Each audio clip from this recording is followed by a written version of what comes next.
on! You son of a bitch. Surprise, motherfucker. Hey everybody, I'm back. Let's have some fun with the soundboard as I test it. I checked the audio for the last stream and it seems like it's pretty well balanced, too. The game seems just as loud as I am in the soundboard, so it looks like we're good to go for the rest of this. So yeah, welcome back to another stream of, another episode of Heavy Rain. Probably gonna finish today. It's not a very long game because it's more designed around replay value. So it's designed to be replayed over and over to get different endings, different outcomes, different little story changes, depending on your decisions. You know, this game, out of the three that are on PlayStation 3 and 4, this one has the smallest amount of deviation, I would say. Like, not too many things will change where you think they might on your first playthrough. Like, oh, if I had done a different choice there, would it have changed something else dramatically? The answer is usually no for a lot of them. For a lot of choices. Most major changes in the story don't actually become a thing until... Like, most decisions that can actually change the story in a major way aren't actually a thing until you're, like, past the halfway point. Beyond Two Souls, pretty similar. It's Detroit Become Human, where they finally had, like, a massive budget, I think, and actually... That game actually does have dramatic changes that can happen from the very start. You can actually change a lot of things from very early decisions dramatically. One of the characters can even die literally in their first scene ever, which is impossible in this game, by the way. In this game, I will point it out. I'll point it out for the most part, but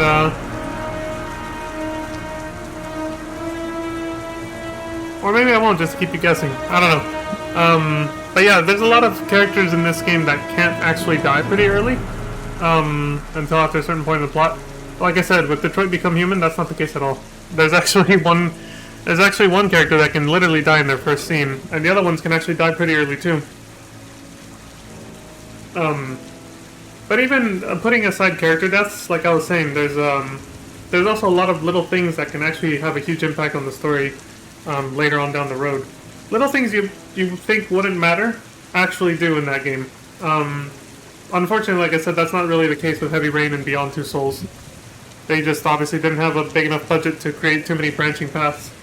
So there's a lot of choices that you think matter and they actually don't. Sadly.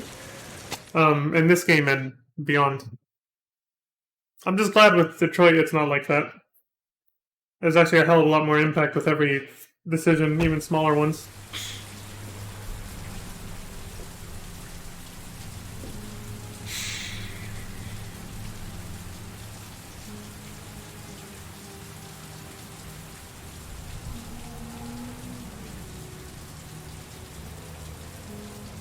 This is where we left off. Madison still at the motel, trying to deal with her nightmares and insomnia. She helped Ethan after his car wreck when he did his first trial. She went out to get some fresh air just now, and Ethan didn't close the door, so... He's here passed out on the floor after he did the second trial, the butterfly trial. The abandoned power plant or whatever. I gotta call a doctor. I can't just leave him like this.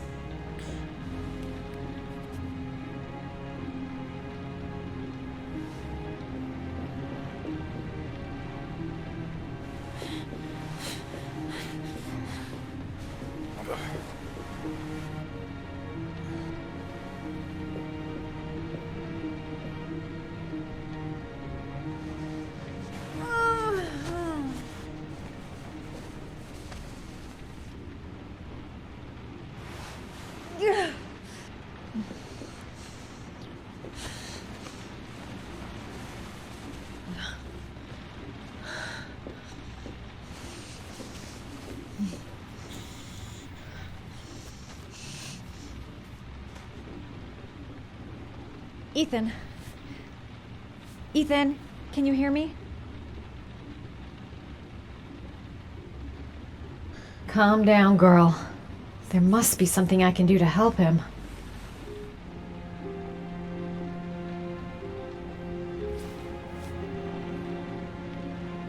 You've got a hell of a fever. I'm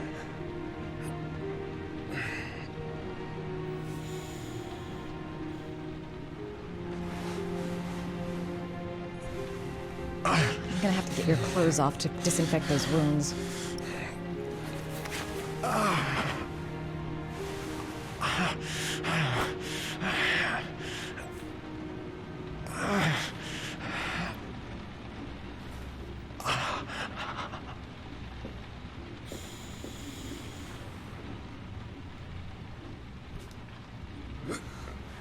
Arms look really bad. I need to disinfect your wounds. And that's even though I crawled slowly through the broken glass, man. Jesus. He needs first aid. There should be all I need in the medicine cabinet.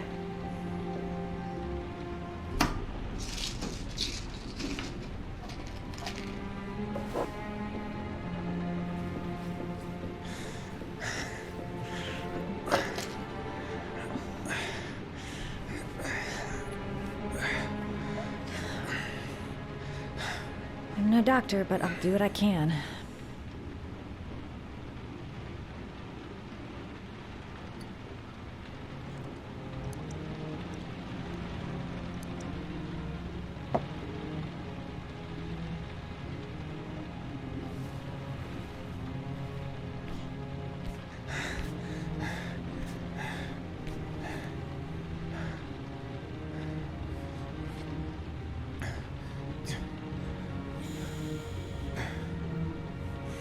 Your wounds are disinfected.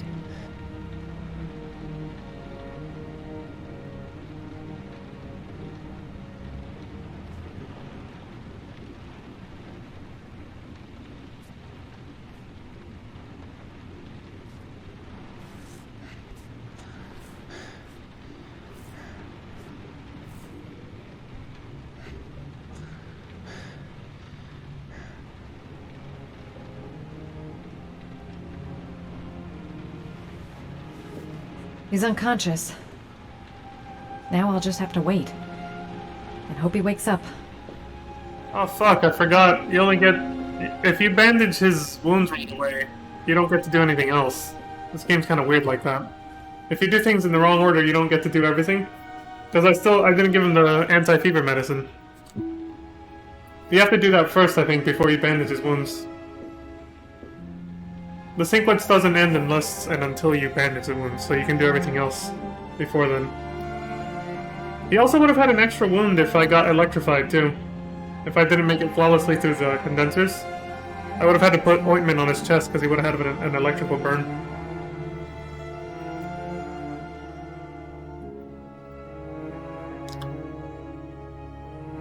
Luckily, this is one of those things where even if you forgot to give him the anti-fever medication, it doesn't matter. It's one of those decisions that doesn't affect anything, like I was just saying.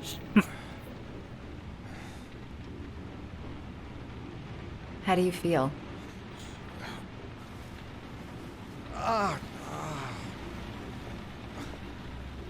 I've been better. Was I out for long? About 3 hours. What? What the fuck? Why the Guardian Angel act? You don't even know me. I know, she answered with a smile, like, about 3 hours. She had that look of, like, When I was a child, I was always the one who used to fix my brothers up when they'd been fighting with the other kids on the block. I suppose I like to play the Guardian Angel. Look at her face, the smile she had when she first answered him, though, before I did that. Like, she looked like one of those, like, low-key obsessive stalkers, just like, I helped you because I love You're you. an insomniac? Just the smile on her face just looked a little weird. Like, creepy stalkerish. I've been going through a bit of a tough patch the last few months. It's the kind of stuff you prefer to forget. I do what I can to live with it, but, it's not easy.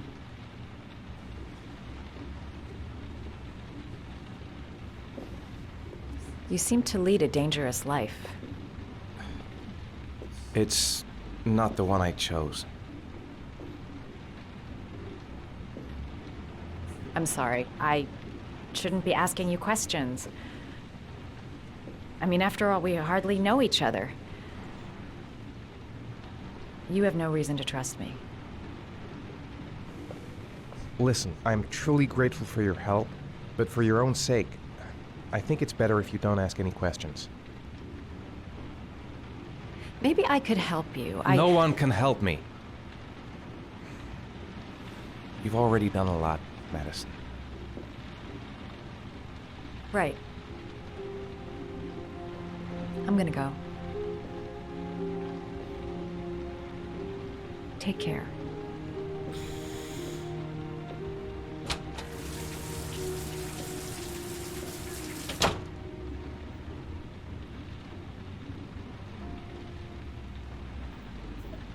Damn.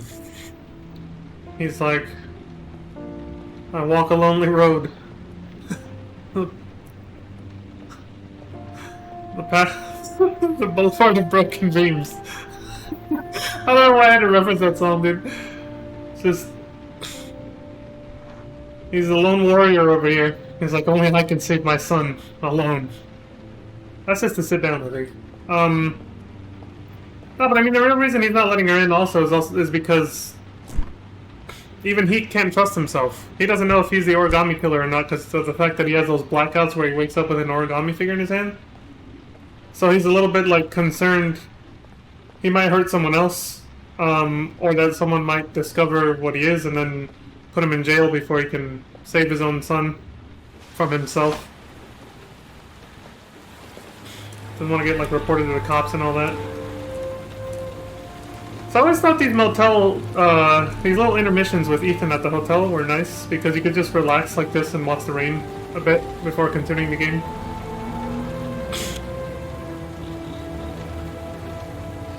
It's always kind of nice when you get these little motels that have little balconies. I've only had like one or two, but they're really nice. To just be able to like sit outside but still be in like some level of privacy, you know? It's pretty neat. Very calming and relaxing. It's too bad he's on the time limit, though. He knows the longer he waits, the less likely he's going to find his son alive.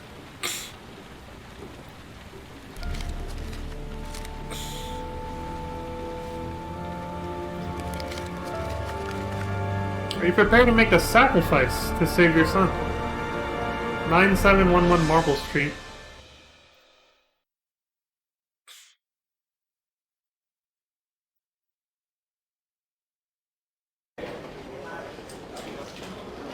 I didn't do it. I swear What I the didn't. hell? The frame drops. I've got nothing to do with that business. I never killed Oh, nobody. no? Then why did you run away when they came to question you? I already told you I forgot to report to my parole officer. I didn't want to go back to prison. When I saw the cops, I just bolted. I wasn't thinking straight. We checked out his statement. He has an alibi for at least 3 of the murders. Fuck, that bastard was a perfect fit. Shit!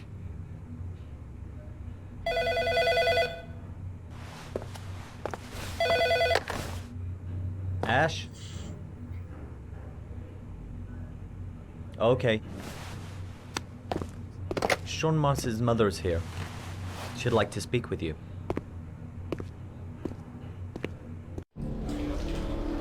It was a few months back. The middle of the night. It was pouring down. Ethan came home completely drenched at about 3. I asked him where he'd been. He spoke about drowning, the rain. He didn't make any sense. There was something in his eyes. As if it wasn't really him. There may be no connection, but the next day there was that announcement about another victim of the origami killer. Find my son. I'm begging you.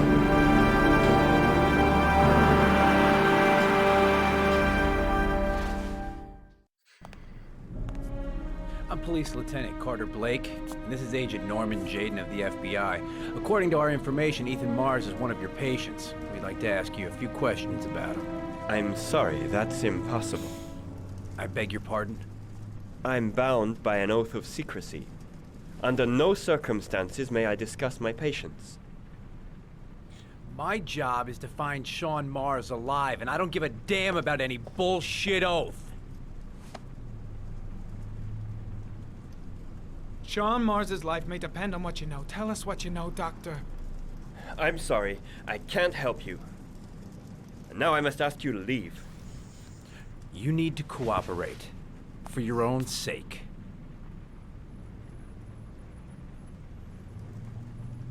Doctor, a child's life is at stake. You may know something that could help us save him. Are you threatening me? I'm just giving you some free advice, Doc. I suggest you take it. Blake, that's enough. Let's get out of here. I am going to call the police and make a complaint about your behavior. Doctor, you are really pushing my buttons. The only thing I'm interested in is saving that kid's life. So, you're gonna be a good boy and tell me what I want to know, or I am really gonna lose my temper. What are you doing? Are you out of your mind? Back off, Jaden. Let go of This guy knows something, and I'm not leaving here until he tells You me have what it no is. right!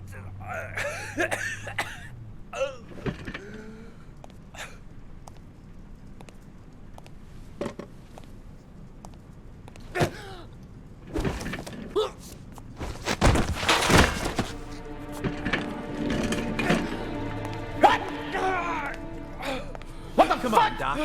There's an easy way and a hard way. It's your fucking choice. You bastard! Oh! What's up with you, Norm? Huh? You getting cold feet? You don't like to get your hands dirty, huh? I thought you wanted to save that kid. I want to save Sean Mars just as much as you do, but that doesn't give me the freedom to do what the hell I like, so you're gonna stop this shit right now!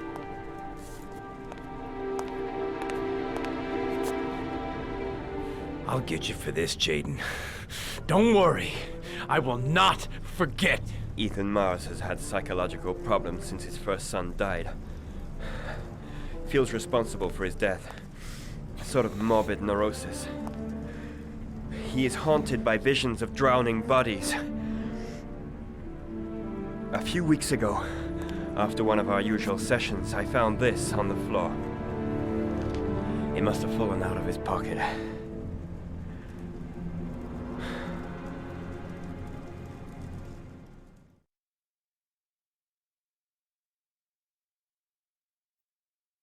So there's two ways to stop him after he throws him over the desk like that. You can do what I did, where you shove him, or you can hit the super aggressive slash assert option, where you say you threaten him or something. I want a man outside his place day and night.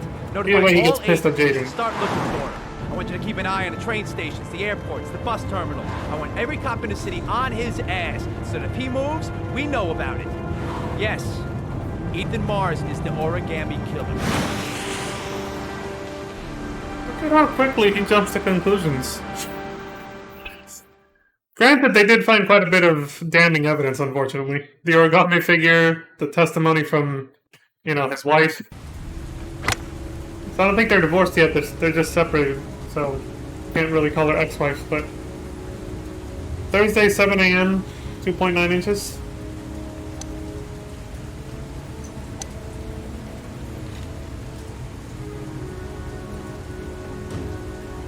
Oh boy, he's a little fucked up too. Jaden and this guy have both seen quite a bit of combat, so they got some bruises on them and shit. Look at the dude behind the old man there. He teaching his girlfriend how to play golf? Or it's GTA 5 situation. Where he's teaching somebody else's wife how to play golf, you know what I'm saying? Anyway. Oh, it's that guy. The most exclusive golf club in town. Strange place for an appointment. Well, well, an old friend. Dylan! He's talking about the bodyguard, because, I kicked his ass along with the other guy. Bitch. Nice shot. Thank you. Please come in, Mr. Shelby. Would you care for a coffee? Oh, no thanks. Do you play? I tried once. but I think the owner of the course is still looking for him. It's an interesting sport. It requires strength, but also a cool head and absolute precision. Would you care to hit a few balls with me? There's no danger of damaging the greens here. Okay. Take off your jacket and grab a club. I will say golf does look pretty fucking challenging. I can't imagine how long it takes to get good at that shit. Like actually hitting the ball pretty fucking far and making it in, like with the least amount of swings possible. The balls are in that basket.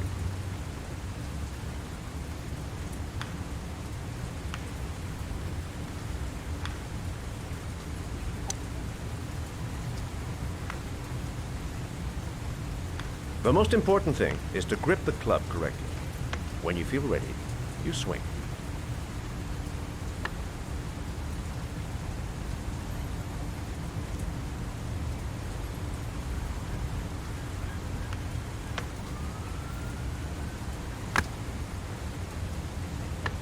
Well, it's only your first ball. You should try to strike it a little harder next time. Okay, so the motion controls are janky on this thing. Have you guys noticed in previous QuickTime events that when it tells me to do this with the controller, it actually activates when I do this, when I just do the upward motion. So it didn't count that I hit it hard enough because of that. So I have to keep my controller here next time, and then when it comes up, do that, and then hopefully it'll actually be hard enough to make it in. It's the first time I fucked one of those up, but the last time I played this was on PS4 and PS3, I think. Should have changed controllers, like I said. I would. If it's possible. I'm assuming you didn't invite me here just to play golf, Mr. Kramer.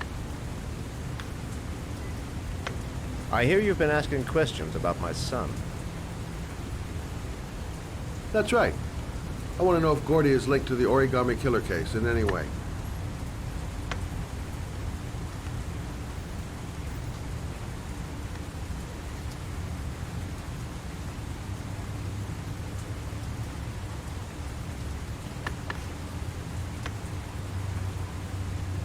What the hell, man? Well, at least they canceled it. Instead of a shitty swing. No, not that any of this really matters, but... There we go. My son had nothing to do with that sordid case. Well, then he has nothing to fear from my investigation.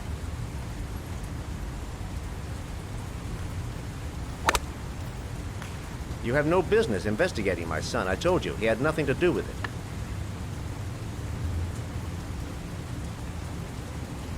With all due respect, Mr. Kramer, it's up to me to decide who I want to investigate.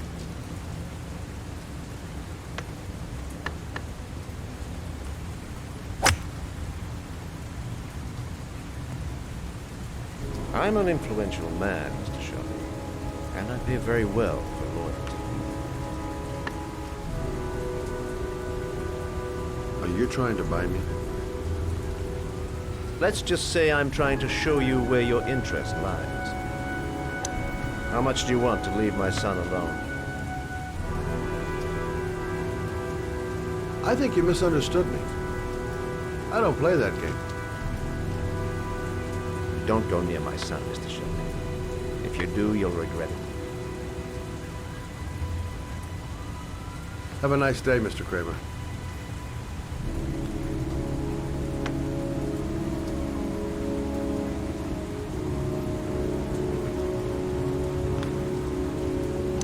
Son of a bitch!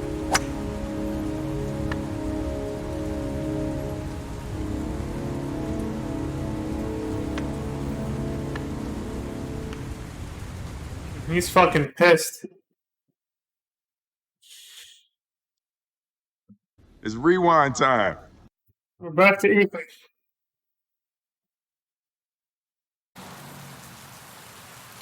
Thursday, 7:47 a.m., 3 inches.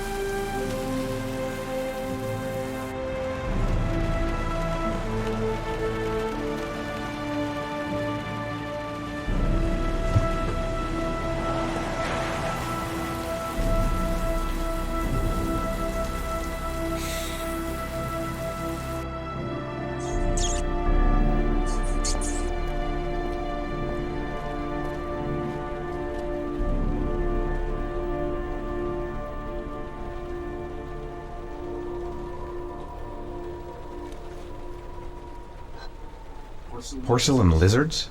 They look new. Out of place with the rest of this old beat-up stuff.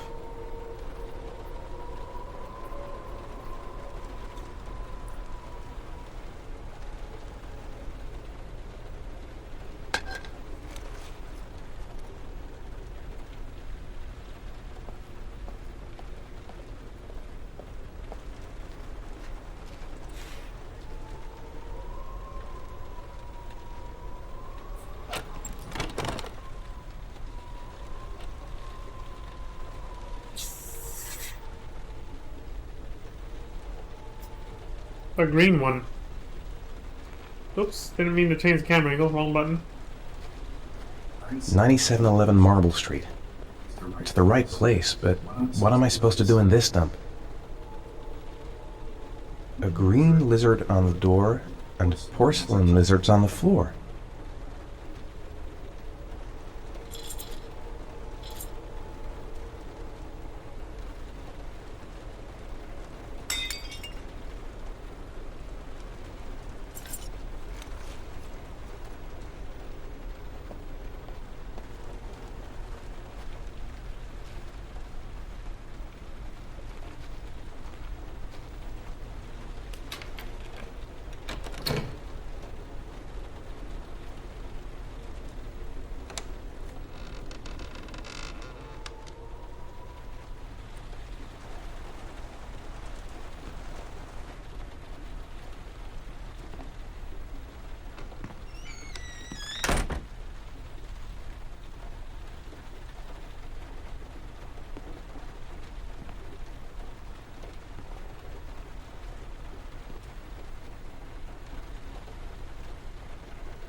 Are you prepared to suffer to save your son?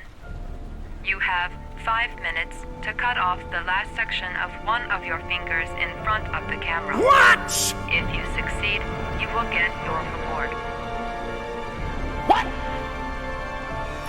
What the fuck?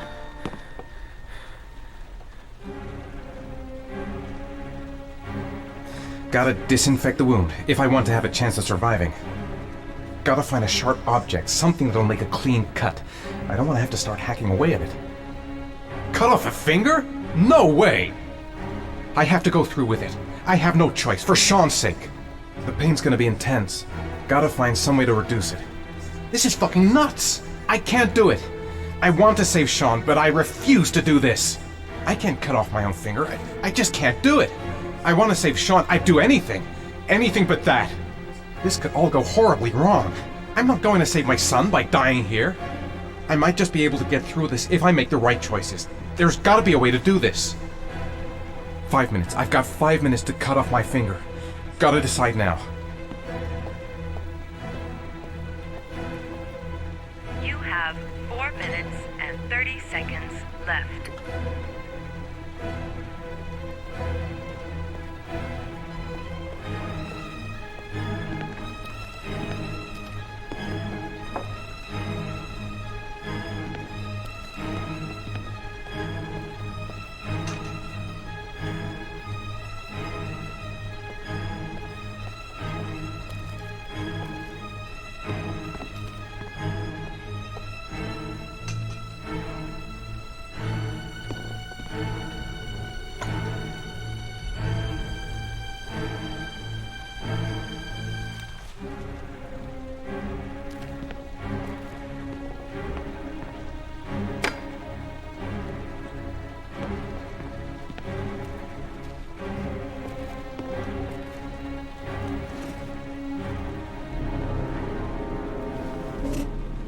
You have 4 minutes left. I didn't mean to sit down yet. I was trying to look at the other shit. Now the music's different.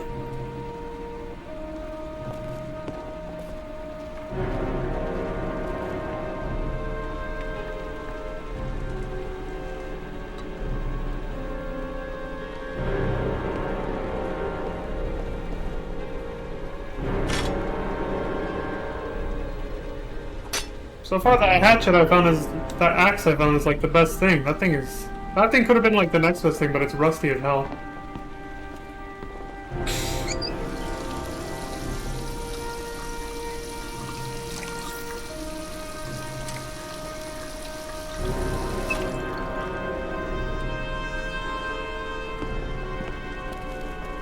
Oh, there's something in the cabinet.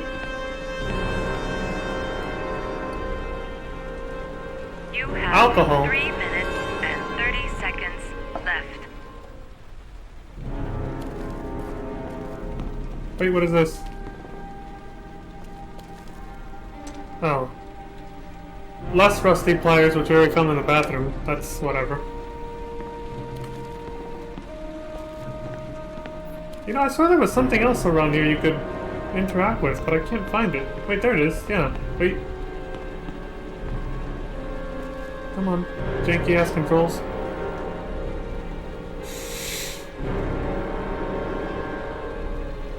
Just giving myself another option. I don't know what I'm gonna do yet, but... No, this isn't for cutting off the finger, obviously. This is, Well, for those who know about medicine, one last-ditch effort way to stop the bleeding on an open wound is to cauterize it. You have 3 minutes left. If you don't have any other way, pressure, bandages... Yeah, you can do that. Even the hatchet looks a little rusty, but it still looks better in better shape than that saw. I mean, you wouldn't want to have to saw through the finger, right? Jesus fucking Christ. We're gonna need some booze for this. Because this don't hurt. I did do this on my first playthrough, by the way. So far, I'm emulating my first playthrough almost perfectly. Now, one's enough if you're too drunk. Oh, one more. We'll take 2. But that's it. If you get too drunk, it's gonna be harder to do this. Coordination and all that.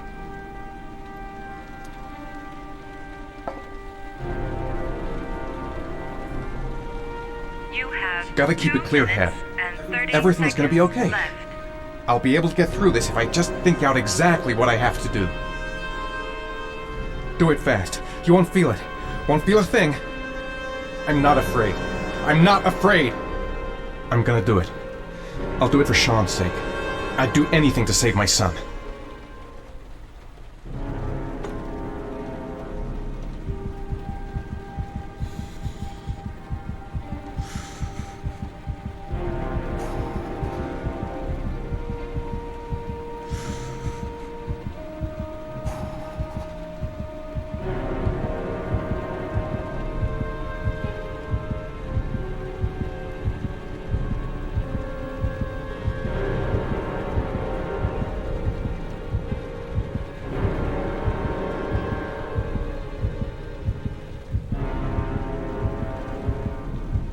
You have 2 minutes left.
Under the desk.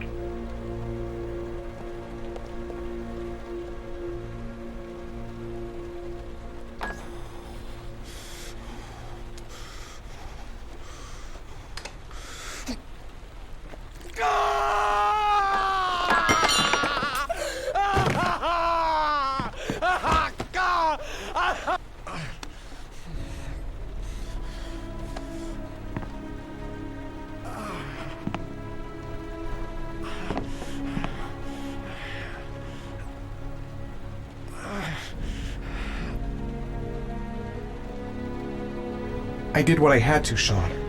I love you. I love you.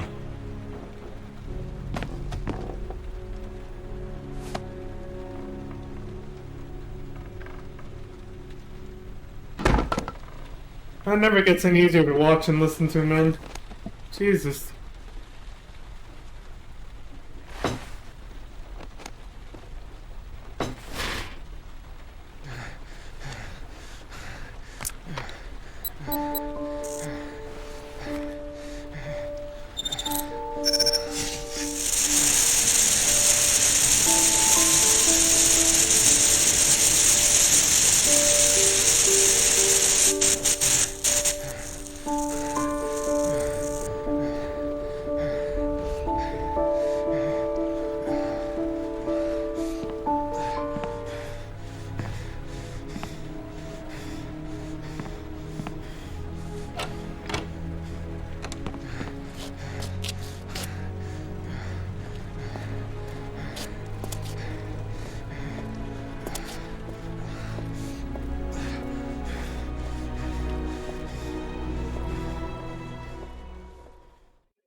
I told you this game is a lot of Emotional damage.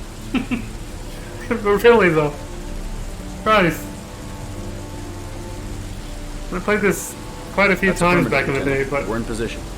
Perfect. Nobody moves until I give this I still signal. feel it playing it over again years later. Sets foot outside. Right, Lieutenant. Lucky that patrol spotted his car. What's he doing in there? Beats me. You're the profiler, right? I thought you were supposed to be right inside the killer's head. Well, that's just it.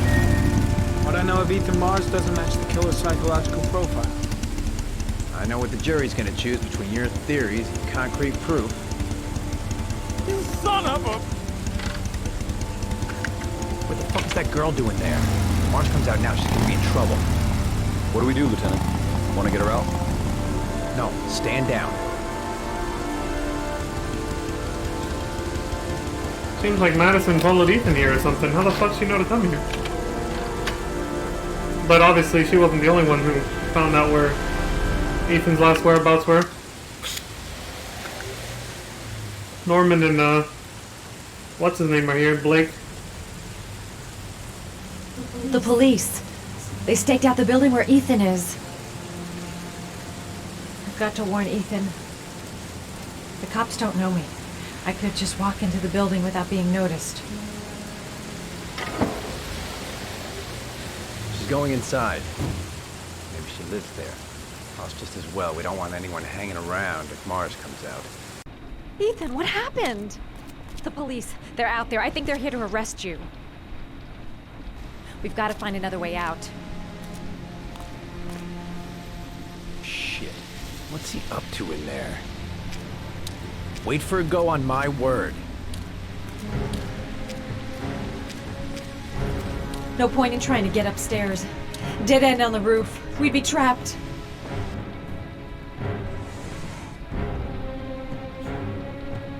They're still out there. We've got to find another way. We've got to search the hall. There's got to be another exit. Come on. Think of something.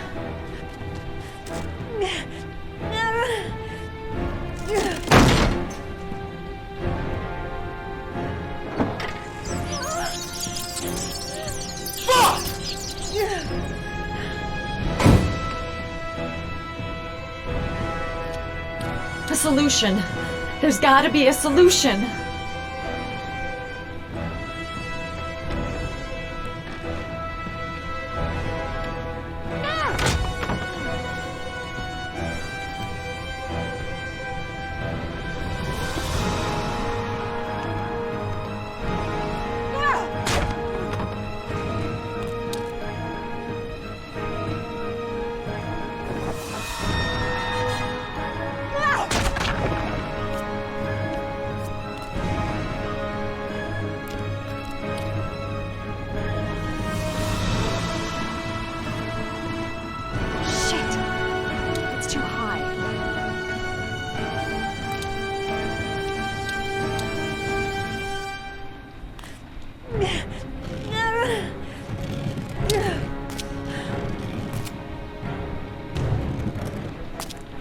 Ready on my go. Stay here, Jaden. Out of the question. I'm coming with you. 2 men at the door, hold your positions. It's a go.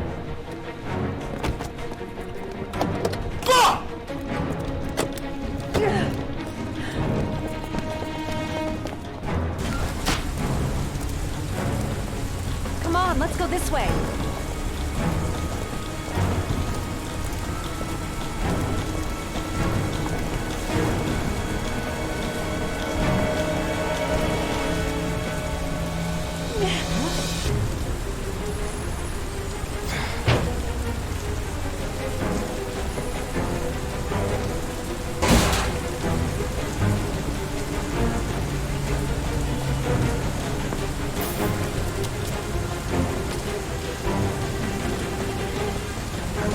Hey, you, don't move! I'll shoot!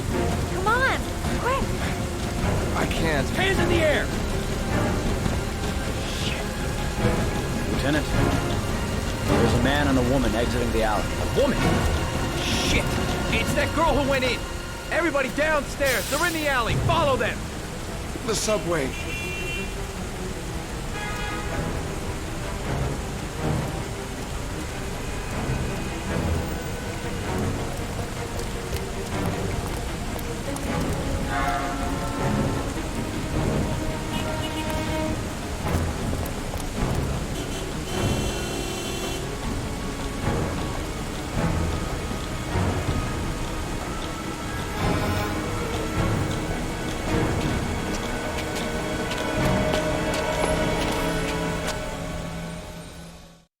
That was close, man. The janky-ass camera angles almost screwed me over. If you walk too far past where you're supposed to turn, you'll get caught instantly. That scared the shit out of me.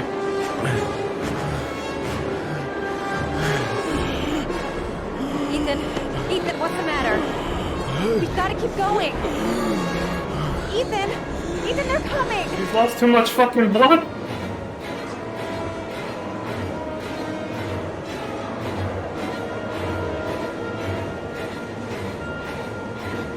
Well, that and his agoraphobia as well, I forgot. He's afraid of crowds because of the trauma of losing his son in a crowded mall. I forgot about that too.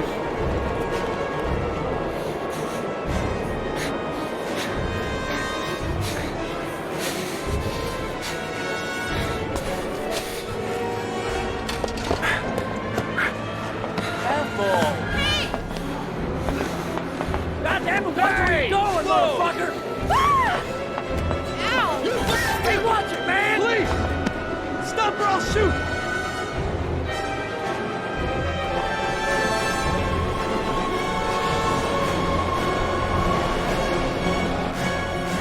Quick! Ethan, quick! He's gonna hit us!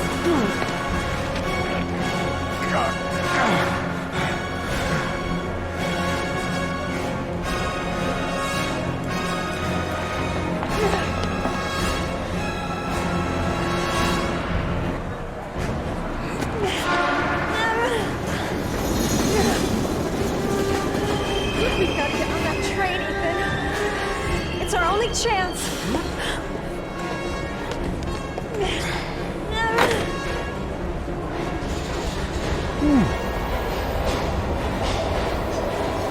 God damn, that was intense. I wasn't sure if I was gonna make it. Oh.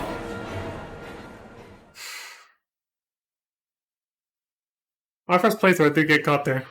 Because of what I said, though. I didn't even make it to the subway. It was just because it didn't turn when I wanted it to. Like, it almost happened right there. And I ended up going too far and I got caught instantly on the street. Origami killer Ethan Mars, father of the kidnapped victim Sean Mars, is on the run and should be considered armed and dangerous. A police manhunt is now underway, and they hope that they will soon be able to announce the apprehension of this dangerous lunatic.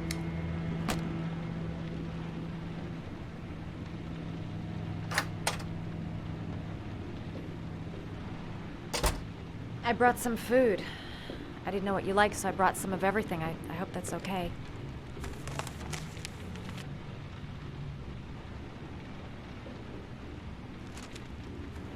Why are you helping me, Madison? You know nothing about me. You could have been killed. I don't know. I guess it just seemed like the right thing to do at the time. You needed help, I helped you. You're all over the news reports, Ethan. Every cop in the country will be hunting you. They say you're the origami killer. Is it true? Are you the killer, Ethan?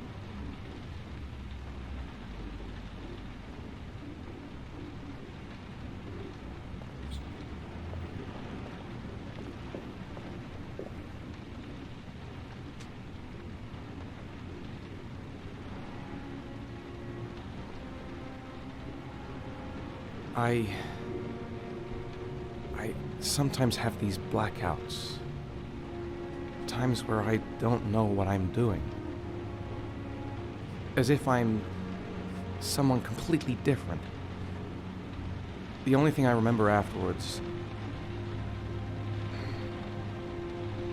is the bodies. The bodies in the water. Why are you hurt, Ethan? Why were you in that apartment? I think my other self is testing me, testing my love for Sean. He wants to know if I love my son enough to save him. That means there's some part of me that knows where Sean is. But the only way to find him is to go through these trials.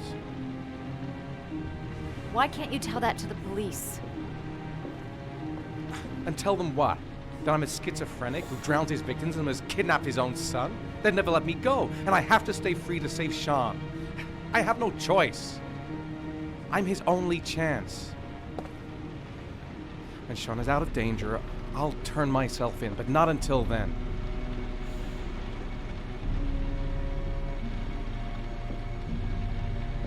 You can't keep going like this.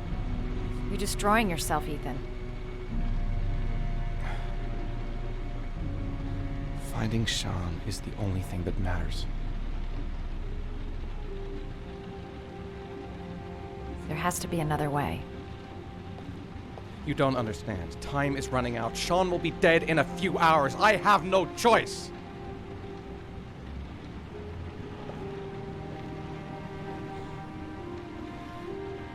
Please, Madison, leave. Forget everything that's happened. There is nothing more you can do for me. If you want to help me, leave. Leave me to do this on my own.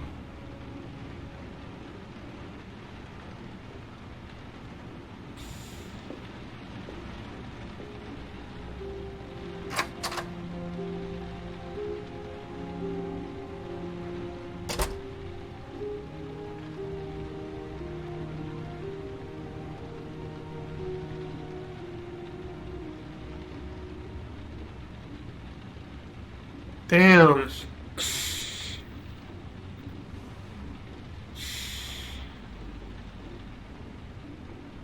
The box.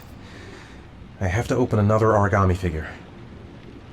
I don't have much time. I've got to find my son before it's too late. I'll find you, Sean. I swear I'll find you.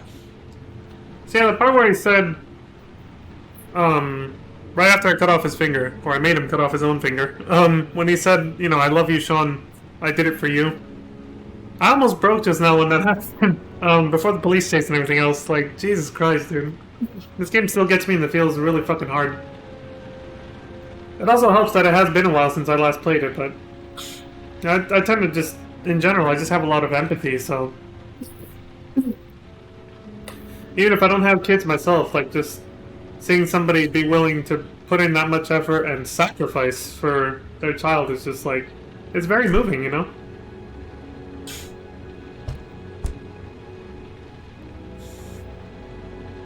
Making a sacrifice like that for someone you love is just incredible. So yeah, my first playthrough, like I said, I did chop off the finger. It wasn't as clean as that. I didn't find a hatchet. But I did do that. And, unfortunately I did get caught by the cops. Which, I kind of regret not letting that happen this time around because, let me pause it here because we can't read this. I kind of regret not letting that happen now because there's an extra scene where the cops will beat up Ethan.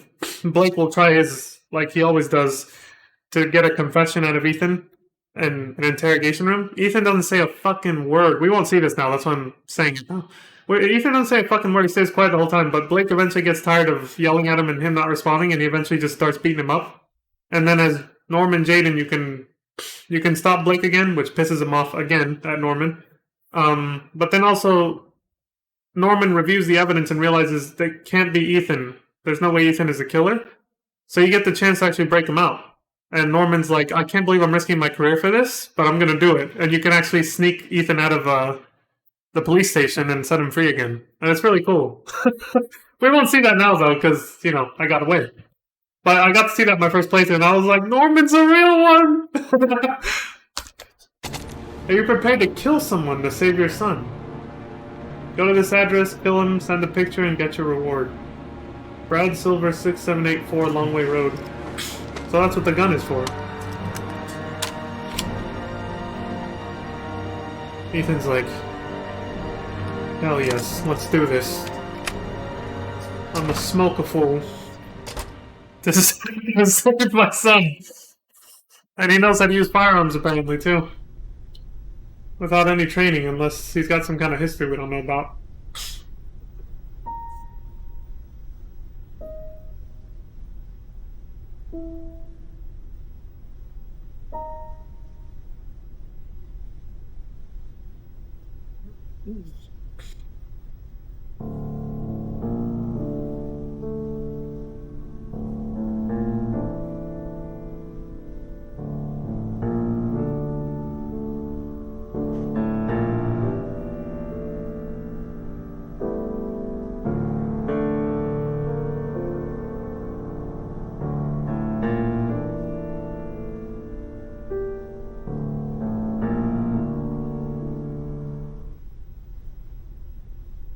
Mr. Fancy Piano Player over here.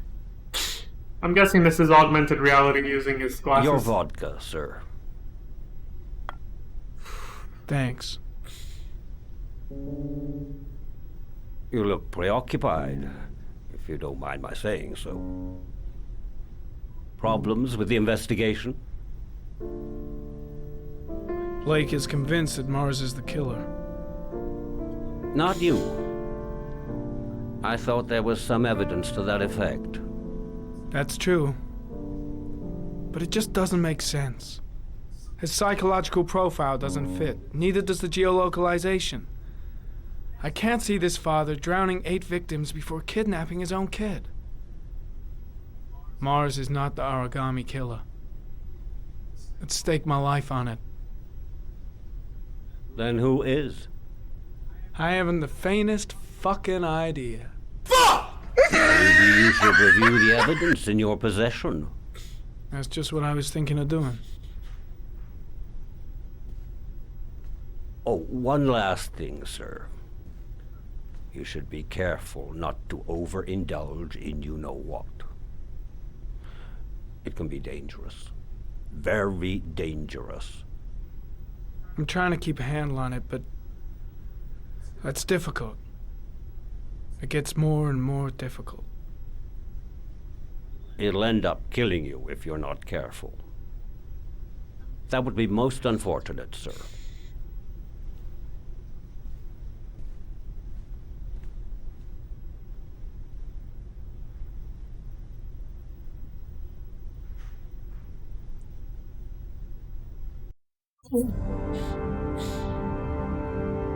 I'm guessing he's talking about the Tripto thing. Whatever the hell that shit is. And we got the shakes. Big ass search zone, doesn't help anybody.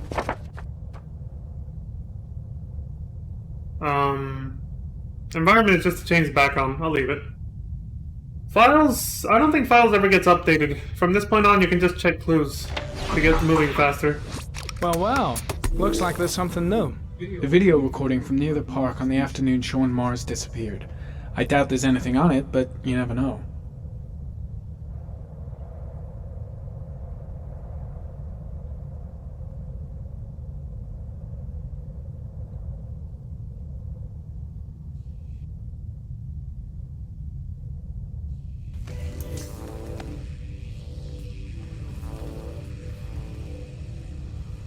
A Chevrolet model corresponding to the tire prints passed at 1602 heading for the park, when in the opposite direction at 1637. That could fit the time that Sean Mars disappeared. Could it be the killer's car?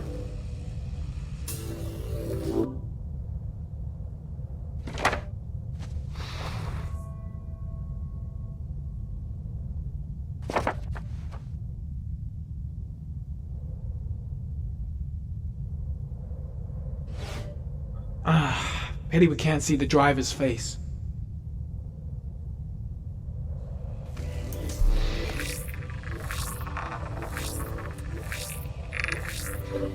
The car was stolen. Let's see. A certain Jackson Neville was suspected of stealing it, but the charges were dropped.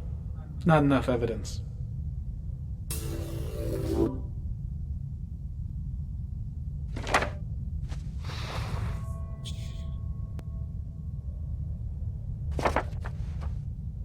These are some of my favorite segments just because of the augmented reality interface. This is really cool to do this. Like, I like cop investigative stuff like this. But I really love it when it's like integrated with like high-tech stuff shit. Sci-fi shit like this. It's really cool.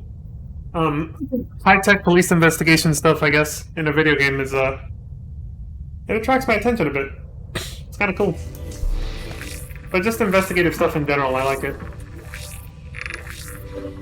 Jackson Neville, aka Mad Jack, involved in several cases of buying and selling stolen vehicles. Considered to be very dangerous. This guy might have provided the killer with a car. It's a pretty slim lead, but it's all I have right now.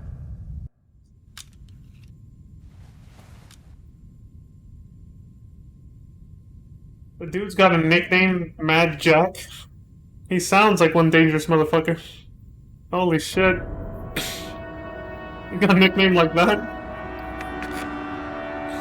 Oh, one last thing, sir. You should be careful not to overindulge in you know what. It can be dangerous. Very dangerous. Shit, it's coming. Trypticane. The tube is on the bedside table. All I need is to take some, and the pain will go away. I should resist. This is gonna kill me. I know I can resist. I just need to stay in control and do something until it goes away. You son of a...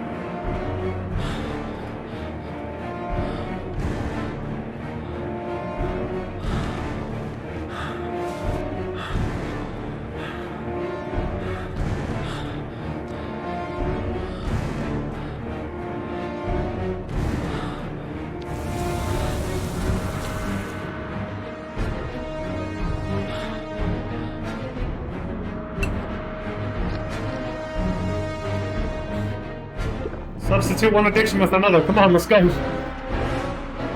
Not the best idea, by the way, but he's just trying desperately to keep his mind off it.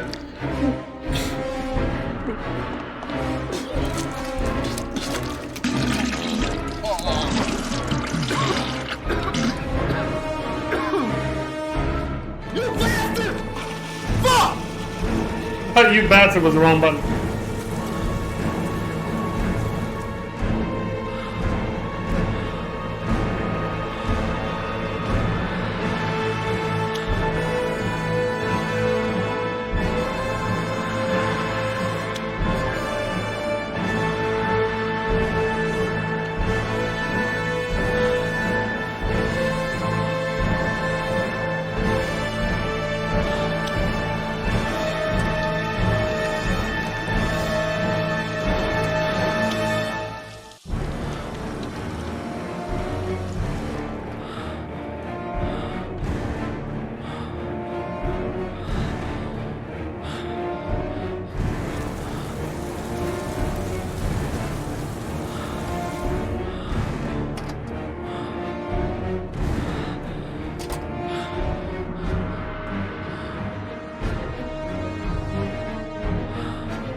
Just get away from the room, Norman. You'll be fine.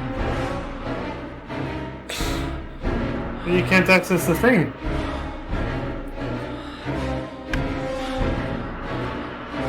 I don't want to ask questions about your nosebleed. The button's not working. The elevator's not coming. It's like the fucking nightmare, man.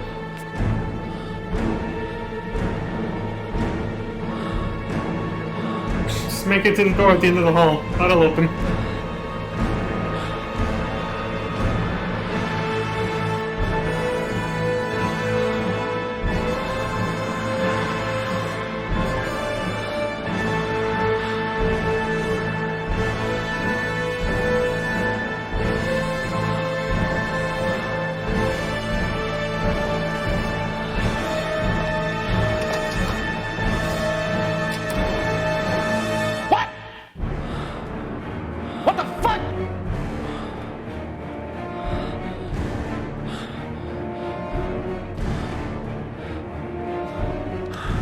Yeah, we're back in the same room, by the way. He didn't go anywhere. He's back in his room.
So the other way that could end is getting in the shower, which I was literally about to do, but I ran out of time. So I wanted to show all the other stuff that could happen. I was just about to get in the shower, and then it forced a cutscene where he picked it up and I had to decide whether to use it or throw it away. Which I'd never seen that before. I never ran out of time like that before.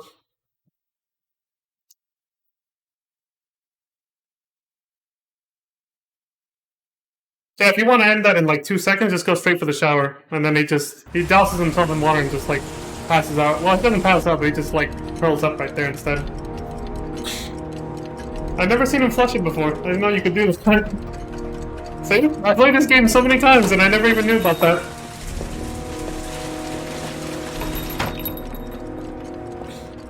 Manfred! Manfred! Anybody home?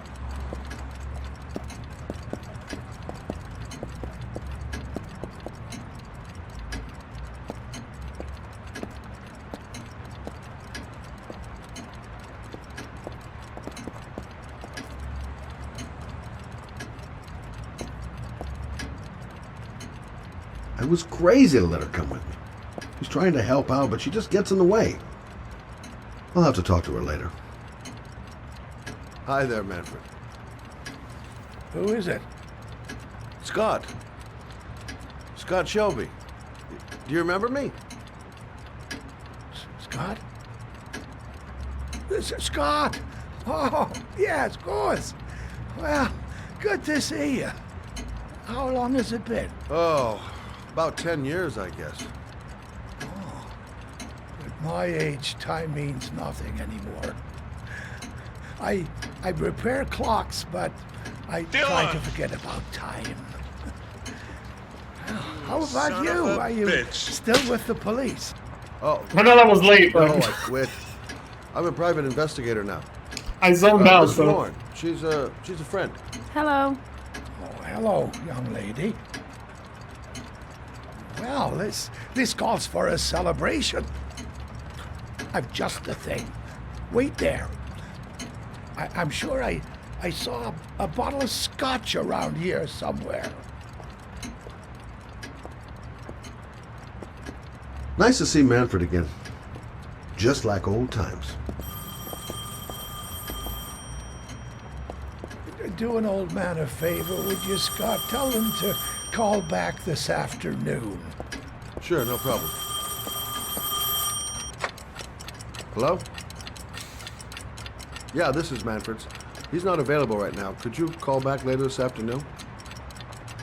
Thanks.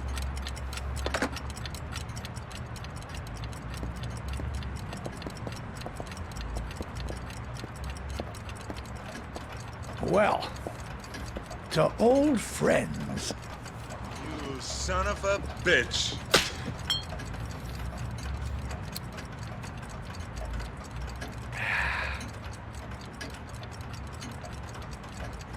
I'd like you to have a look at an envelope. I thought maybe you could tell me about the typewriter that was used to type the address on it. Oh, let's have a look. I think I forgot to finish my drink. Could you pass me the magnifying glass from behind the counter, Oh, sure, please? I'll get it. My eyes are beginning to fail me.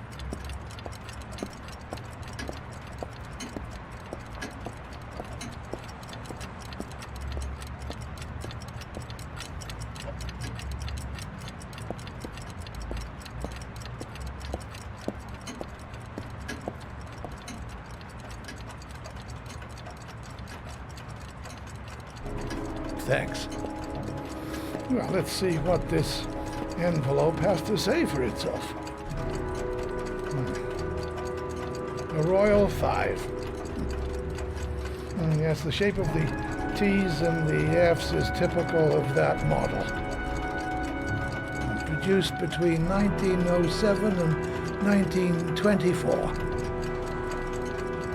Yes. No doubt about it. It's a Royal 5.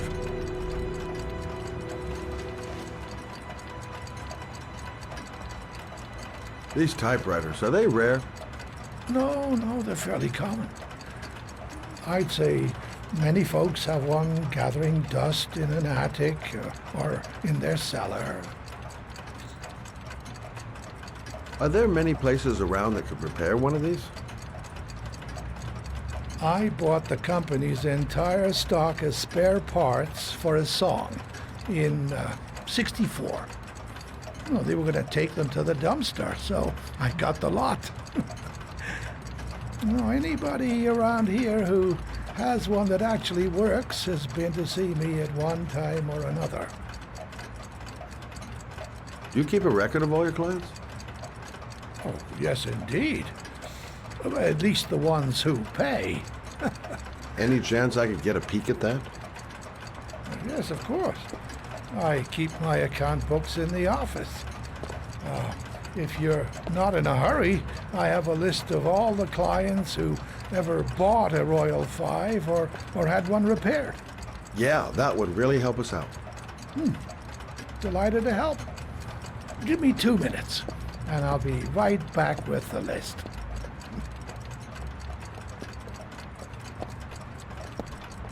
You think the killer's been here?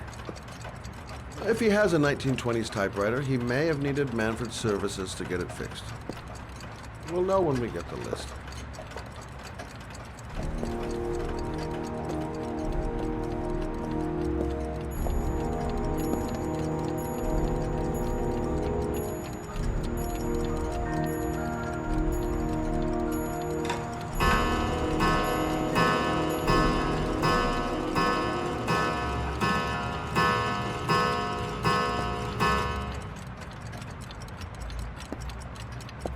The killer's name might be in Manfred's papers. Lauren thinks she's about to find the killer. I'm afraid she's going to be disappointed. Been a while since Manfred went into his office. I should take a look.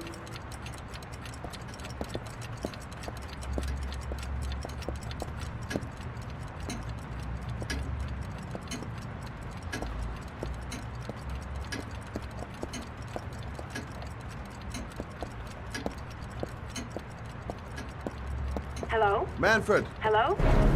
Your call is logged, sir. A police car will be there in a few minutes. I need to know who you are, sir. What the fuck? Sir? Hello? You bastard!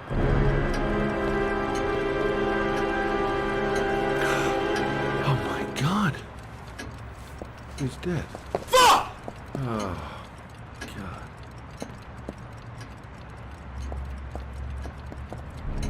Scott? Oh my God.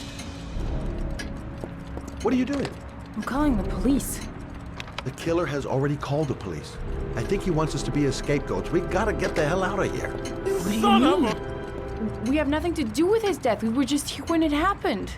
Look, we're running out of time to find Sean Mars. The last thing we need is 24 hours in a police station explaining this whole thing. Well, so what do we do?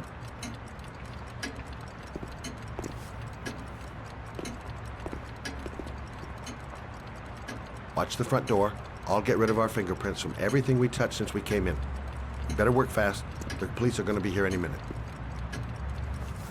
Dude probably jumped out the window. What are you doing, Lauren? If someone comes in, we're gonna be in trouble. These are Manfred's account books. He must have been looking for owners of Royals when he was killed. Forget it. We gotta get out of here fast. Shit.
Longer? The police will be here any second. I'm almost finished.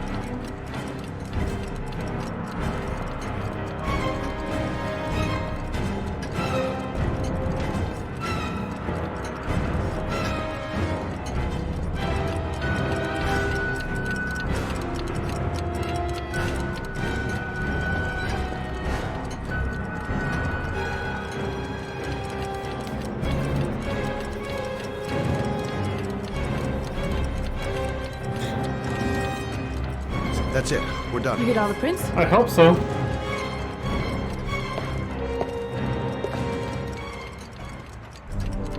I got what I got. It should be enough to prevent them from finding us. Come on, let's go.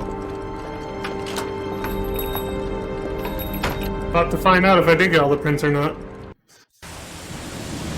Where are we going? Yeah, I did. I'm taking you home. Different scene would have played way here. too dangerous. No way. We're partners, remember? We had a deal. Listen, Lauren, I know you want to find the killer, but you're not helping me by putting yourself in danger. I'm not a child. I know what I have to do. I want to find my son's killer. You're not going to stop me.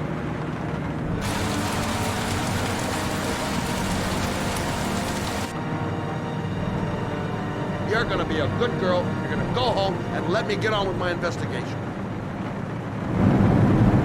Stop the car. What? Stop the fucking car! You bastard!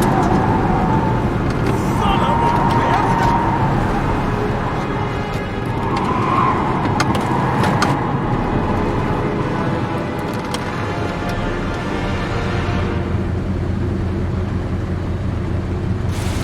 You're not gonna help me back to kill my Johnny. I'll do it on my own.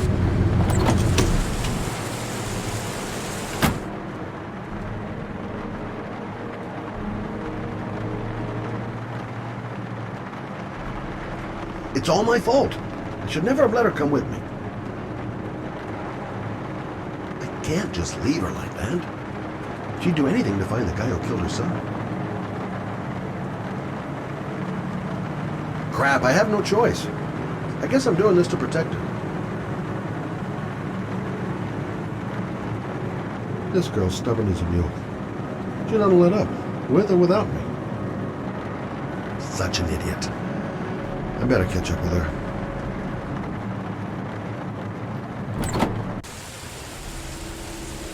Laura!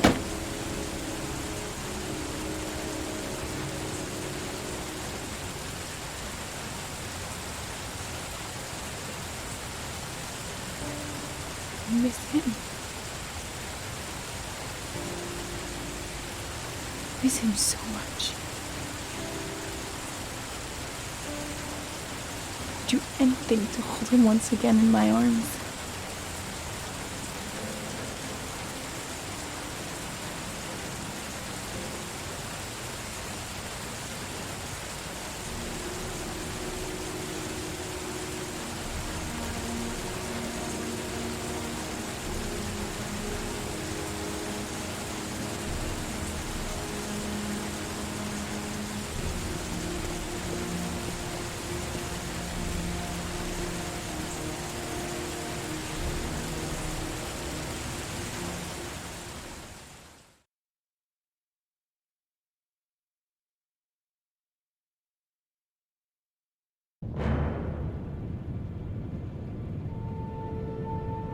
Thursday, 11:15 a.m., 3.366 inches. I guess Ethan found his way to the address for the person that he was asked to kill.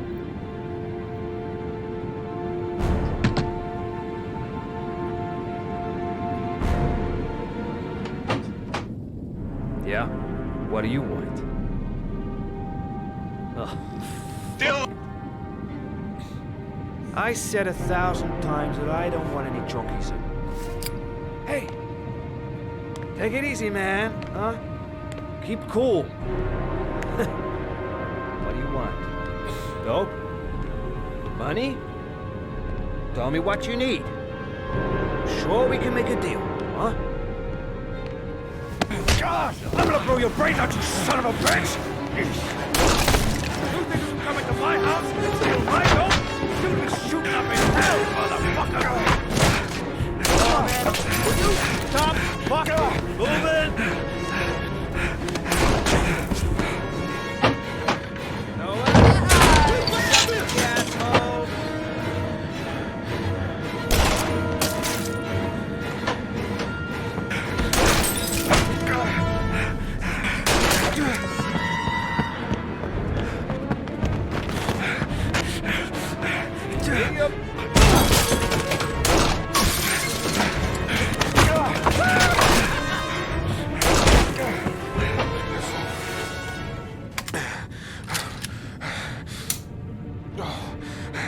Surprise, motherfucker!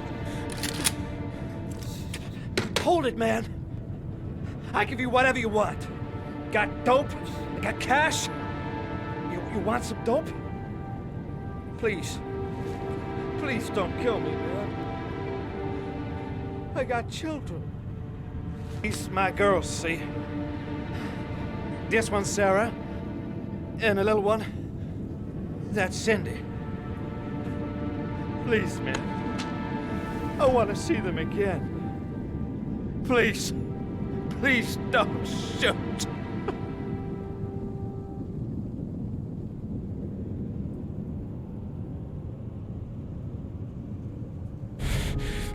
I'm a father, too. But I'm no killer.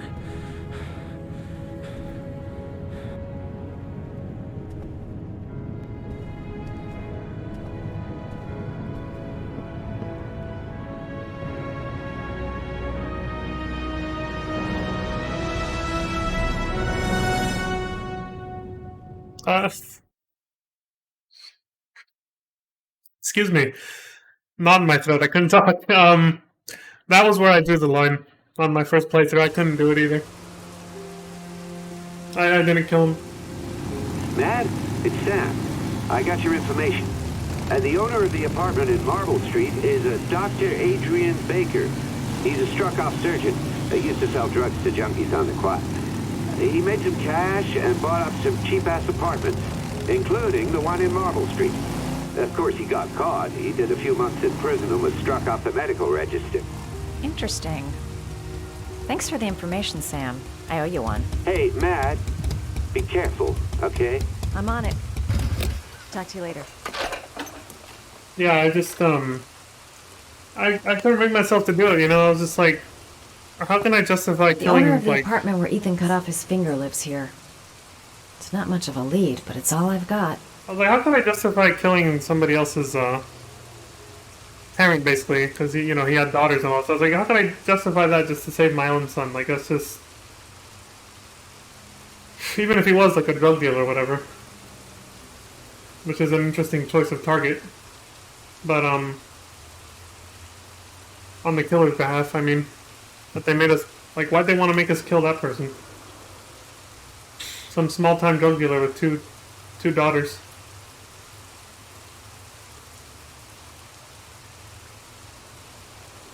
Gotta find some way to get him to talk about the Marble Street apartment. I'm gonna act all doped up. I hope he goes for the bait.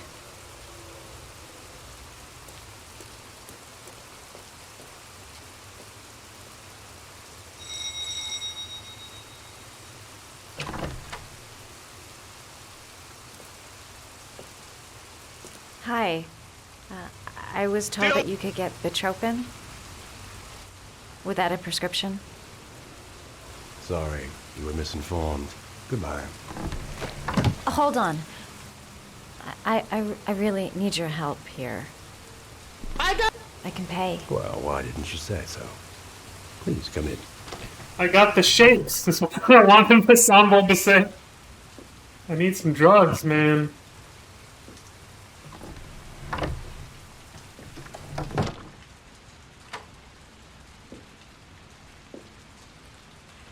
So, you're looking for Bitropin, my dear? Are you having trouble sleeping? How much do you need? I don't know, about 3-4 boxes. Well, no, that shouldn't be a problem.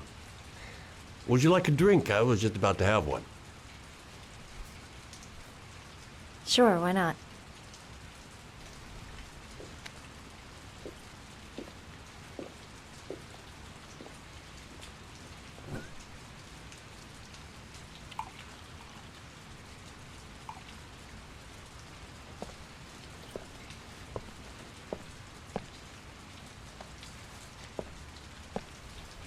I haven't seen you around here before. Who told you about me?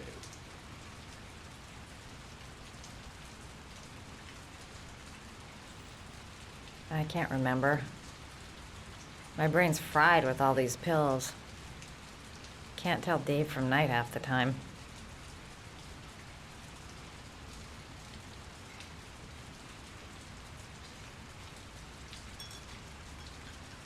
Can you get other types of medicine? Everything has a price, my dear.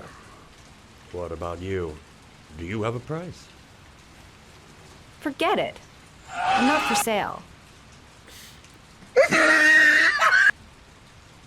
I heard you had some apartments for rent. I'm looking. Sorry, darling. Those are all booked up. Shame. I was looking for something around Marble Street.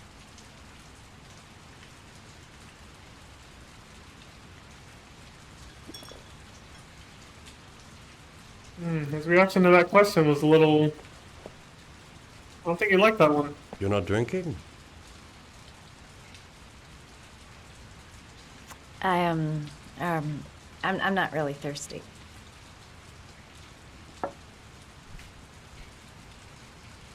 I'll get your prescription. It won't be a moment. Wait here.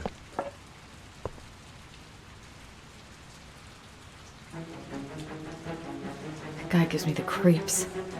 I better take a look around to see if I can find anything before he gets back. Quick! I gotta find something. Doc seems to be interested in property, amongst other things. Could the Doc be the origami killer? There's something about the way he looks. His bedroom. Might be something in his bedroom.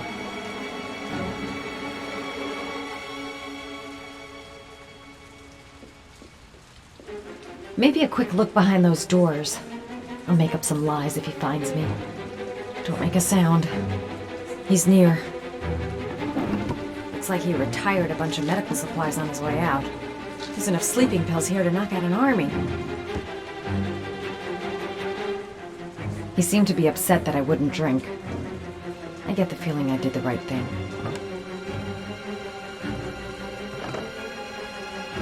What's he up to? He went down the hall to get the drugs.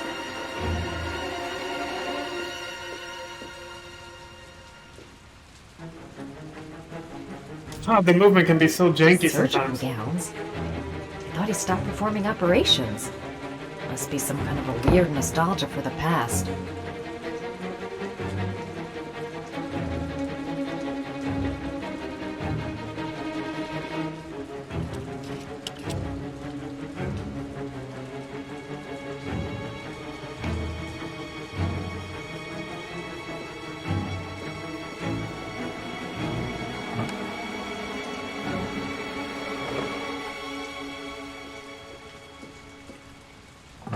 That card that said Blue Lagoon on the back said Paco or something.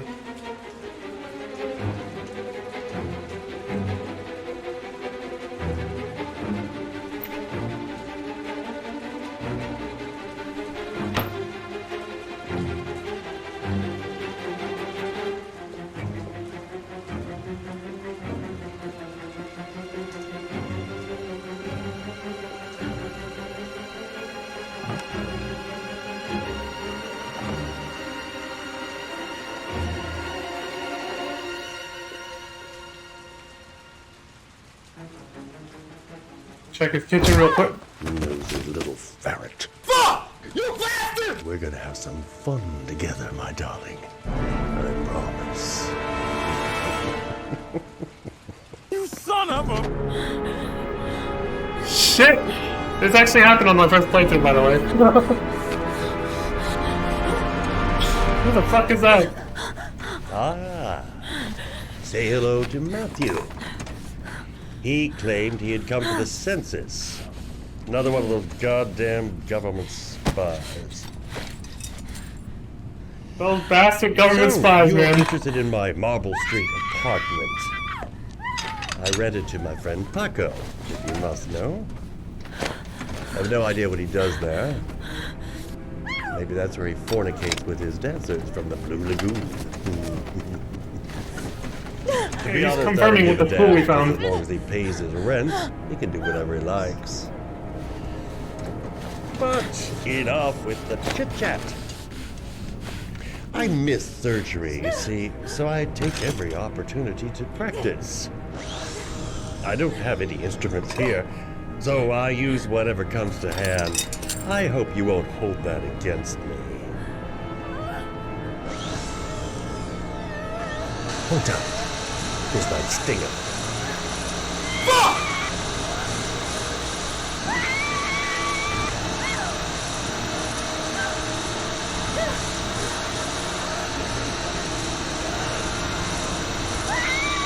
Have you ever noticed, as soon as you start to do a little housework, someone always comes calling? I'll get rid of our visitor and be right back. Don't move. I won't be long.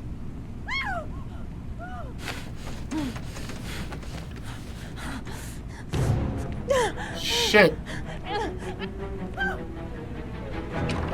Which one is it? This one? I think it's a door-to-door preacher, too.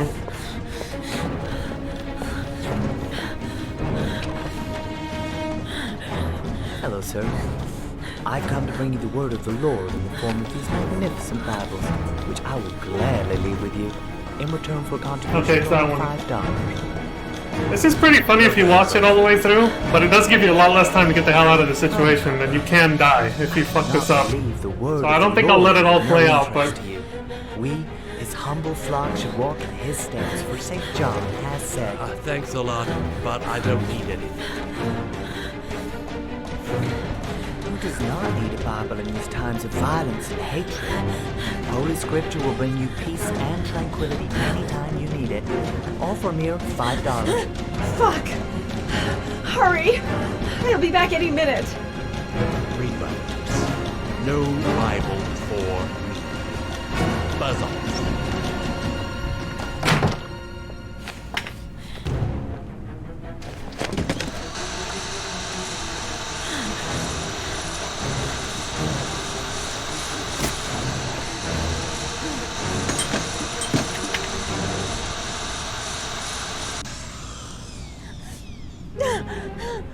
Sorry. I detest being interrupted when I'm operating. Now then. He hasn't noticed.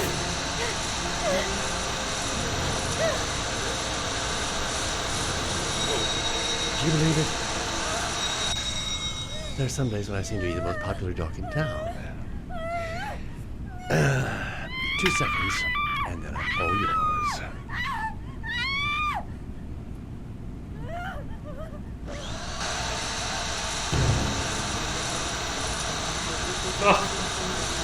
So yeah, you get another chance, and then he, oh my god, what happens here is fucking hilarious. The Lord has decided to make a special effort with you, brother. He wants me to let you have this magnificent volume for a mere $3.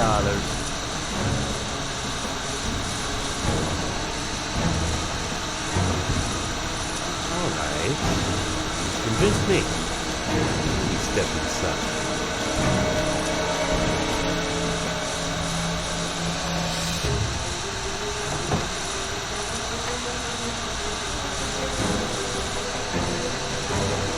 Just give me a moment, and I'll get your $3.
You bastard! Ooh.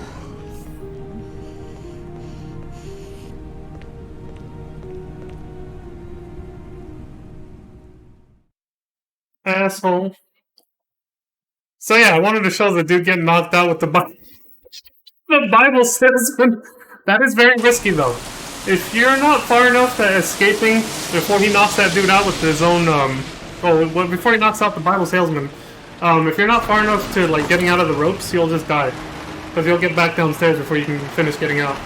If you're at the part I was, where you just have the arm, you have time to do it, up until and unless you fucked up the quick time event while still getting out of it. So that part, I got really fucking nervous, I was like shaking almost, with that part where I had to finish using the drill to get out of the arm restraint, because if you fuck that up even once after he's already knocked out the Bible guy, you're dead. Because you're out of time. The game will only give you enough time to do that quick time event to get yourself out of the last restraint, one time. So if you fuck that up after the other guy's been knocked out, then it's over, you just die. A horrible, painful death. And that was officially the first chapter where a character could die. That was the first possible death for Madison. And also, another difference I should point out, if you get the little card, the little business card for the Blue Lagoon with the name Paco on the back, and you just leave, you can avoid that fight entirely. If you take a drink, you know how he offered me a drink and I didn't take it? You get woozy and then you get knocked out instantly and then you end up in the basement exactly like that. So there's two ways you can end up in that situation, which is trying to go into the back of the house and searching the kitchen. He knocks you out like he did to me. Taking a drink, you get knocked out, you end up in the basement.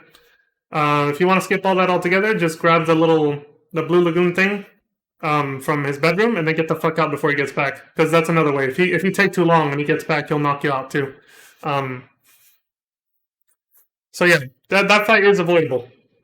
But I think it's a little bit more suspenseful to keep it in. So I was just like, let's do this. And especially because that happened on my first playthrough. I went into the kitchen like an idiot and then just got knocked the fuck out. I was like, shit! I was like, fuck! Game's fucking intense, man. Especially for first playthroughs. It's so adrenaline-inducing.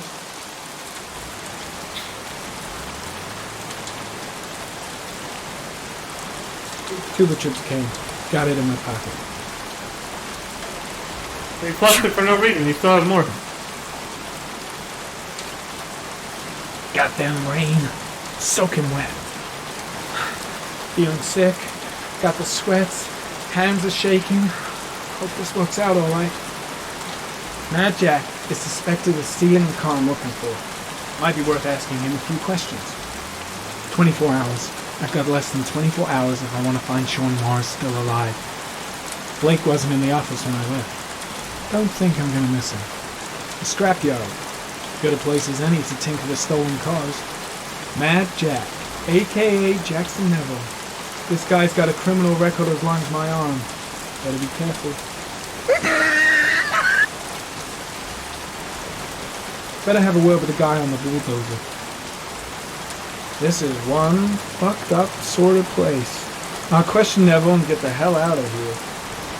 Jeez, won't this rain ever let up? I won't be coming here on vacation. That's for goddamn sure. I wanted to actually use the restroom before the previous battle, but I didn't want to ruin the suspense after I got in too deep. So yeah, I'm going to do that real quick and then we'll continue. I was like, shit, we're in too deep. I don't want to interrupt this by taking a small fucking restroom break.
Emotional damage. Yeah, I got emotional damage from that last encounter. No, I'm just kidding, but let's continue, shall we? These things have calmed down a bit for now, so everything's all chill. We're good. Go talk to this dude, I guess.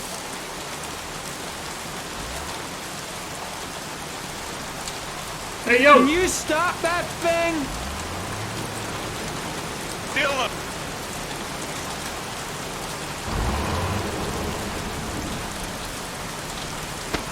Norman Jaden, FBI. Can we talk for a minute? I'm listening. Can we go inside?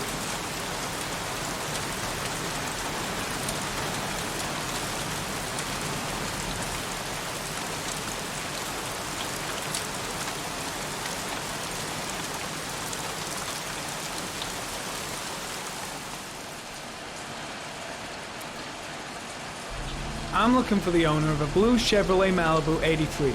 I don't give a damn how the car got here, or whether you stole it or not. I just want to know who bought it from you. Sorry, man. Don't ring a bell. I got a real bad memory for names. Perhaps I can help you to remember. If we find out that you sold the car to the man we're looking for, you're looking at some pretty solid time inside, Jackie boy. You son of a... You trying to scare me with your big talk? Never saw your damn car. Now take a walk. You suck! Hey, he tried, right? But come on, look at him, dude. Norman can't fucking intimidate a fly looking like he talks like that, dude. I don't trust this guy. No, of course not. The fact that he said it that way, he's like, I got a real bad memory for names. It's like, he just doesn't want to cooperate, obviously. It's like, even if he knew. Even if he was telling the truth, he just doesn't want to cooperate. Not much help, this so-called Mad Jack. He's either clean as a whistle, or else he's got something to hide. The blue Chevrolet is my only lead. Better have a look with Harry. You never know.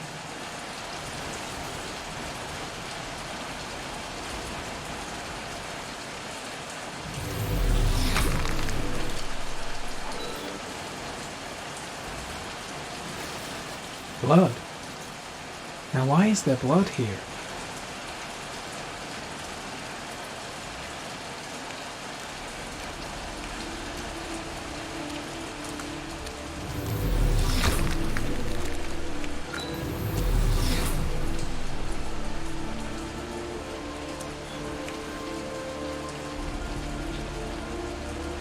Fingerprints.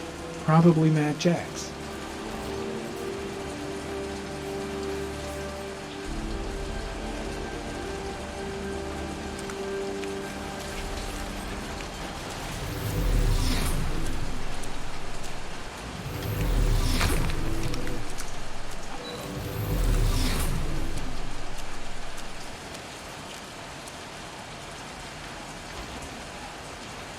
The blood tracks lead to the acid bath.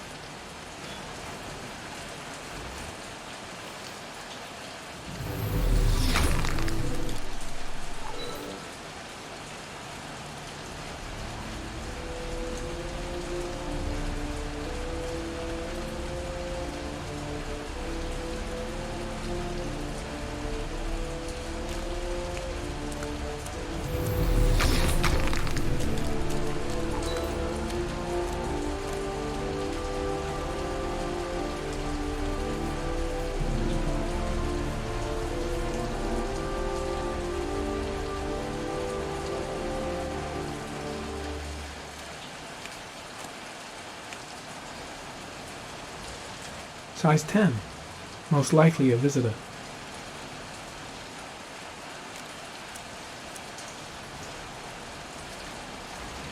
Size 13. Must be Mad Jack's size. Yeah, he does look a little bit bigger than me. I think mine are a size 12. If I remember correctly. Oh. Yeah, there's a lot of shit to check here.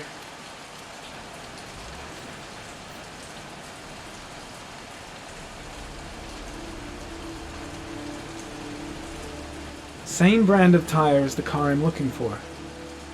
Has the killer's car been here?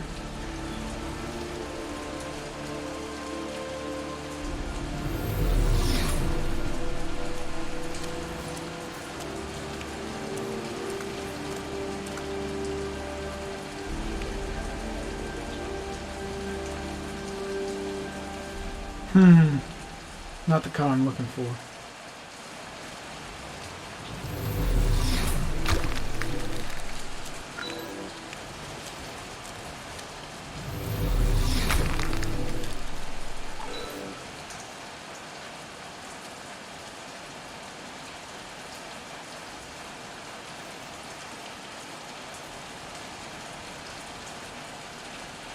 Ari, comment.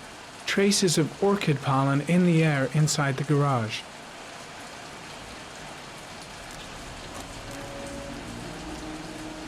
Orchid pollen. We're getting somewhere. The tire tracks matching the car.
Few traces of blue paint, same tire tracks. No doubt about it. Killer's car was here. And there's blue spray paint on the floor, if you notice, too. The tire tracks, the orchid pollen. Yep, without a doubt. We definitely got everything. We got our evidence.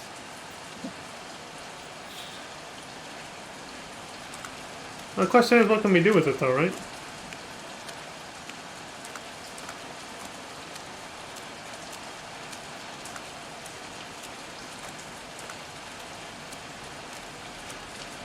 What about this acid bath thing, though?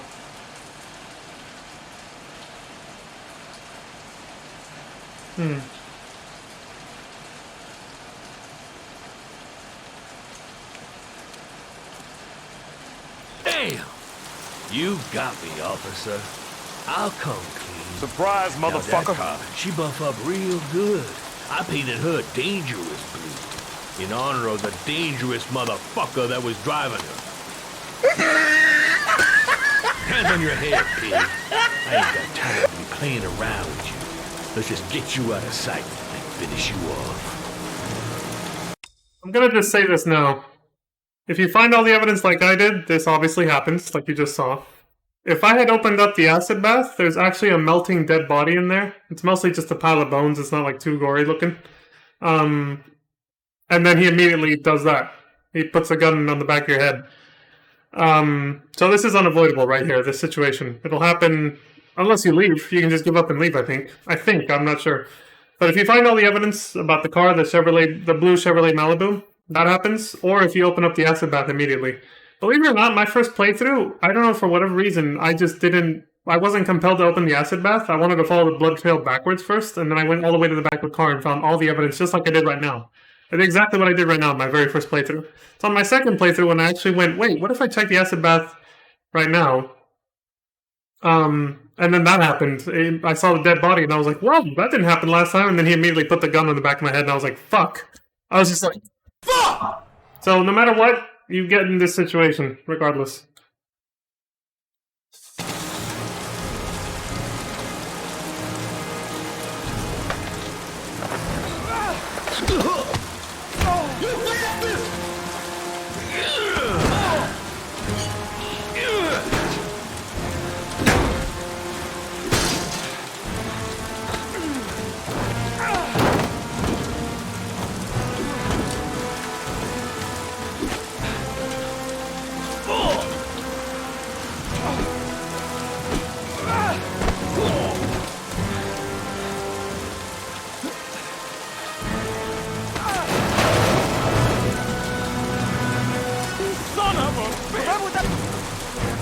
Enough fucking around. You're gonna tell me about the man with the blue car. Go fuck yourself in the ass. You bastard! Damn! You out of your motherfucking mind, man? Oh shit, Jack. Ain't nothing to it. Just a little bit of self-defense. Page 1 of the police manual. Kill or be killed. Whoa, stop, enough. I'm starting to remember some things. You be cool, I'll tell you the tale. Well, I don't know nothing about the guy. He wanted me to get rid of his dirty car, get him a new one with false plates. He paid cash, and I ain't the questioning kind. Said I was supposed to drop the word to a guy named Paco down at the Blue Lagoon when the car was done. Now, that's all I know. We'll continue this discussion down at the station. You're under arrest. You have the right to remain silent. Anything... The voice... Anything you say can and will be... Hey, you look like you got a problem, man.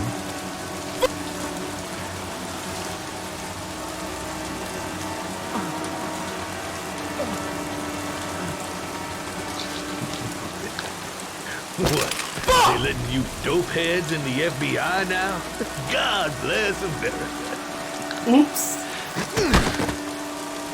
Now I'm gonna give you a little help with your drug problem, Mr. Five-O. Permanently. You son of a... Yes, I fucked that up on purpose.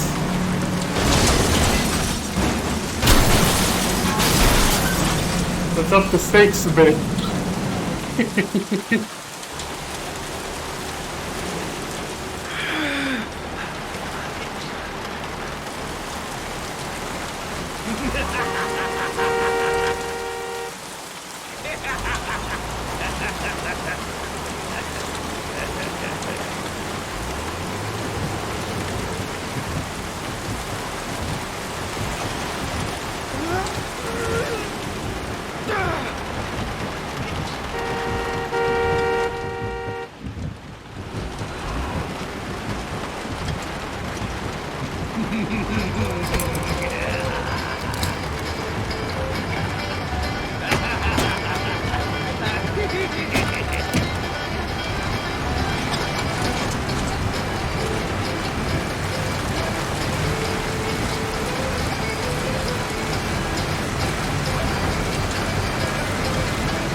Should have put those overalls on appropriately. Poor bastard. So I think if you do the acid bath thing that I was talking about, hold on, it keeps moving. I gotta pause it. If you do the acid bath thing, I don't even know if you still get a chance to collect clues from the garage after you arrest or kill Mad Jack there. I have no idea. But yeah, I fucked up the quick time because I felt it would be more suspenseful and exciting to have the whole fight play out, the round 2, basically. But that is legitimately what happened on my first playthrough, because they make, especially if you're playing on the hardest difficulty, they make it incredibly difficult to actually use the tryptocane when he starts getting the withdrawals as he's trying to read his Miranda rights. You have to push, they make you push every single button on the controller one at a time until you're, holding them all down for him to actually successfully use it, so you can avoid the second fight. But even on the easiest difficulty, they make you push quite a bit. So I legitimately fucked it up. My first playthrough, because they make you push the buttons in a way that by the time you get to, the last couple buttons, you're in a very uncomfortable position with your hands, so you're very likely to fail.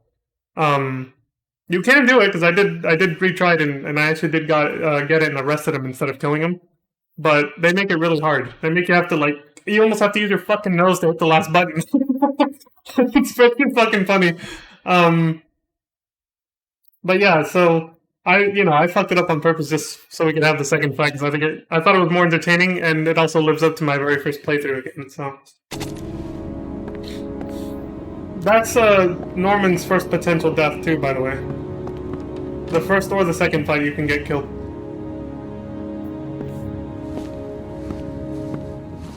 So Madison and Norman can literally die back to back, and then it's just Ethan and this guy. You think the origami killer killed Manfred? That makes sense. Didn't want him spilling his guts to us. And you suspect Gordy Kramer, right? Oh, him or one of his men. Gordy has the time and the means, not to mention the fucked up attitude to go along with it. He's only a suspect, but he's a pretty guilty looking one. Are these your files on the case? Yeah, I've been working on them for a couple of years. I built up a mountain of paperwork. Magazines about origami? You think the killer could have subscribed to one of those? If he was even remotely interested in origami in the last 30 years, his name may be in there somewhere. Trouble is, there's over 500 names. It gets a squat. I'm starving. Do you have anything to eat? Well, I'm no chef, but I should be able to make some scrambled eggs if you like. Great. I'm soaking wet. I need to warm up a little. Is it okay if I take a shower? Be my guest. Go in my bedroom. It's the next door. Oh, I'll cook up the eggs while you're under the shower.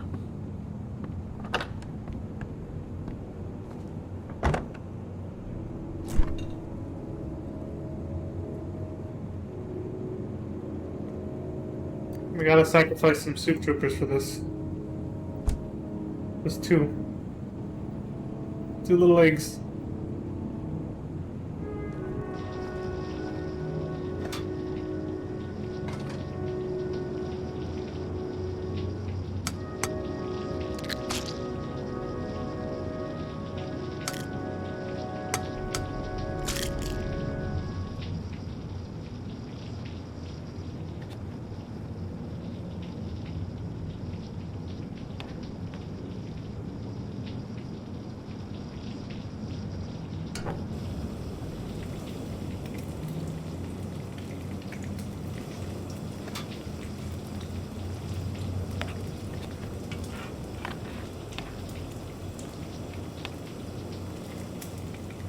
I don't have any other graphics for the eggs, so you just kind of... You won't notice a difference no matter how much you do this. PS3 era game. Early PS3 era game.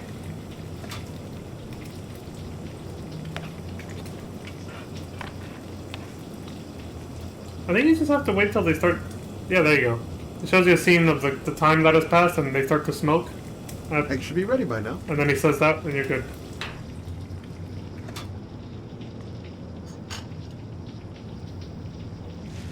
Made a fucking omelet. More than... Well, scrambled eggs can look that way too, really.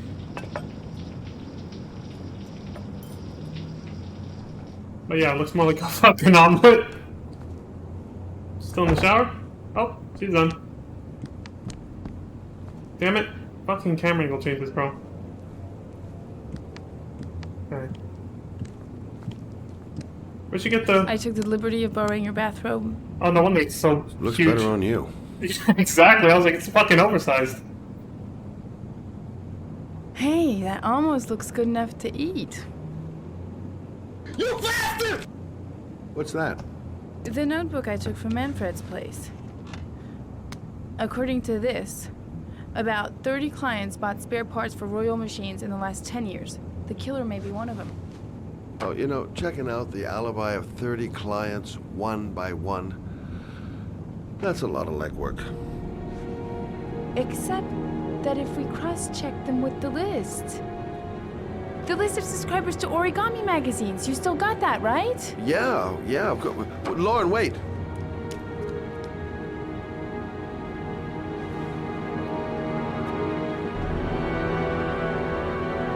If the killer really used a Royal typewriter and if he subscribed to an Origami magazine, his name should be on both lists. Well, Lauren, I mean, that's just an assumption, but yeah, I suppose. His name is here somewhere. Help me. We're gonna find him.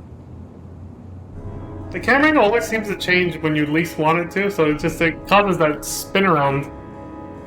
Because I'm right about to change his orientation and the camera angle changes, so then it just makes him completely flip around.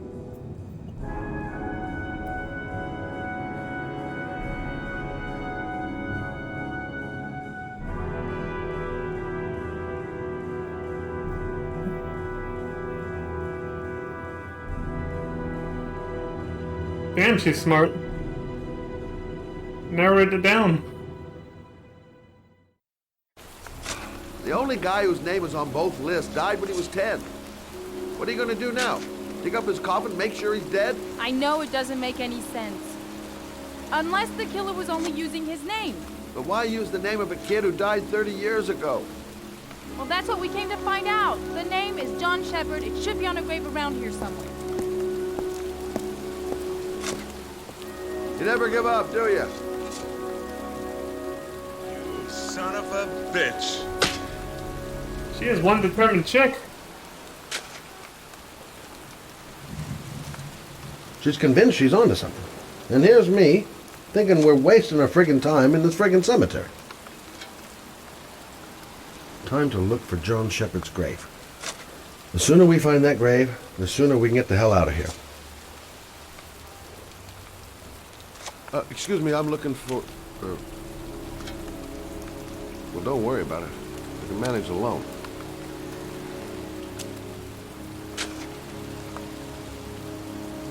I hate cemeteries. They Excuse depress me? the hell out of me.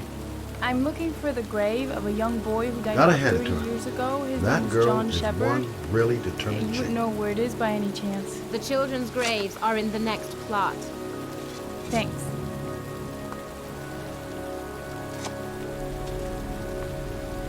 See what I mean? It's just like, wait, no, turn around. Wait, no, turn around again. God damn it, wait! This girl knows her mind all right. No point in trying to reason with her. I should be investigating Gordy Kramer right about now. And here I am, standing in a cemetery in pouring rain, looking for the grave of a kid who's been dead for 30 years. It's cold. It's raining. I'm standing outside getting soaked. Oh, hell. Hey, Scott, where are you going?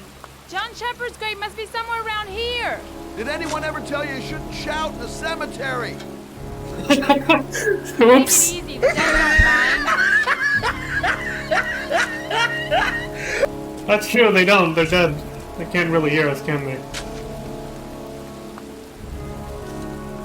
Okay, so it might have to be within this plot, or the one next to it. Wait a minute, I see something over here.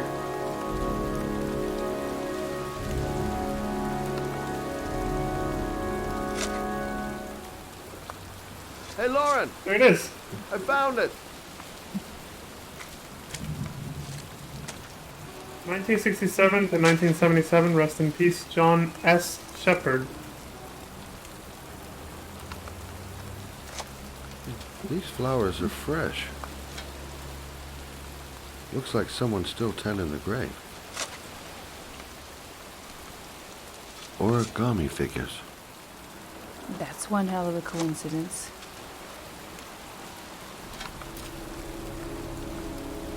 Oh, youngin'. That one I knew well. You knew John Shepard? I've worked this graveyard nearly all my life. I remember what happened. It was in 77. October, I think.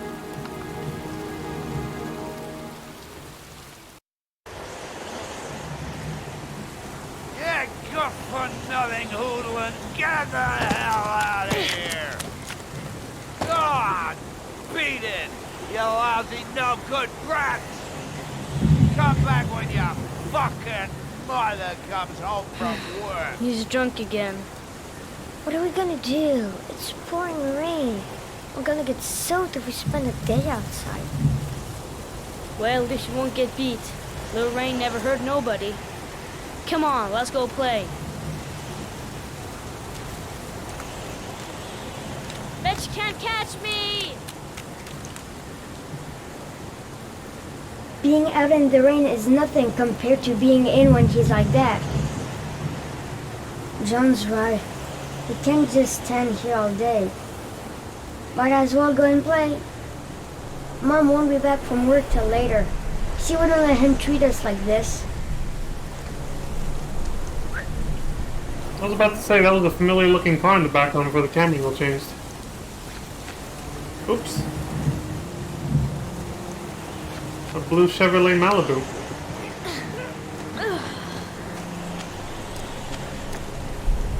At least from what it looked like in Norman's little files or whatever.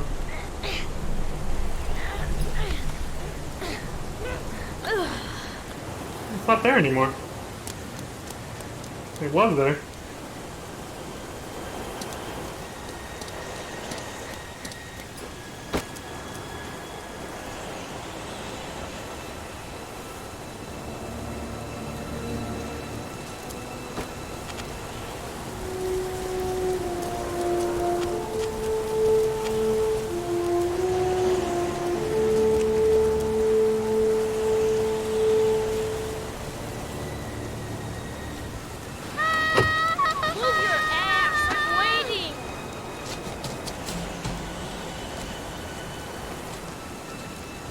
The construct. Watch your head!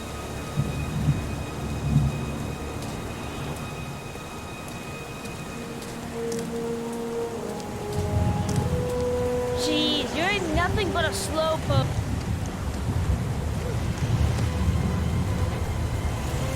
Bet you can't do that.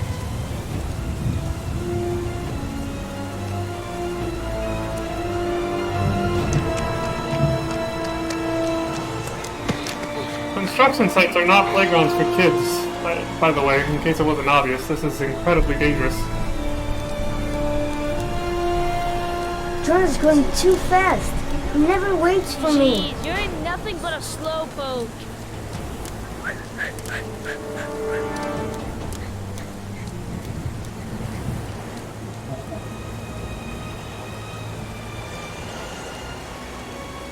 What you do? Come on, loser! You bastard!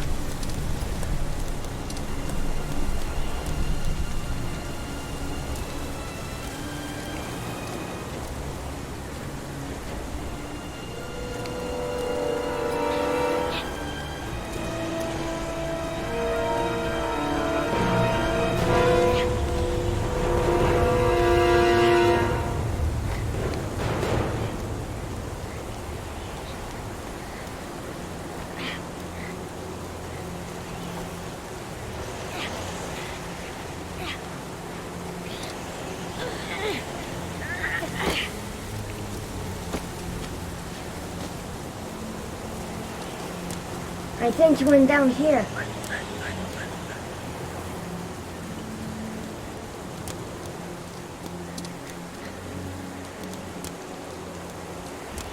Yippee-ki-yay! Maybe Bruce Willis now?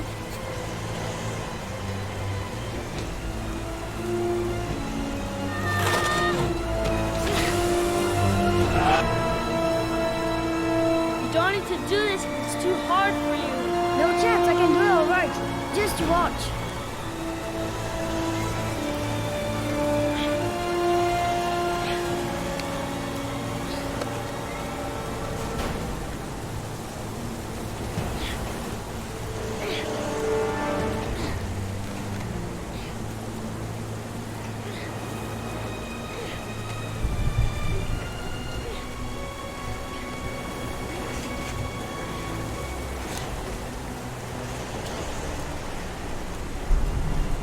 John, wait for me! Get a move on.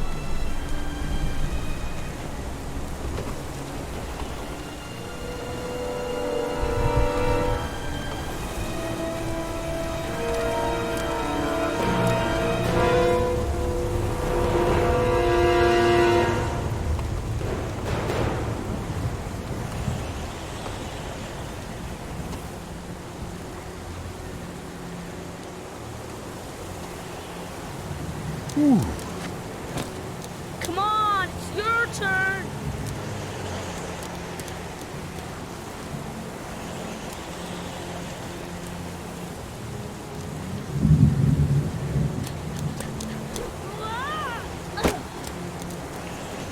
It's time. Jump up, Jack.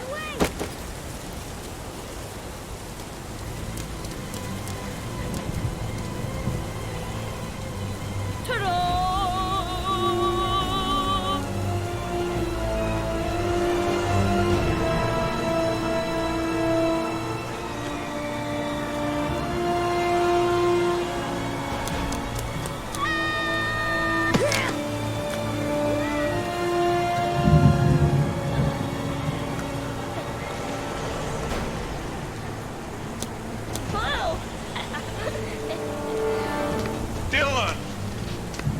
You son of a bitch. Let's play hide and seek. You go and count to 20 and try to find me, okay? 1, 2, 3, 4, 5, 6, 7, 8, 9, 10, 11, 12, 13, 14, 15, 16, 17, 18, 19, 20. Yeah, you can skip numbers and be a little cheater if you want. It doesn't matter.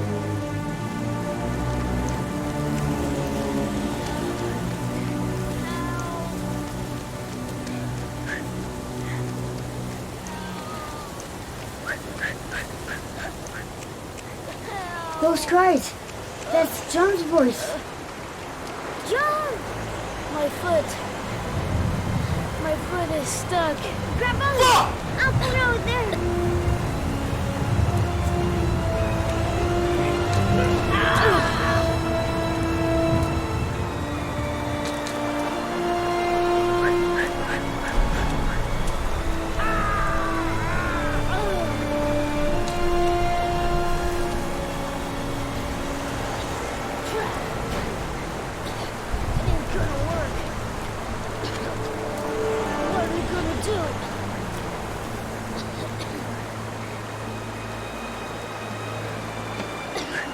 Go on, hurry!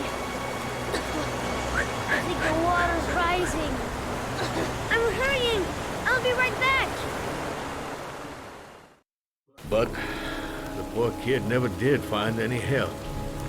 And his brother drowned in a pipe full of rainwater. The boy that lived, what happened to him? Well, all I know is he got separated from his parents. I think he got adopted. Well, looks like a storm's coming. I guess I better be getting home.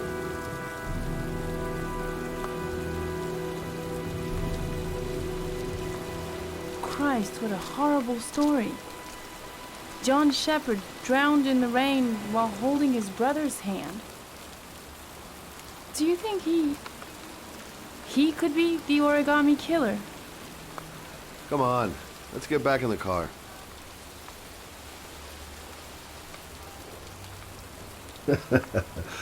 There she goes again, surprising me. I don't usually like surprises. The kid died 30 years ago. Who's still tending the grave after all these years? There's nothing else for us here. Let's go.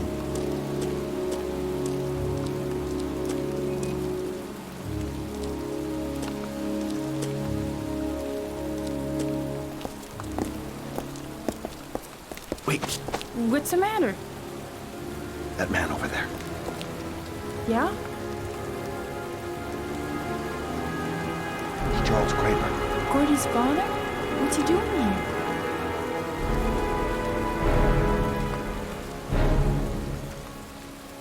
He's putting flowers on John Shepard's grave. Son of a... That's hella sus. It was over 30 years ago. The dude looks kind of old. There's gotta be something there. There's the Blue Lagoon, Thursday, 11:03 p.m. Oh shit, we're back in the Ballad of Gay Tony. We got nightclubs again. Let's go.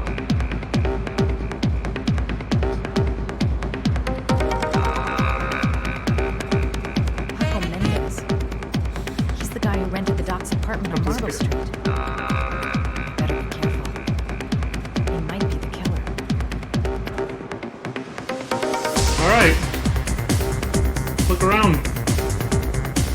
Yo, all joking aside, this music's kind of dope. I like it.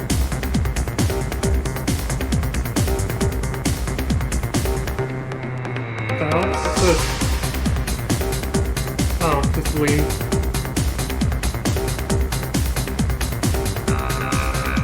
Who's that? Bartender. I don't know where I can find Paco. Let's go talk to the bartender first, yeah.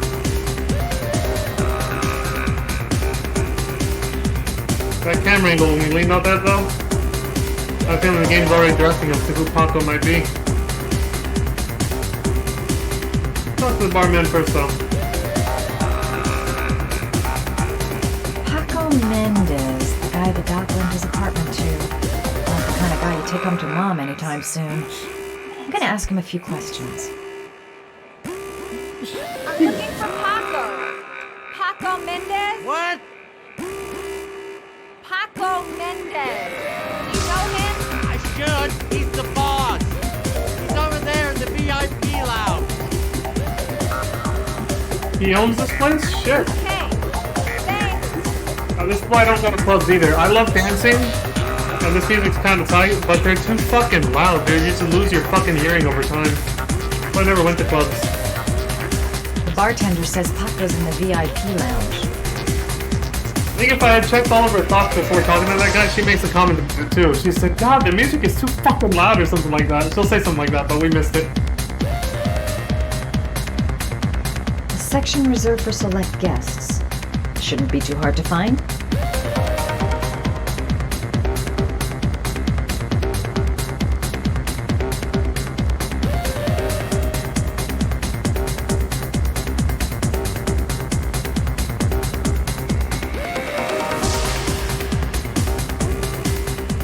I've got to speak to Paco. That's not possible. Mr. Mendez has asked not to be disturbed.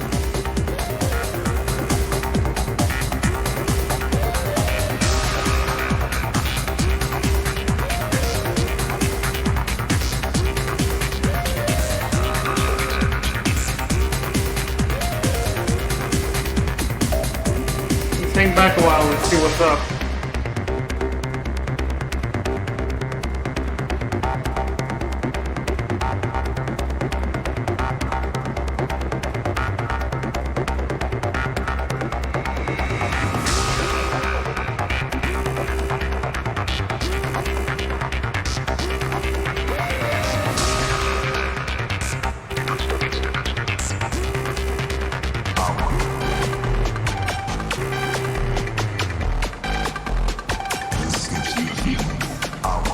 Paco seems to like his girls sexy. Sexy in a kind of dumb way. Yeah, I see what she means. He's like, yeah, that chick over there is dancing all night. It's kind of hot, so.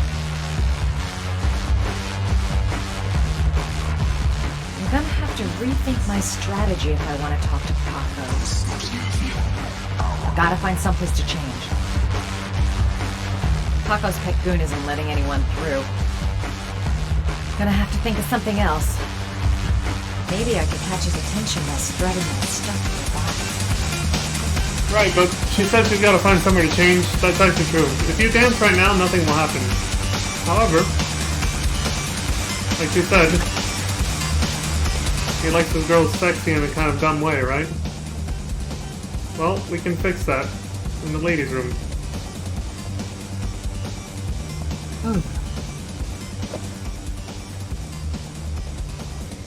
Time to play the sexy girl. Exactly. Alright, what should we start with first? We need to make that skirt shorter.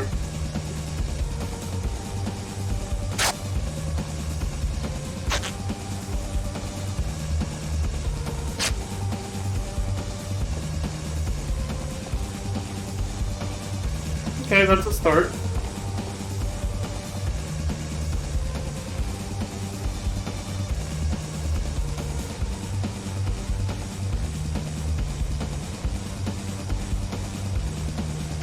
Like more of a party girl, not too formal. That's better. Gotta show some cleavage. The eye catcher. Aside from the shorter skirt, I mean. And one last thing. At least a tiny hint of makeup.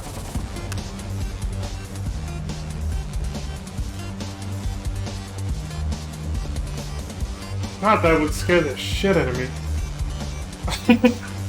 Look at that. Sharp pointed object that close to your eyeball. Fuck. And we're good with that, I think.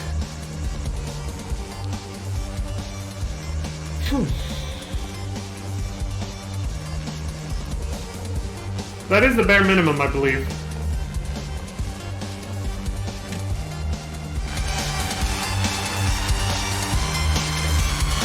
Everything I did plus one thing of makeup. You can do the whole makeover if you want. You can put a bunch of makeup on her face. I don't usually like that, so I just do the bare minimum with this one. This is what's required. Feels like the whole place is watching me.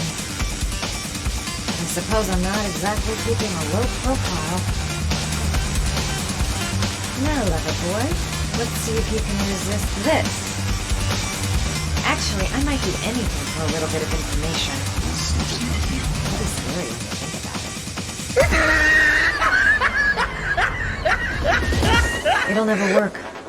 Paco will never fall for it. Mind you, a guy who wears a jacket like that is capable of anything. I say if you got it, flaunt it. Time to swing my hips and get a little rise out of Paco. Okay, it's showtime for scumbag Paco. He's definitely gonna notice me this time. Oh, so she says that because, like I said, you could have tried dancing just as she was, and he wouldn't notice you at all. And that's why she says she's gotta go change somewhere. You know, make her outfit a bit more revealing.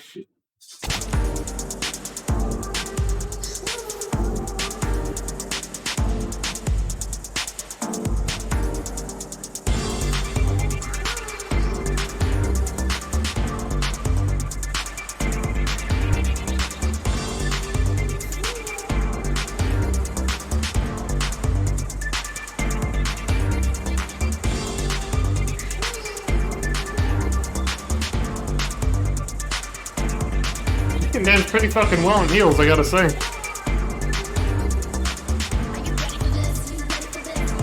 Are those considered high enough to be called high heels, or are they like mid? I don't know. Hey, you!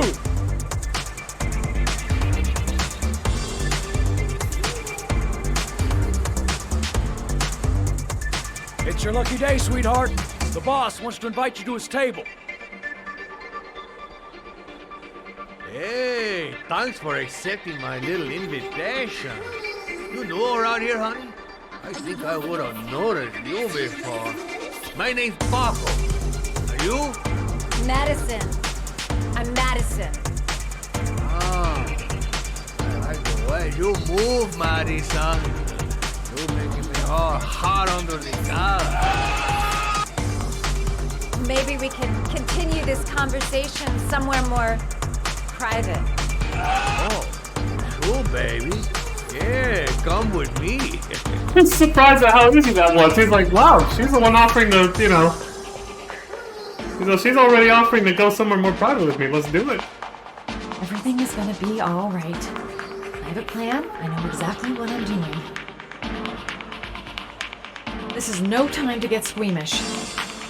Even if my legs do feel like they're about to give away. I'll just follow him to his office. This guy is truly revolting. Ugh. He is very much so, yeah. The way he dresses, the way he talks, oh my god.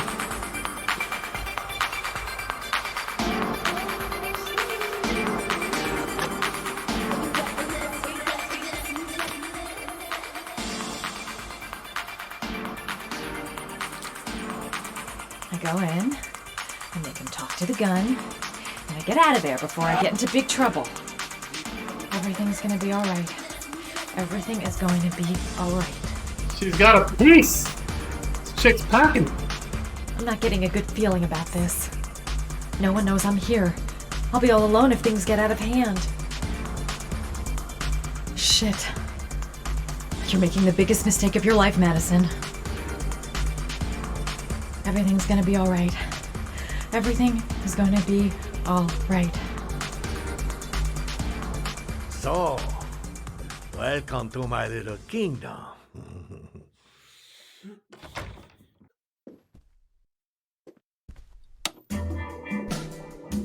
I'll take that. Just get in the way of the good things, sweet cheeks. So, show me what you can do. Take it all. Slowly. Take it all on.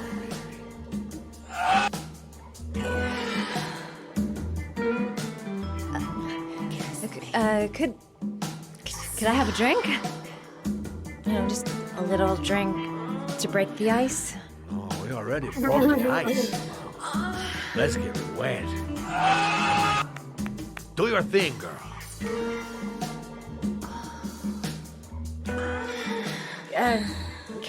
Could we just talk first? No, we don't need any more talking. I all talked out. Now, show me what you can do.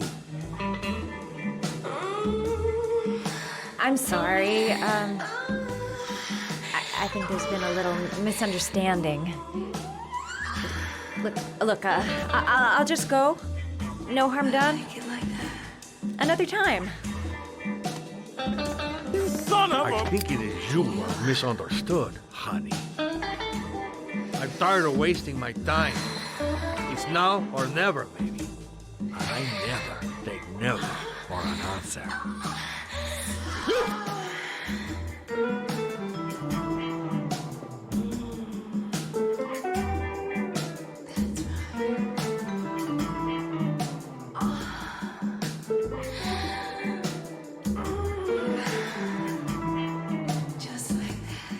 Puke if he so much as touches me. Could make a dive for him. Go for the throat.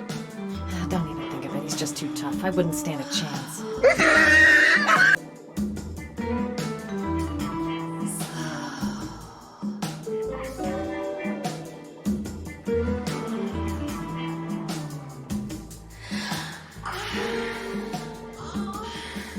I could call for help. Oh, that's stupid.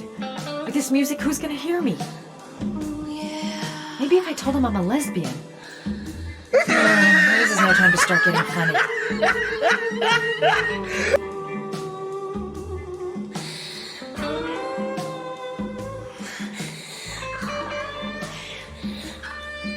My bag's too far away. I can't get to my gun. I have to think of something else.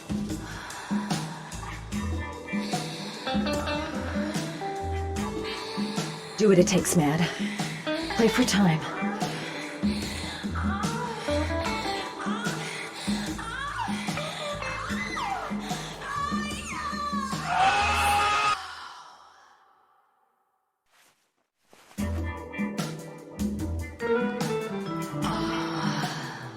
think of something.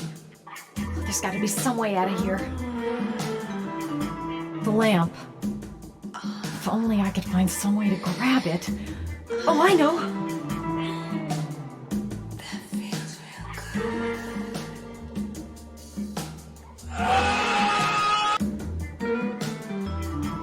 Kiss me.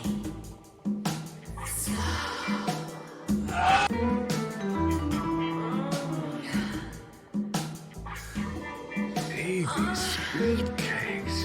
You got it going on down below.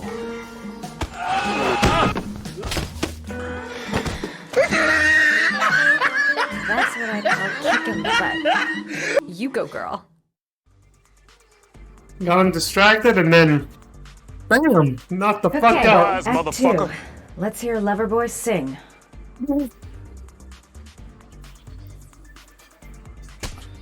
It's not getting up. Surprise, motherfucker. He's still not.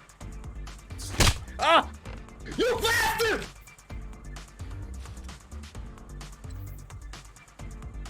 I almost hit him in the eye with the lamp. Look at him. The scar right here. If you call out, I'll kill you. Got it? Shit. What you want? You rent an apartment on Marble Street. I want to know why. An apartment? I don't know what you're talking about.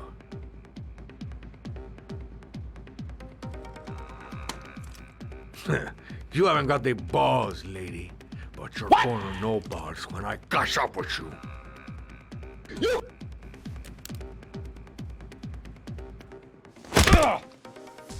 fucking bitch! I'm gonna kill you! Boss? Is everything all right?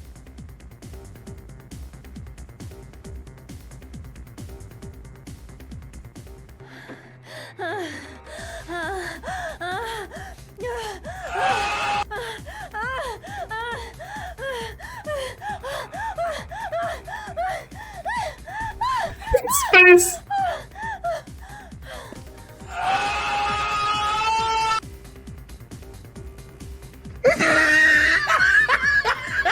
If you value those prize balls of yours, Paco, then it's time for you to talk.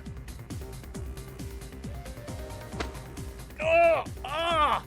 What you doing? Stop it! Stop it! I'm only getting started. How about some more? I never set foot in that apartment. I gave the keys to some guy. He said he needed a place. He had money. What was that guy's name? I don't know his name. I swear. Ah! Ah! My hand. Shepard. His name is John Shepard. That's all I know. I swear it. Ugh. There, that wasn't so hard, was it?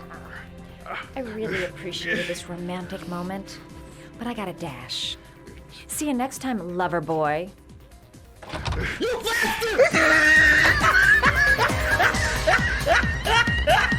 Well, that was a pretty good way of getting a guy to spill his guts.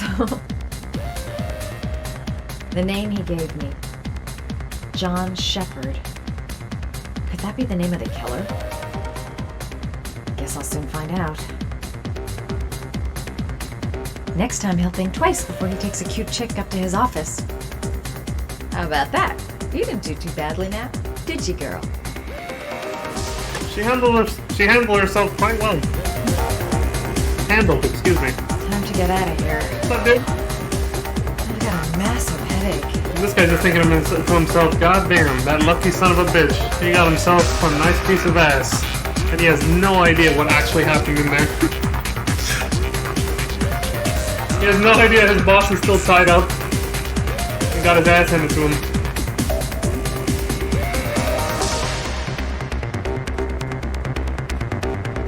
Now we just gotta get the fuck out of here, this thick ass crowd. Damn it! There. The twins over here dancing. They did look like twins, those guys, just now.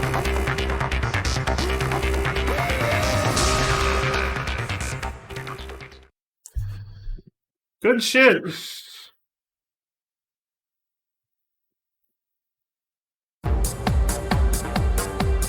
Thursday, 11:32 p.m.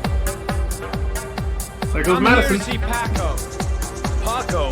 There ain't no Paco here, fella. Get lost. Are you absolutely certain? He's in his office. Take the stairs over there.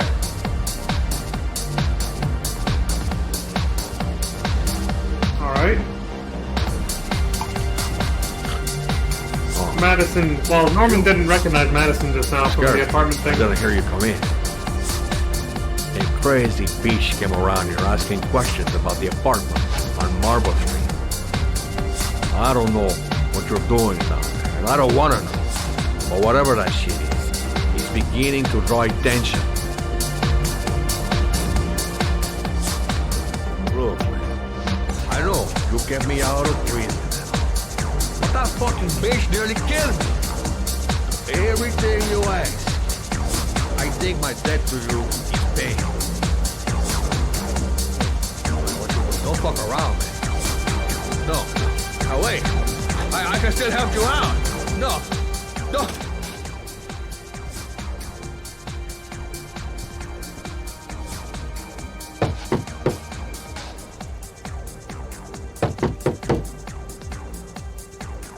Shit, I think I got in a split second too fast. You could hear a gunshot, but I got in too quick. So I didn't play the gunshot sound.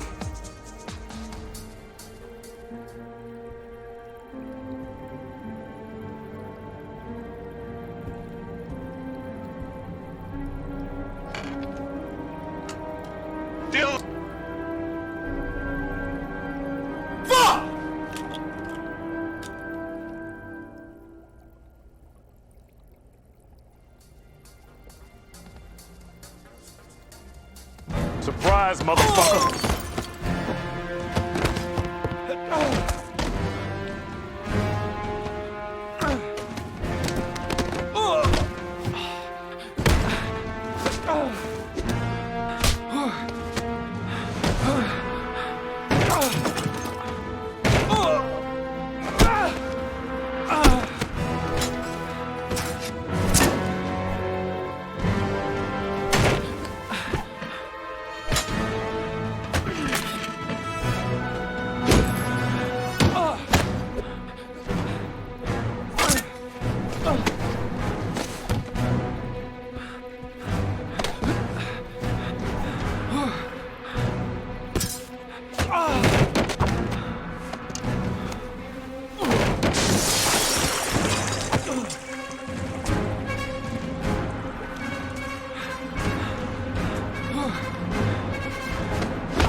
Shit, man.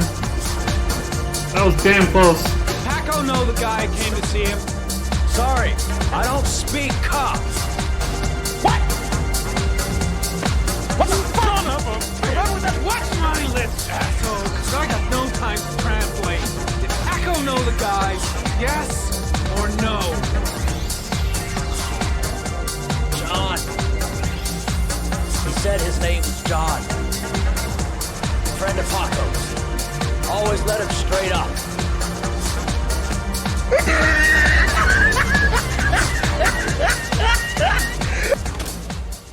Asshole.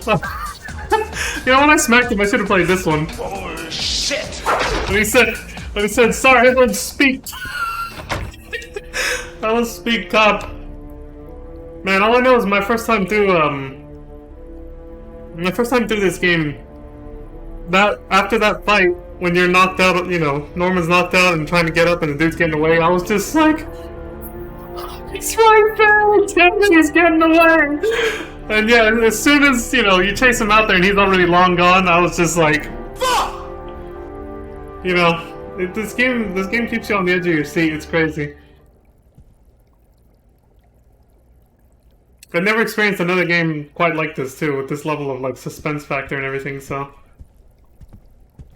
it was yeah, it's quite The impressive. killer was looking for something.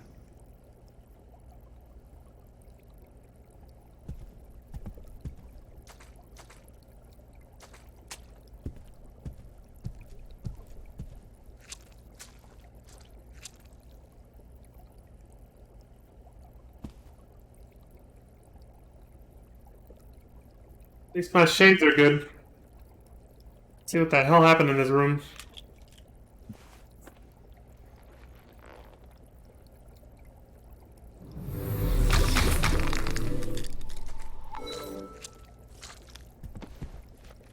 His coat pocket. I tore it off during the fight. 2 receipts from the same gas station. Interesting.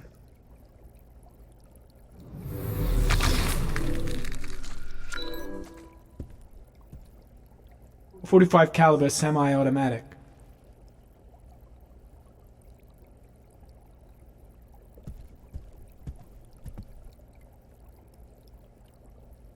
Paco Mendez was no saint. His rap sheet reads like the telephone book.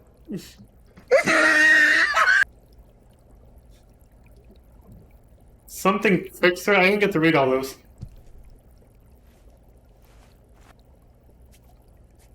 .45 caliber.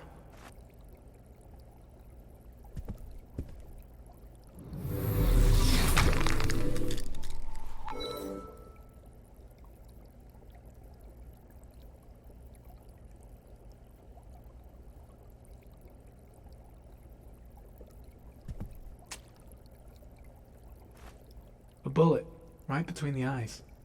Instant death.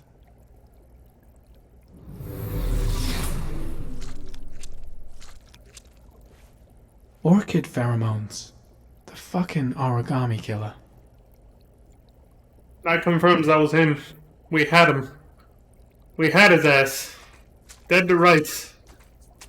But he got the upper hand on us. That asshole. He was a pretty big guy, to be fair. Like... Madison Page. What was a journalist doing here? She left her prints here. But yeah.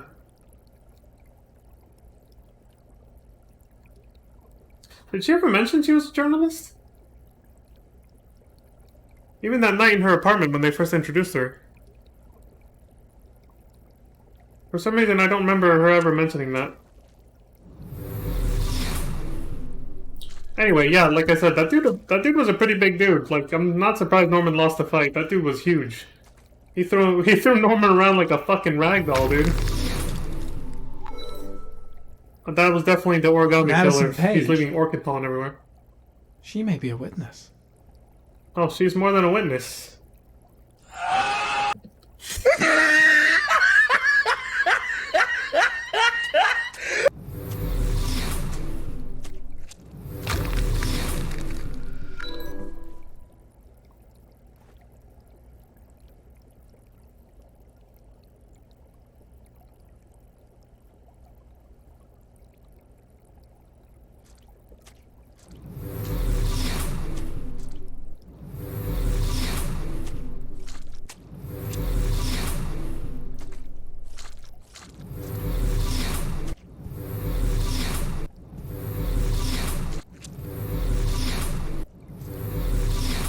Okay, just crossing my T's, dotting my I's, and all that. I don't think... Oh, there we go. See? Gotta be thorough. That's his gun. I don't think he makes a comment about finding all the evidence this time around. You're kind of just... You know... expected to be smart enough to know you've checked the whole room at this point. Or be thorough enough, I guess. He doesn't say anything like, well, I think that's all, you know, that's all I have left to see. I'm just being thorough anyway, but yeah, I think that's everything. We're out of here.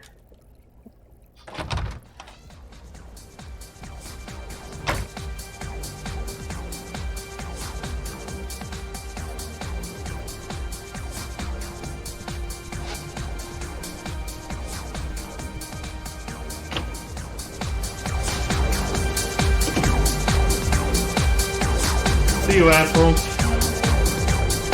Fucking stares right at me. He still has no idea his boss is dead, though.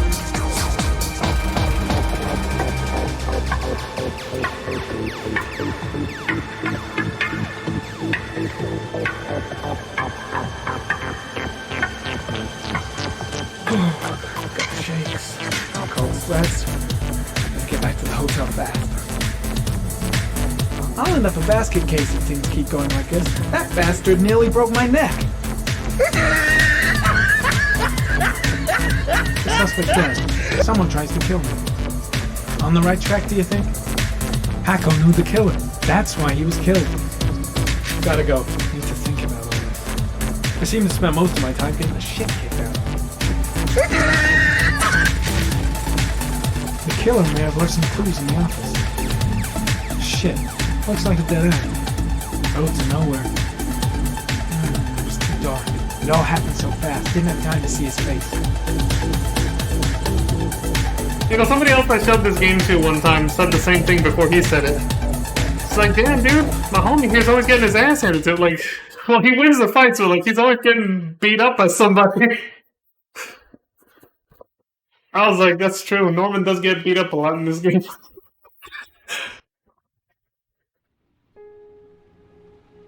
Even if you win the fights, the poor dude's constantly getting the shit beat out of him. Like, he noticed himself. It's like, damn. Oh, poor Ethan. It feels like he probably feels like shit that he didn't go through with the murder. Ethan, are you alright? You know, like he let his son down, basically. I couldn't do it. I was supposed to kill him to save Sean. And I couldn't do it. You're not the origami killer, Ethan. You're not responsible for those murders. I can prove it. That changes nothing. Saving Sean is all that matters now.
It's really janky.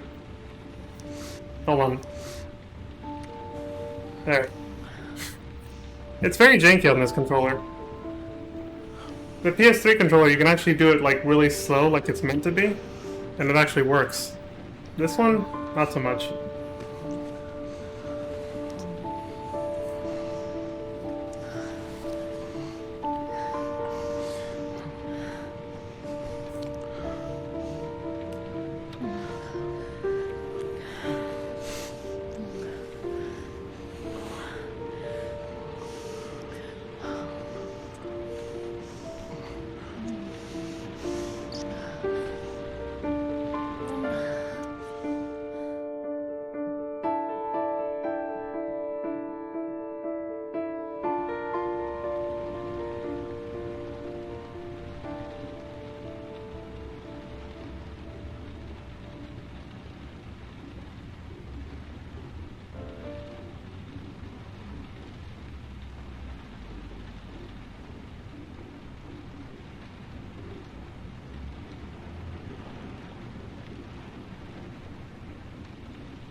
Surprise, motherfucker.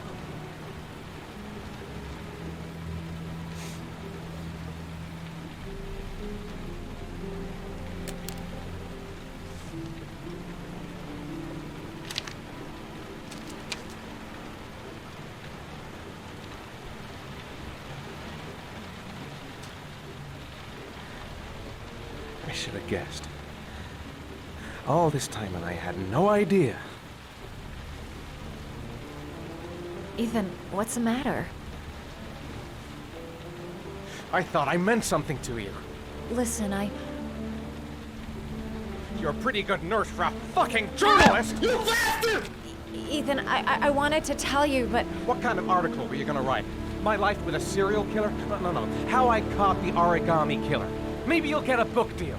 I hope it was fucking worth it! Son of a bitch! Ethan, it's not what you think. Oh, shit! You lied to me, Madison! All this time you fucking lied to me! I thought you wanted to help me, but you're only thinking of writing a fucking book?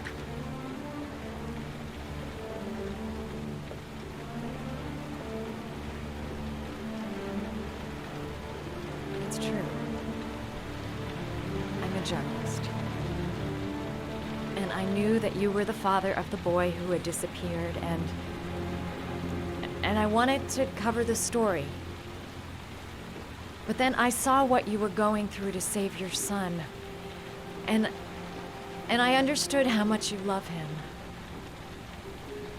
I wanted to tell you the truth, but I couldn't. I was afraid that you may not believe me. I was afraid that you'd ask me to go. All I want is for you to find your son alive. And when it's all over, I want to be with you.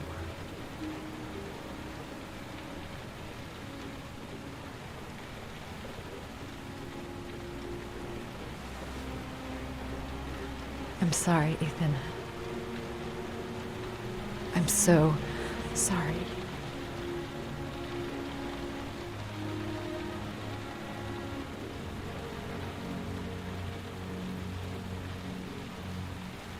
You're leaving, aren't you? It's the last origami favor. The last letters, then I'll know where Sean is. Take care, Ethan. I can't lose you now.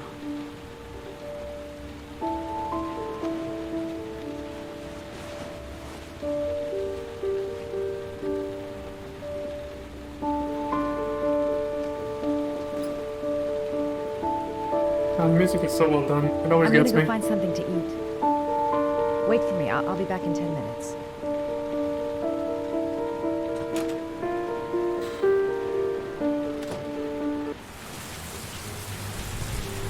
Everything that happened there is exactly what I did on my first playthrough, too. I was so afraid he wouldn't believe me. Wrong move, idiot. I should have admitted everything earlier. We'll find his son and prove he's innocent. I'll be able to help him now that he knows who I am. Now we gotta find his son. And I think I know where to start looking. I think I'm starting to fall in love.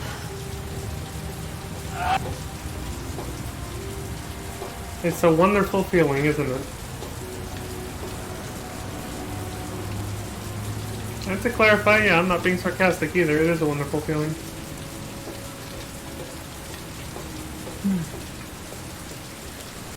Before we continue, though, I gotta use the restroom again. Before things ramp up again.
Alright, sorry, that took me a minute. Had a little hiccup. Had to do something real quick, aside from use the restroom, but yeah, I'm good now. It's like, shit, this takes me any longer, I should put up the BRB screen, but no, we're good. Uh-oh. What's this? The cops are here. It's the police!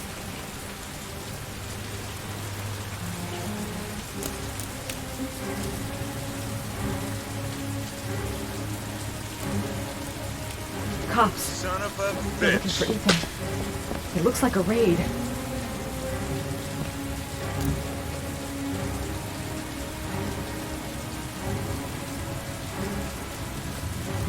It's too late. Ethan's gonna get arrested and he won't be able to save his son. I'm sorry, Ethan. I'm so sorry. There must be some way of warning Ethan. Think, girl, think. What's going on? Isn't this great? Like being in a TV show. Who'd have thought it? The origami killer renting a room here.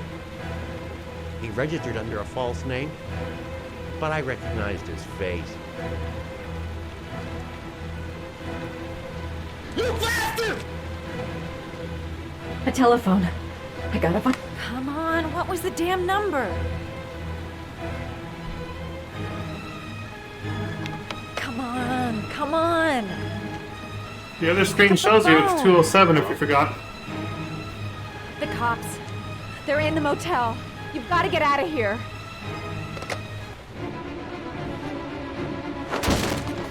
Fuck!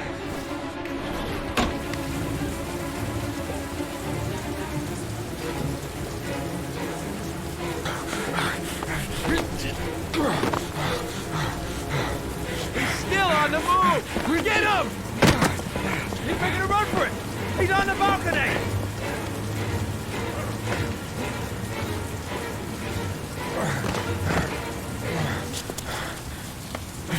Whoa! Surprise, motherfucker.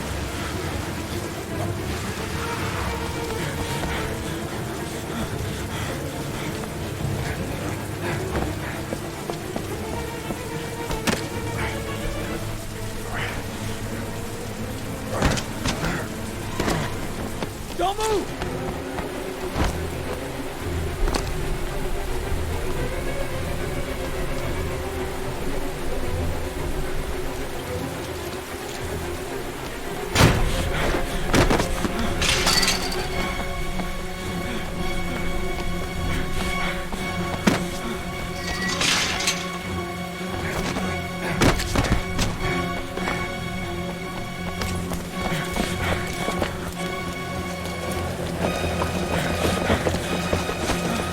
Shit! He's got a wanted level of 3 or higher. There's a fucking chopper after us. Got 3 stars, baby! Go! Go! Oh my god, that's so much SWAT. Definitely like a 5-star one level. Holy shit. So, on your knees, hands behind your head. Easy, pal. Nowhere to go. You're surrounded. Everything's gonna be all right. Holy Surprise, motherfucker.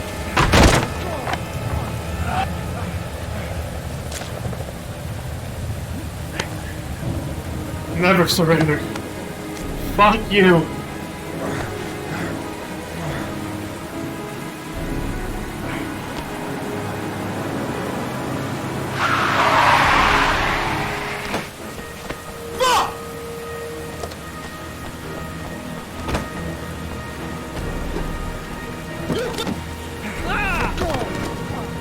What's the matter with you?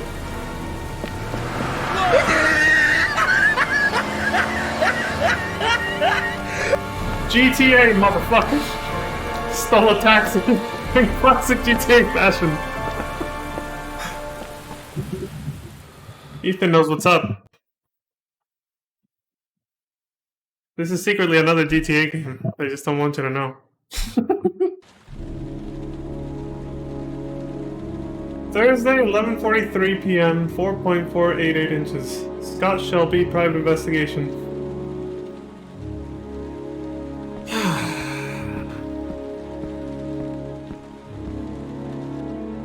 Yeah, if you fail all that, you can't get arrested as Ethan.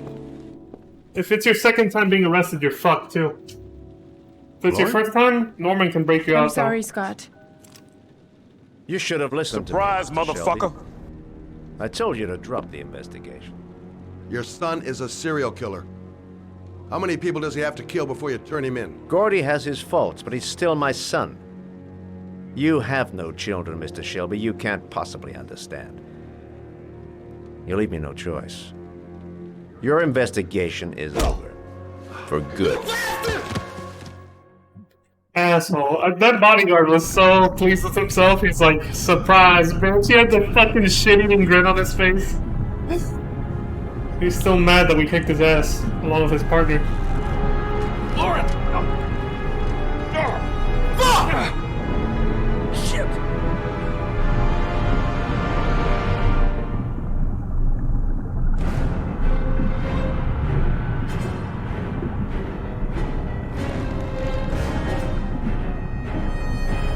Lauren! Lauren, wake up! Lauren!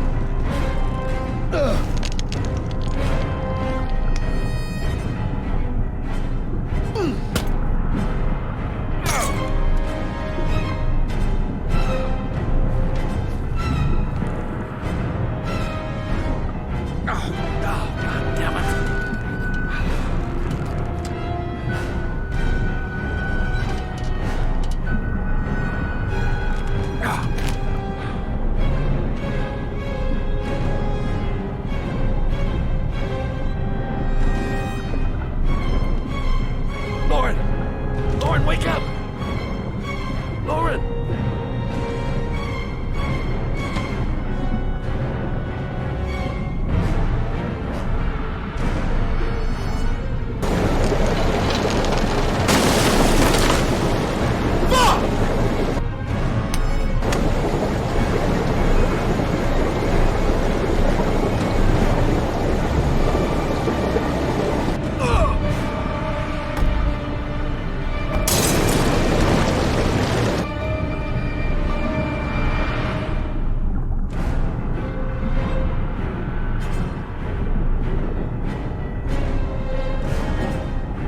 Holy shit, Scott Shelby, the hero, am I right?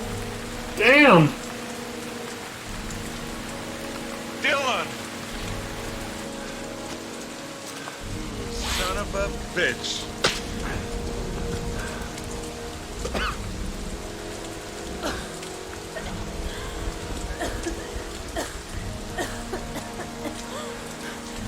I was gonna take up swimming again. This isn't exactly what I had in mind. You got a car back at your place? Mine's obviously pretty fucked up. Yeah, sure. What are you gonna do? I'm gonna go settle a few scores. Come on, I'll take you home. Lock your doors and windows and don't let anybody in but me. Okay? Be careful, Scott. I don't want to lose you. As long as they think we actually died. They won't go looking for her at her place yet. So he's got some time. Real quick, before we go on to the next scene though. Yeah, if Norman's still alive and Ethan gets caught for the first time at the motel, you can break him out. If it's the second time, you're fucked even if Norman's alive. Ethan can't get out of jail anymore. Alright, it's payback time, motherfuckers.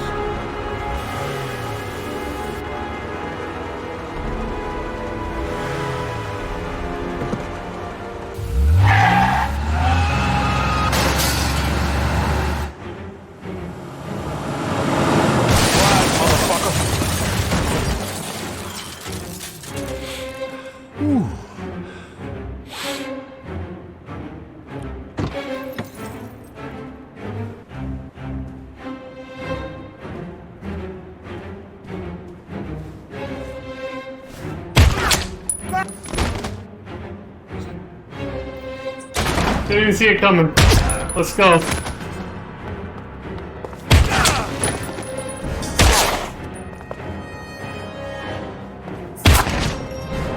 Gotta go for the guy on the high ground first.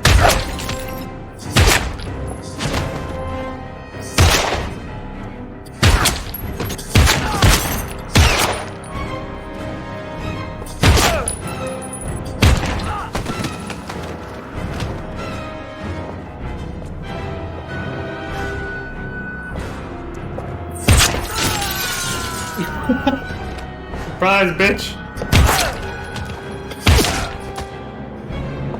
Anyone else want some more? Let's go. I got enough ammo for all of y'all.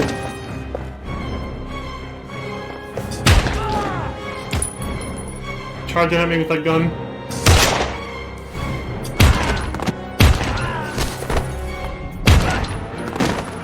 Jesus Christ, dude. There's so fucking many of them. I think I got them all though. Stay back! Don't come near me, or I'll shoot! Fucking asshole. You son of a bitch! Oh.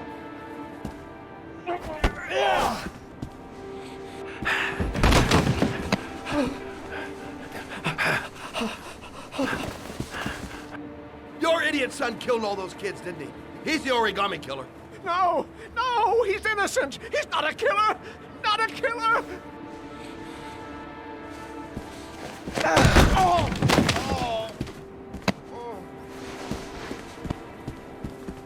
You're a fucking liar. Now tell me the truth. No. Shit! No, please! Don't hurt me! Last chance. I don't know. I swear! I don't know anything! Come on, dude, bullshit.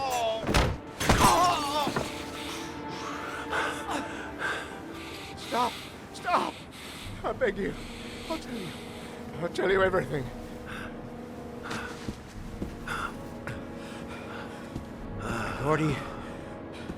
Gordy always wanted his fun, you know. He wanted to be like the origami killer. He kidnapped that kid and he held him under the water for a little too long. It was an accident. An unfortunate accident. He just wanted to play. He told me everything. He was crying. He was so sorry for what had happened. Whatever he did, Gordy is my son.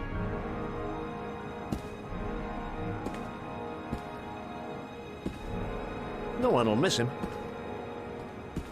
What?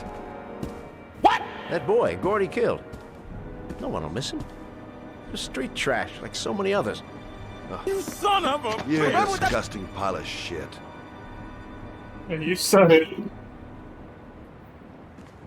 And what about John Shepard? Why did you put flowers on his grave? I own the construction site where he died. I never forgot. I've been putting flowers on his grave for 30 years. But the other kid's street trash? What the hell? John had a twin brother.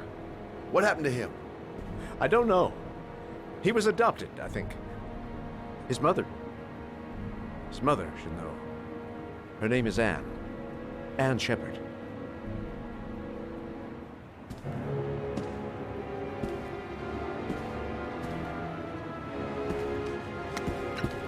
My heart! My heart! Quickly! I need my pills. In that drawer. There. I can't let him die, even though he deserves it.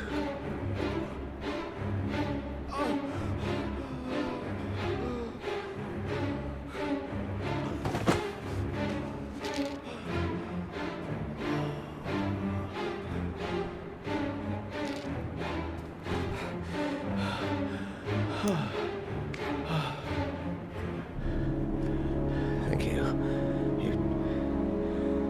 You saved my life. I already regret it.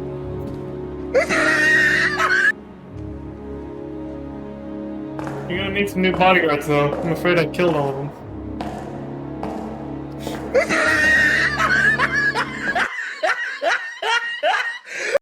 Fucking flawless victory too. I didn't get shot once, and I fucking murdered all of them. It's like, holy shit. Definitely a Poggers moment. Friday, 9:07 a.m., 4.998 inches. Only one more inch before Sean is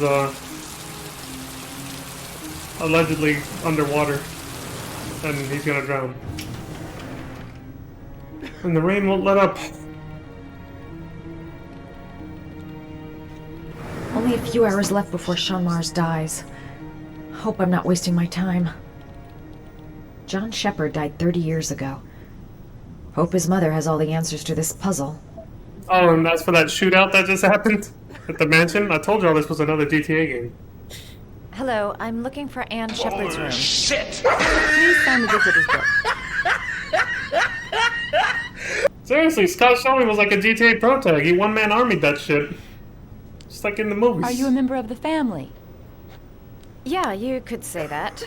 Oh, she'll be pleased to have a visitor. No one ever comes to see her. With the Alzheimer's, she has trouble remembering things, but it'll still please her. You know. It's room 19 at the end of the corridor. Thank you. I think her name says Luz Dolores. Definitely sounds like a Spanish or Hispanic name. Luz is light, Dolores is pain. Or pains in plural, to be more exact. Room 19. Where is that?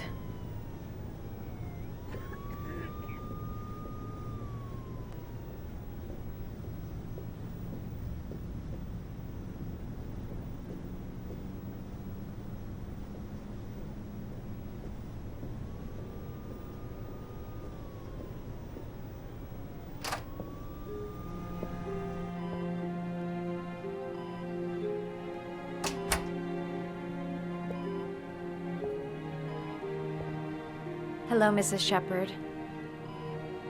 Is it time for my pills already? No, Mrs. Shepard, They're never on time with my pills. I don't know what they do here. In the other hospital, they were always on time. But here...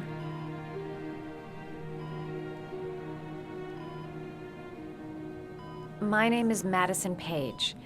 I'm a journalist. I'd like to ask you some questions about your son. I don't like this hospital. The food isn't very good, you know.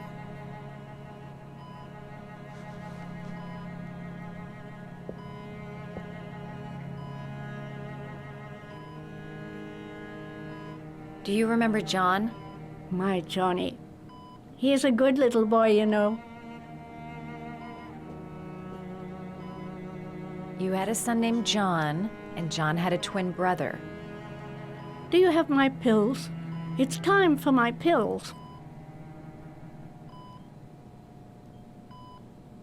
Your other son, Mrs. Shepard, John's twin brother. What was his name? What other son? I have no other son. I never had any children. Bullshit! I think your son is in trouble, Mrs. Shepard. He's done some terrible things. I need to find him.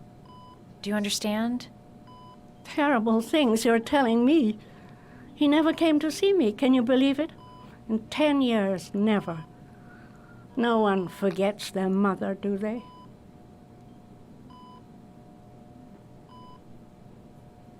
Try to remember, Mrs. Shepard. John's twin brother was placed with a foster family after the accident. What was the name of the foster family? I asked them for a television, you know. They said I didn't have enough money. It's a pity. I'm fond of television.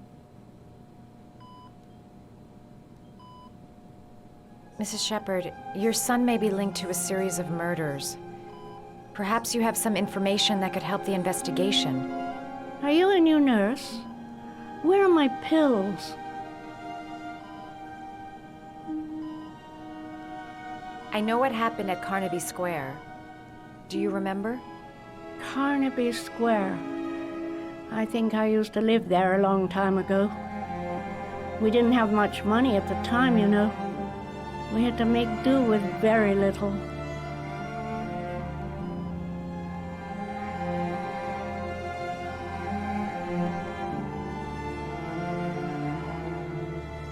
This woman might be the origami killer's mother.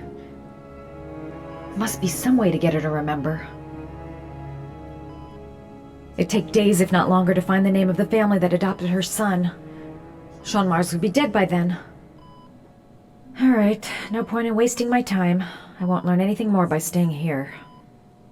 The game's enticing you to give up if you do that, but we're not going to do that.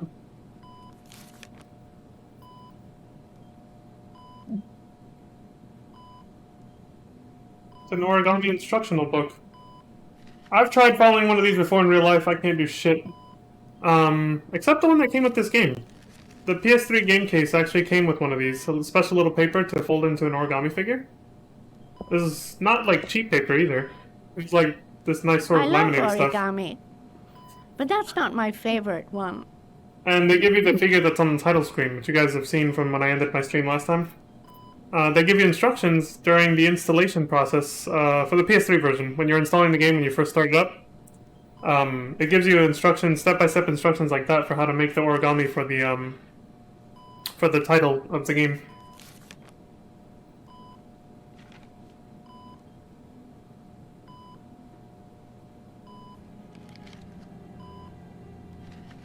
So she said she likes origami. I forgot where I put it too. I know I still have it somewhere. I think I might have put it back in the game case actually. Here, I'll find it. Cause I know I have my PS3 games over here. I love origami, but that's not my favorite one.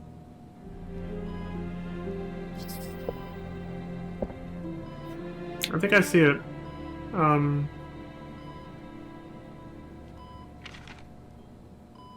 The dog. I'll get it in a sec once we're done with the scene.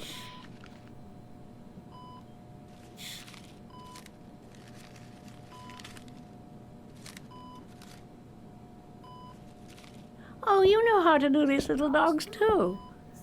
My children loved origami. I taught them how to do it. John loved the little dogs. He always wanted to call them Max. Max, Max, Max? All dogs with the same name. I was wasting my time telling him they couldn't all have the same name. But he always wanted his paper dogs Max. It's funny, isn't it? That's kind of cute. Kids are cute like that.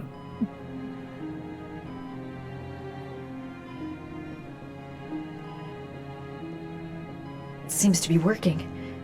She's remembering stuff. Gotta find something else to show her. Did you make these origami figures? My little paper animals. They played with them for hours. I showed my boys how to make them, you know. Yes, your boys, Mrs. Shepherd. John and... what was your other son's name again? My other son? I only had one son. My little Johnny.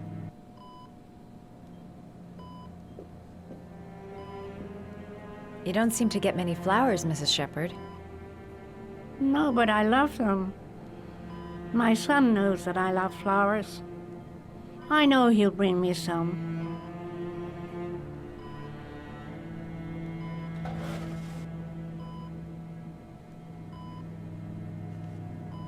Are these your children, Mrs. Shepherd?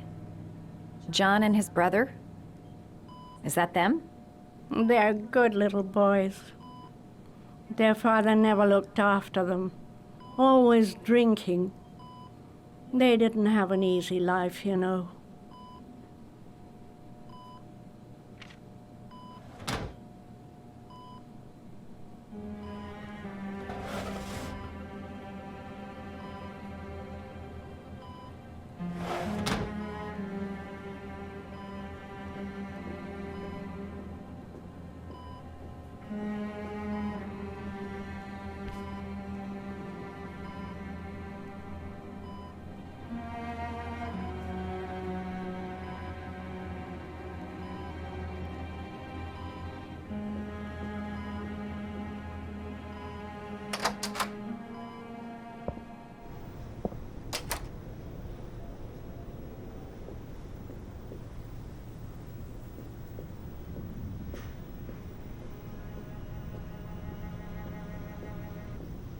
Does Mrs. Shepherd ever talk about her past? It's not all very clear to her now. Sometimes she'll remember the oddest things, though. I suppose if she sees something that reminds her of her past. I'm looking for her other son. He was adopted. I mean, he's probably changed his name. Is there any official documentation on Mrs. Shepherd? No, there's nothing really. Nothing about her family. I guess if her son was adopted, then she's the only one who could tell you about that. Does she get many visitors? She's been here for 10 years and you're the first. Sometimes, if you show her things, it seems to trigger a memory from her past. You might get it to remember. Thanks for the advice. She said she loved flowers. But what kind? Show her things that take her back.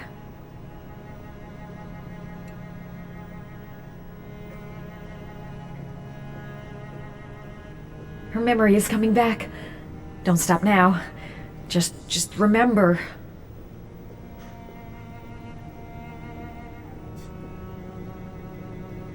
Sorry, I gotta point out, Madison's strut walk, it's like she's... I don't know, it doesn't fully look natural, it almost looks like she's definitely strutting for the runway or something. The way she walks. What a lovely Her shoulders orchid. are so stiff. My sons loved orchids. We used to grow them in the back. When John died, I laid orchids on his grave. I cried when they told me. I'd already lost one of my children, and now they were taking away another one, you understand. The foster family, Mrs. Shepherd. What was the name of the foster family that adopted John's brother? They were really very nice people. I met them, you know. In the beginning, I used to go and see my little boy. And then I got sick and I couldn't go any longer. Perhaps he thought I'd forgotten him. He must have thought I didn't love him anymore. His name, Mrs. Shepherd. What was his name? But I loved him. If you only knew how much I missed him. Please, Anne. His name. What was his name? Come closer. It's a trap. She's gonna poison you or something.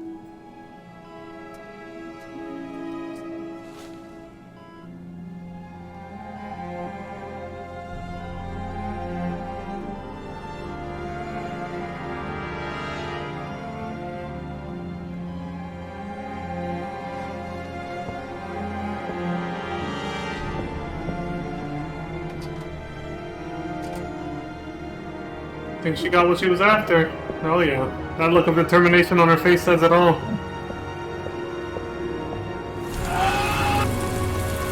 She looks fucking pissed. Let me see if I can find that real quick. The origami figure I was talking about. I might have to pause it as soon as the scene starts though. Hold on. The last letters, 961 Rainbow Lane. Friday, 6:24 p.m., 5.115 inches. Oh, that doesn't look ominous at all. You know what? I don't want to interrupt the flow of this right now, at this moment. I'll get it later. I'm pretty sure it's right there, though. I'll get it when we're done with the game, because we're pretty close to the end.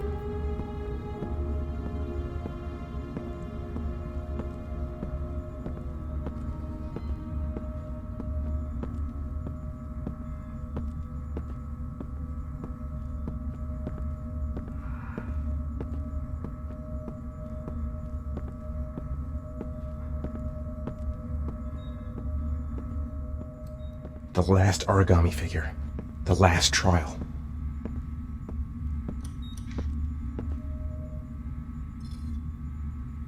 The last trial. The last question. Are you prepared to give your life to save your sons? There is a deadly poison in this file. It will kill you in exactly 60 minutes. If you drink it, you will get the last letters of the address. You will have enough time to save your son and say goodbye to him, but then you will die. You can drink the vial or decide to leave. The choice is yours.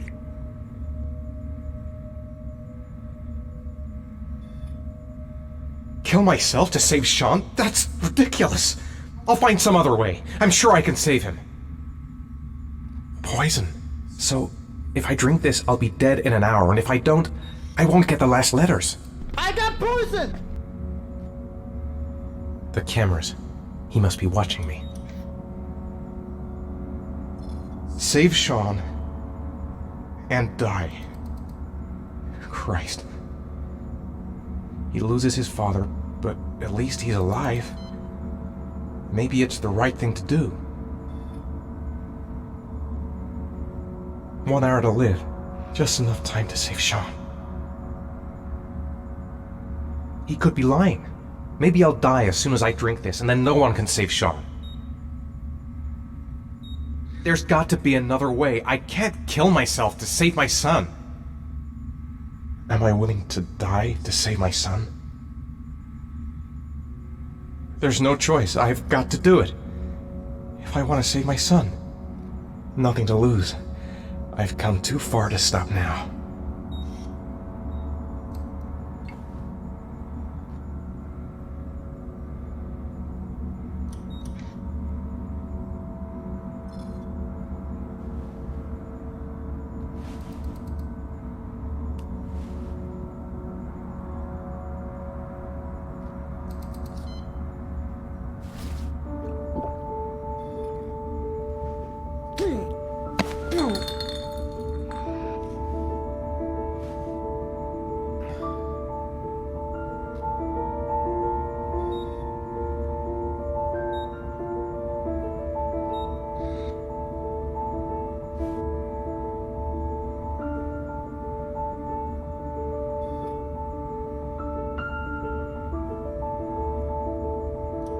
The last letters have been sent to your phone.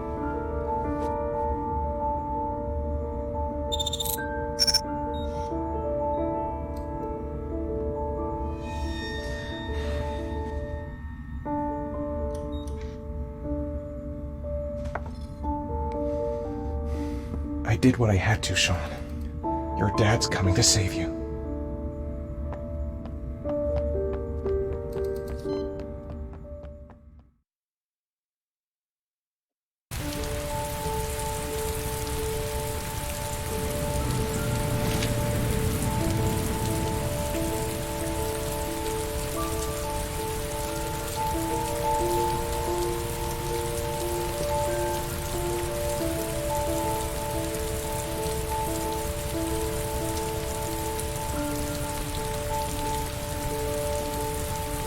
Nowhere, and I'm out of time. Damn fucking shitty letters from this fucking address! Come on! There's gotta be a way to do this!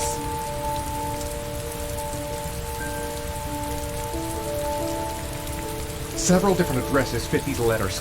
God, they're scattered all over the city. I don't have time to check them all.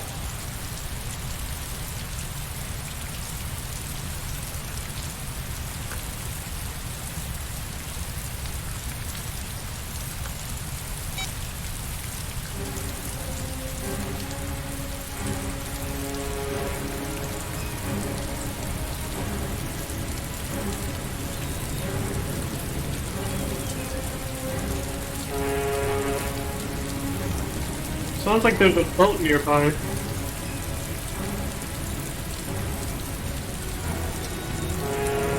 That's definitely the sound of a horn from a boat.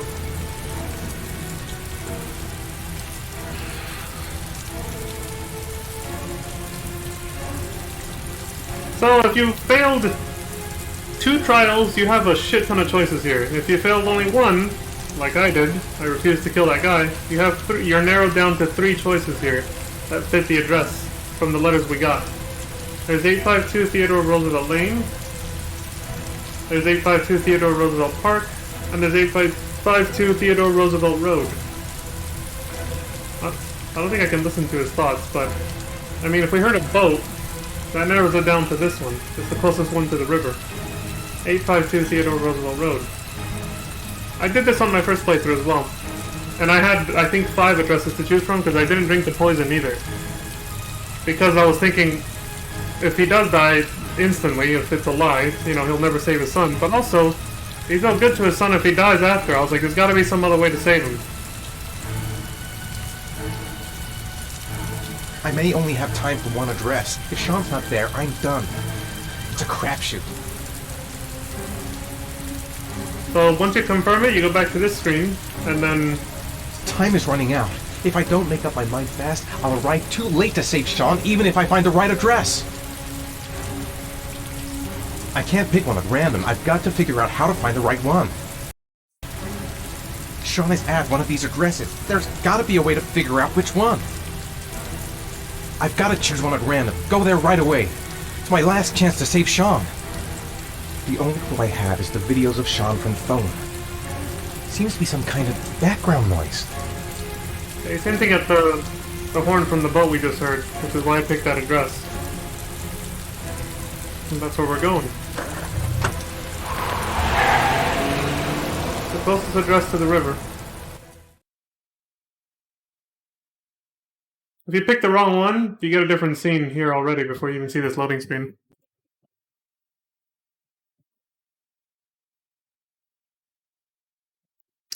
So what about our other two heroes over here? We've only got a few more hours left to save Sean Mars. There has to be a goddamn clue somewhere. It's probably staring me in the face. This kid's gonna die, and I'm going around in circles! Madison and Ethan may have figured it out. Now we just need this guy and Scott. All packed up and ready to go? What are you talking about? The investigation's over. We know who did it. We no longer need your services anymore, Norman. So you can ride your files all the way back to Washington. I'd be lying if I said I was gonna miss you. You bastard! The investigation isn't over. You have absolutely nothing on Mars. Mars is guilty. Case closed. Anyway, it's no concern of yours now. You're off the case. So pack up and fuck off. You son of a bitch! Blake, you are an unbalanced, psychopathic asshole! I'll take that as a compliment. Honestly, I don't give a shit what you think. I found the origami killer. Everyone's happy. End of story. Have a nice trip back, Norman. You son of a bitch!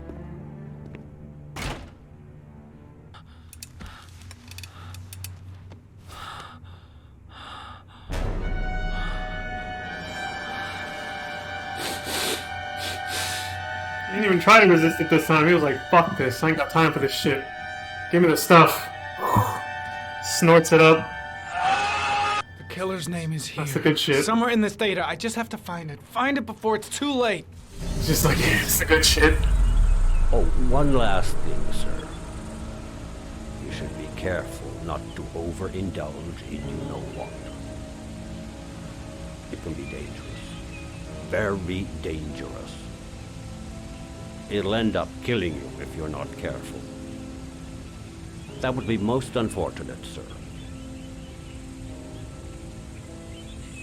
That's your heads up. You're on a timer here. If you don't do this fast enough, or give up fast enough, he will die.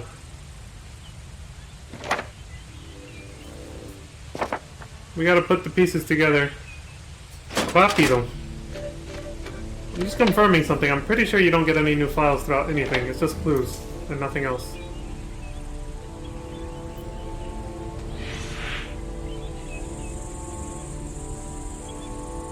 So yeah, it's possible for Norman to die here if you're too slow.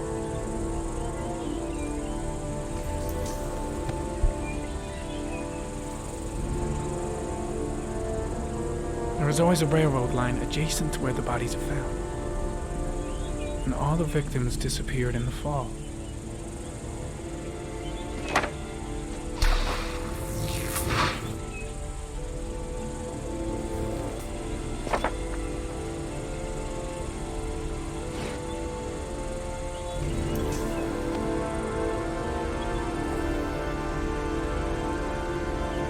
The killer is white, aged between 30 and 45. He is intelligent, calm, and determined. An organized type. He has a car. He's probably employed, but his work allows him free time.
Bunch of origami shops everywhere.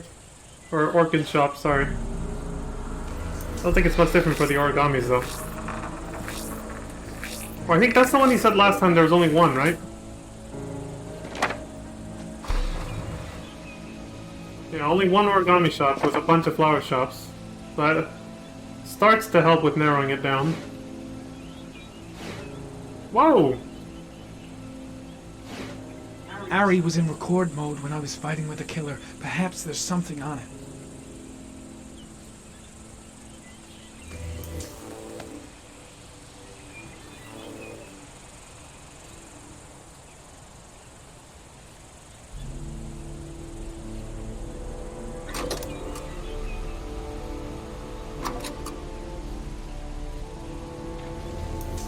Gold watch. I'm sure I've seen this before somewhere.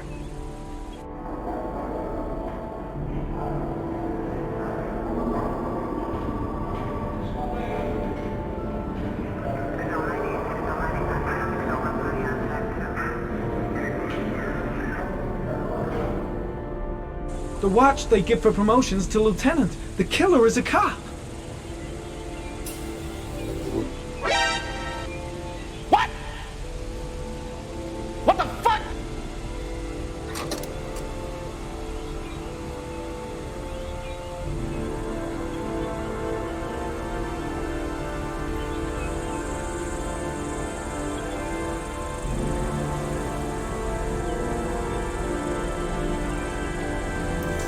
The sword was already in Packer's office. It's got nothing to do with the killer. Japanese sword, Shinken Katana of the what? I didn't read the rest, but... Okay, I think we got our only clue from this.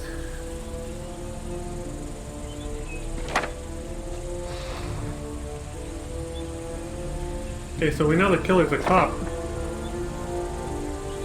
What else? The gun the killer left at the Blue Lagoon. Perhaps there's some way of tracing its history.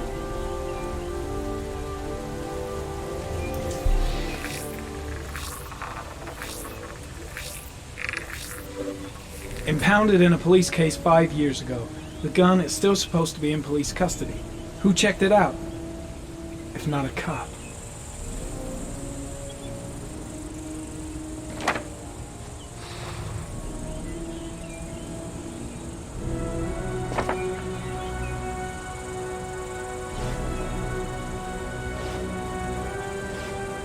Looks like the killer is a cop. Carter Blake! That would explain the dead-end investigation and his desire to frame Ethan Mars. You bastard!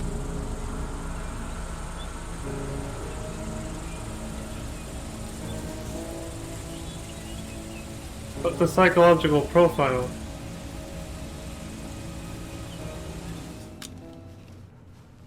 Does it fit?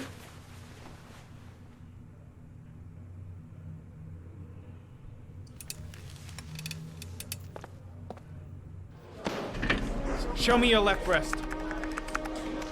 What? Your left breast.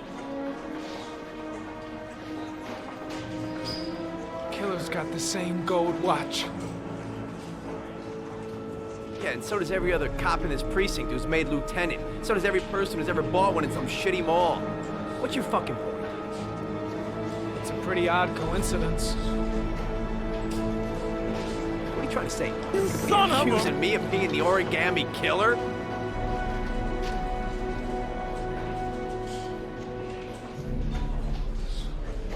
No. No, of course not. You know what, Norman? Sometimes I think you have absolutely no fucking idea what you're talking about. Now get out of my face. Some of us have real work to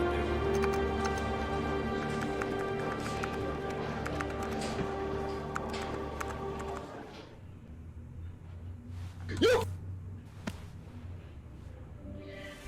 You suck! He didn't crack, and his psychological profile doesn't fit. It's definitely not him. What happens if he analyzes this? Oh shit, my eyeball's bleeding. Running out of time.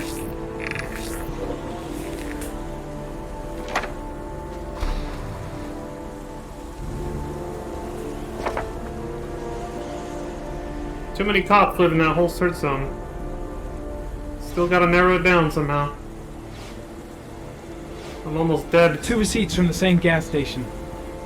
Might be near the killer's home.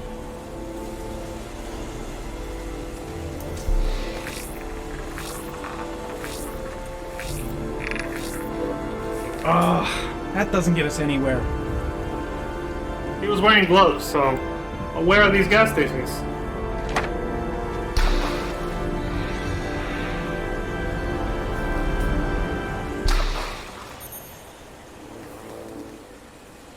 Cop. There's only one cop in that geoprofiling zone. Gotcha. Surprise, motherfucker. He owns a warehouse on the docks. If I'm wrong, Sean Mars is dead. You son of a bitch. We got it. On the docks, near the river.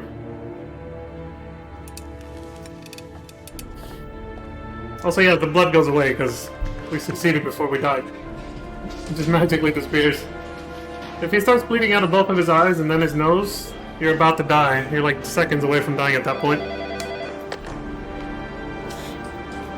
Are you sure it's the right car? At the docks. Call the SWAT team. Oh, and I'll need a chopper. Today? Of course I'll need it today, you fucking imbecile. Shit. Looks like they found Ethan's car. He is fucked. Because we sent him to the docks. Scott's the only one that's in. Let me stay with you, Scott. I don't want to go. Look, it'll only take a couple of days. Long enough to get this resolved. I can't just wait while you confront my son's killer. It's the only way, Laura. Trust me. Now go stay with your mother for a few days. I'll come and get you when this is all over. Tell me who the origami killer is. I want to know who killed my son. Listen, when I'm done, I'll tell you everything I know. I promise.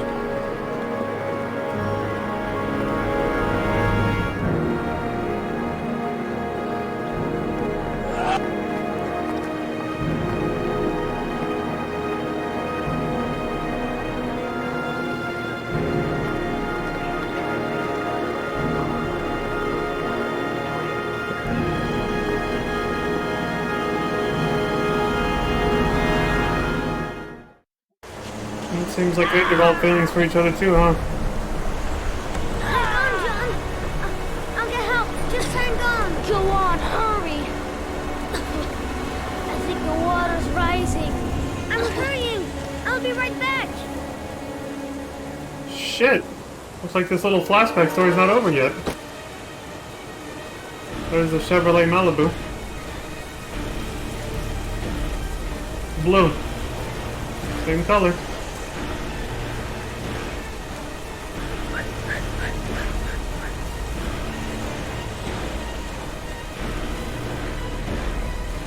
Hold on, bro. I'll find someone. Then we'll come back and save you. Gotta find someone. The water's still rising. John won't be able to hang on for long. Mom's work is too far away. I'd never make it in time. Need to get help fast. John's gonna drown. John's gonna drown. This place is completely deserted. There's no one around to help. Dad, I've gotta get Dad.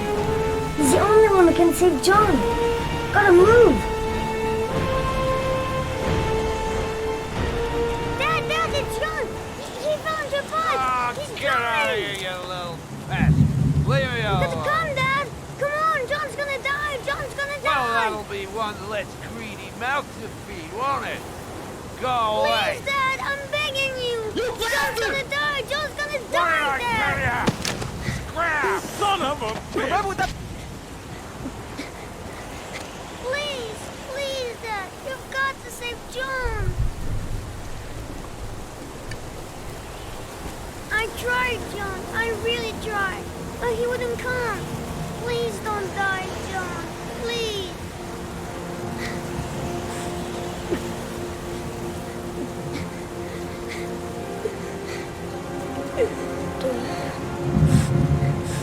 Don't forget about this guy.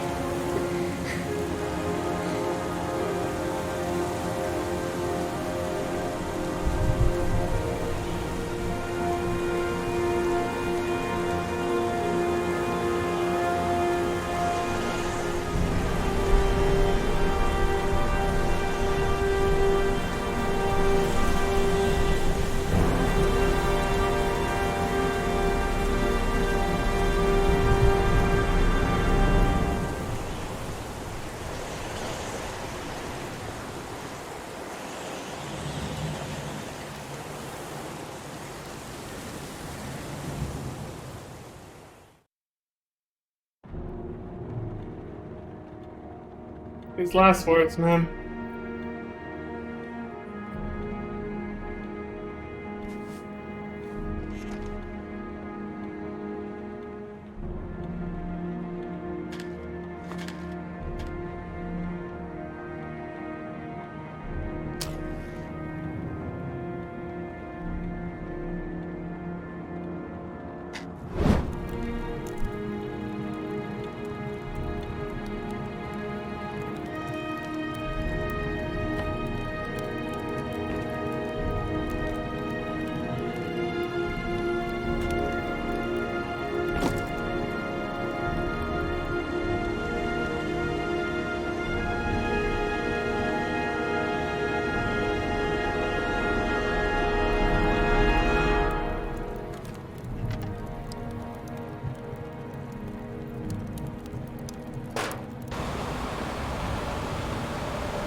That window was never open.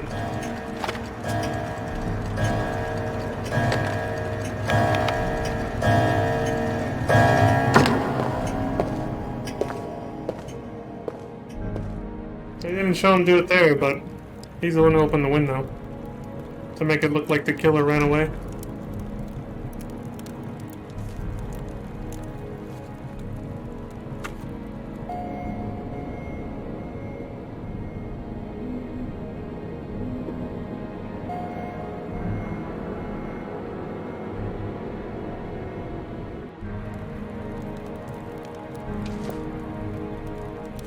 Seems he was too late, because Madison had seen that picture in the drawer and had already talked to his mother, but... I mentioned he was a pretty big guy. Way to beat the shit out of Norman here. With this figure. So you heard Norman coming here, and that's when he got behind the door to sneak up on him. Get the drop on him. Don't forget about me, Scotty. He never did. And you can never let it go. A father who didn't give a shit. He just couldn't let that go.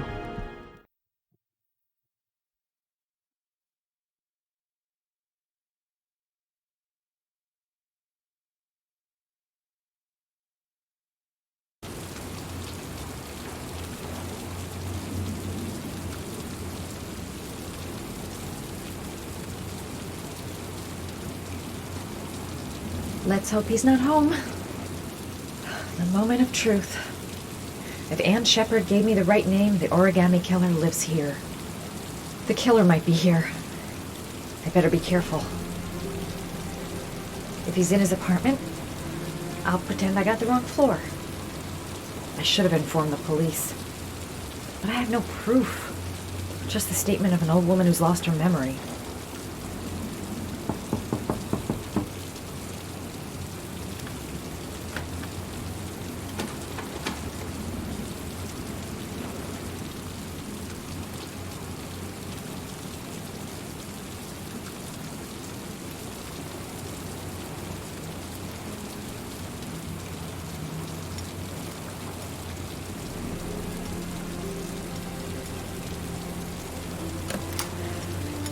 Your touch, girl. What is she, fucking Alyssa Ashcroft from Resident Evil Outbreak? Do journalists just know how to pick locks or something? She's a journalist too.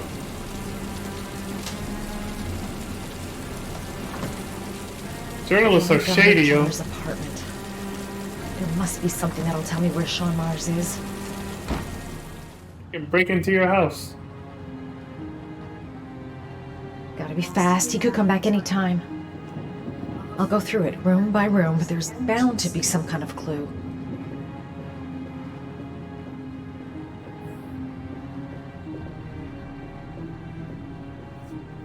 That's where the Goddamn smell of burning controls. comes from.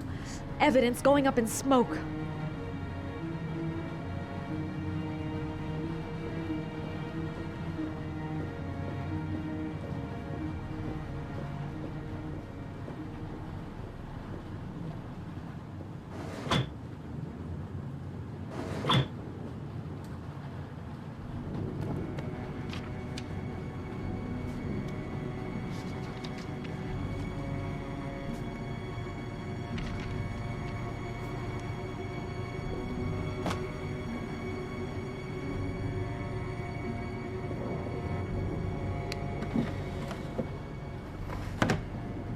The asthma inhaler.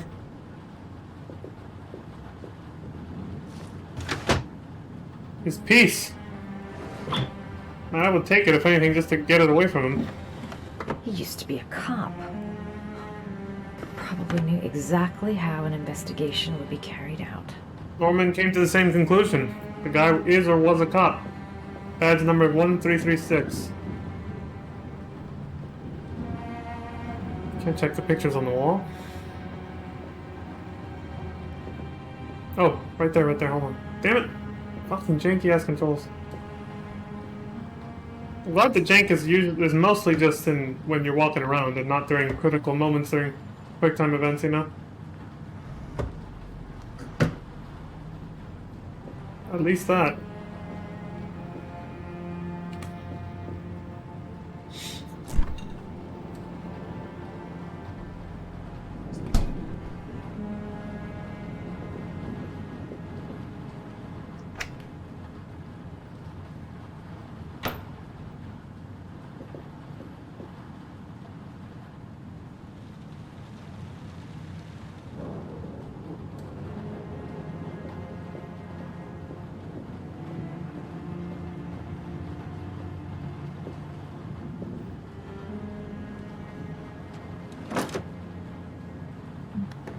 There's a picture of him as a cop.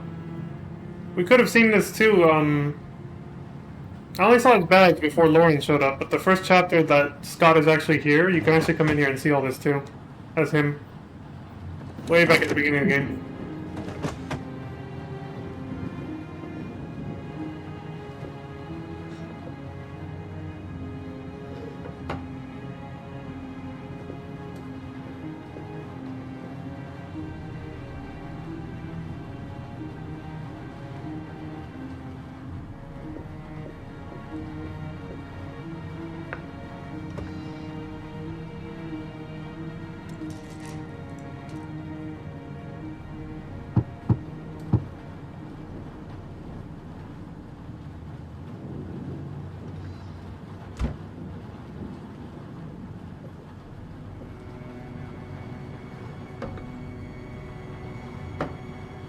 Power magazine, an inhaler.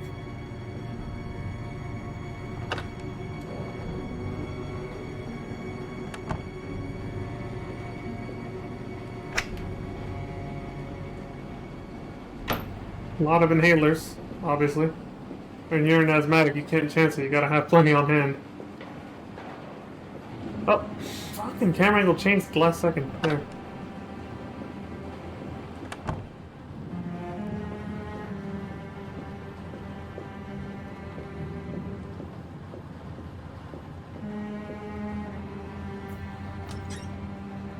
Cop's uniform. Always trust a cop. That's why children went with him. He was dressed as a cop. Makes sense, yeah. Why he was able to kidnap them with no one noticing anything, ever. They think it's just some cop helping a lost child.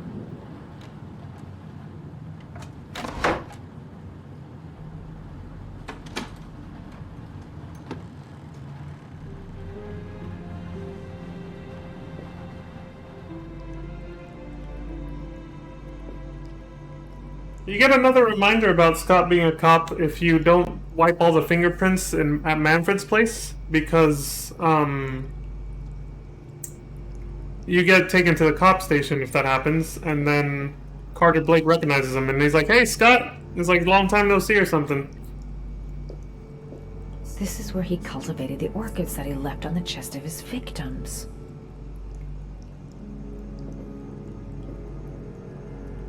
Sean Mars. Oh, the lunatic's been watching him drown. But it's some kind of a well filling up with rain, slowly drowning him. Oh, there's not much time left. There must be something here showing where the well is.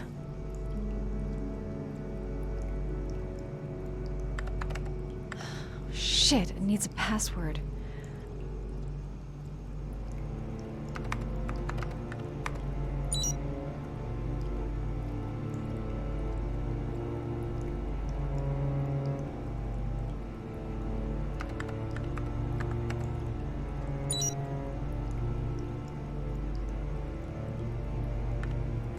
Got it.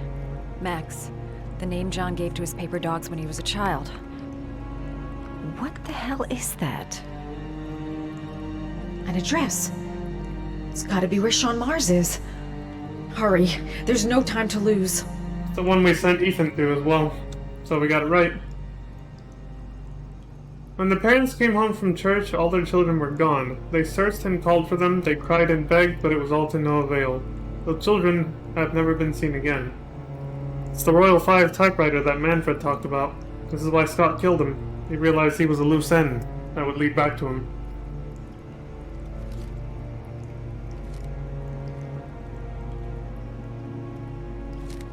So origami figures.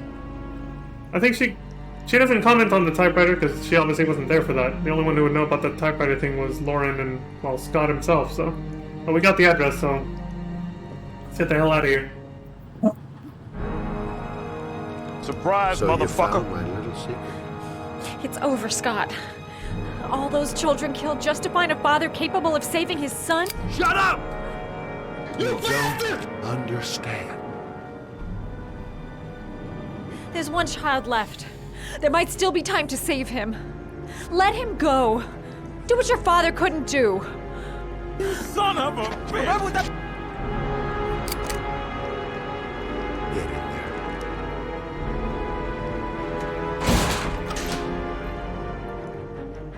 Of course it happens a lot from the outside. I won't be able to breathe for much longer. A few minutes.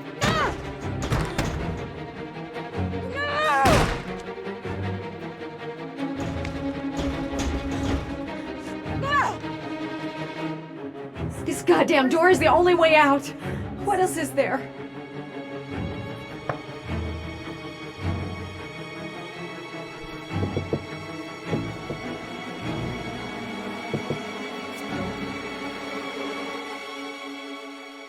I can't get out. I'm gonna die, and there'll be no one to save Sean. Oh, this is solid. So the other wall seems hollow.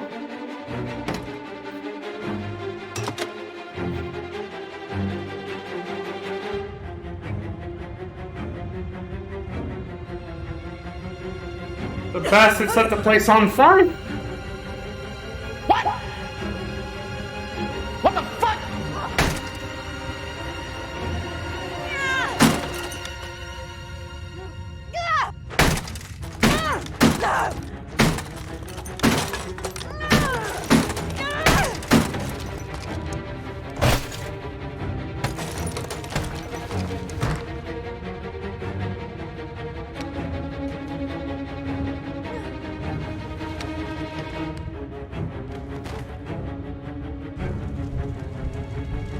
I gotta wet my clothes, otherwise they're gonna catch fire.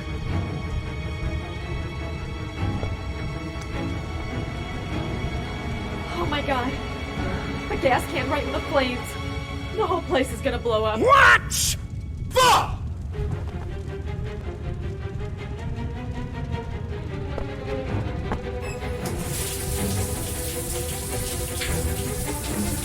Wet clothes will give me a better chance of surviving. I might still have a chance.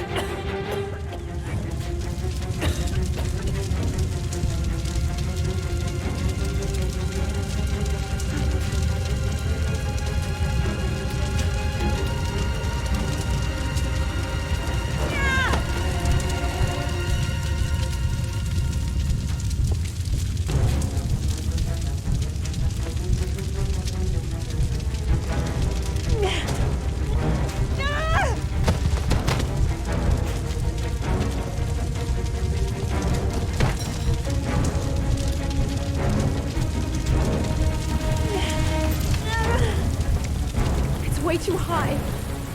I'll kill myself if I jump. I've got to find something else.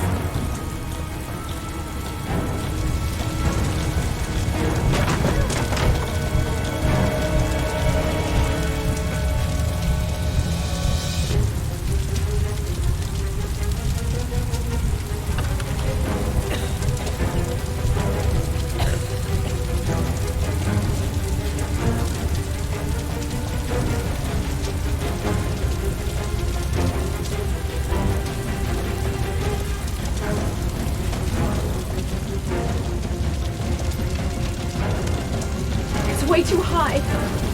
I'll kill myself if I jump. I've got to find something else.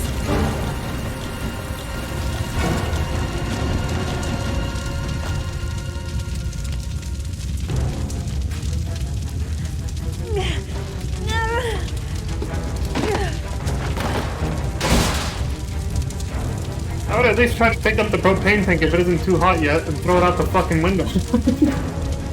Although it might explode and hurt someone else on the ground, though. That is true. But shit, in this situation, it's like... shit.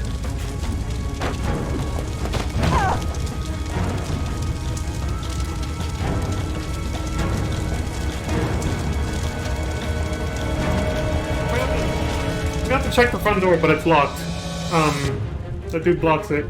Okay, so there's two ways out of here. My first time, I hid inside the fridge. You can empty it out, and you can hide in there, and it works. You survive. But there's also another way that I found out on my second playthrough, which I think is a little bit cooler and more dramatic. We're gonna do that instead. You can also hide under the table. You won't survive if you do that. The game hints at this because you'll just be sitting there constantly waiting and waiting and waiting for the propane tank to go.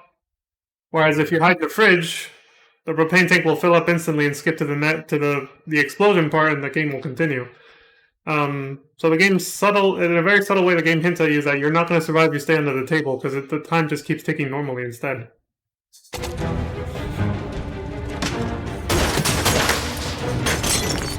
We're getting the hell out of here. We're taking the scenic route out of here.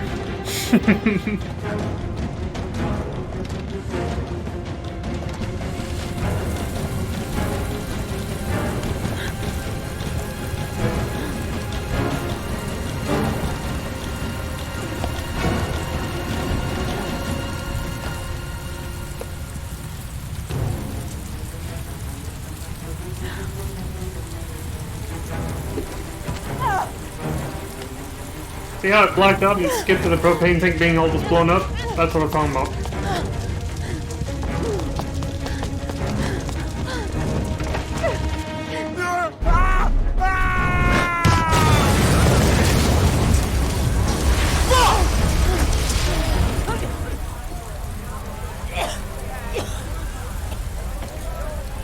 The slow-mo narrow escape.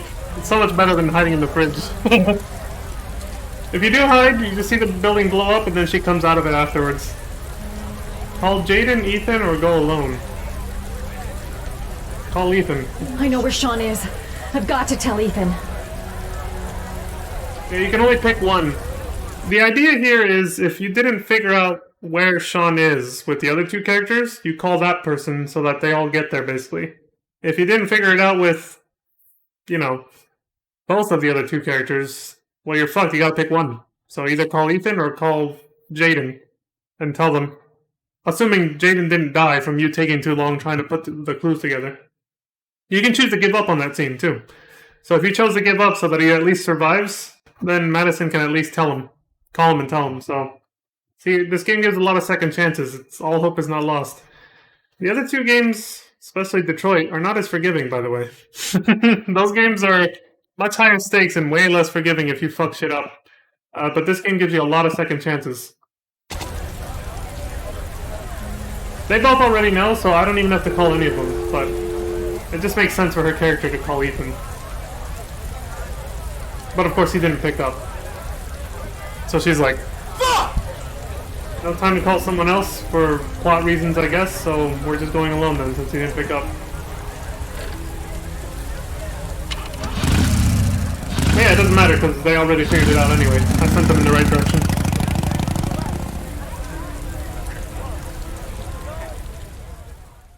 So all three of them are going to converge on the warehouse where Sean Mars is hopefully located. There he is, look! Little Shawnee. We're playing as him now. The loading screen always shows who you're going to play as, basically. Friday, 7:22 p.m., 5.848 inches. Dude's about to die.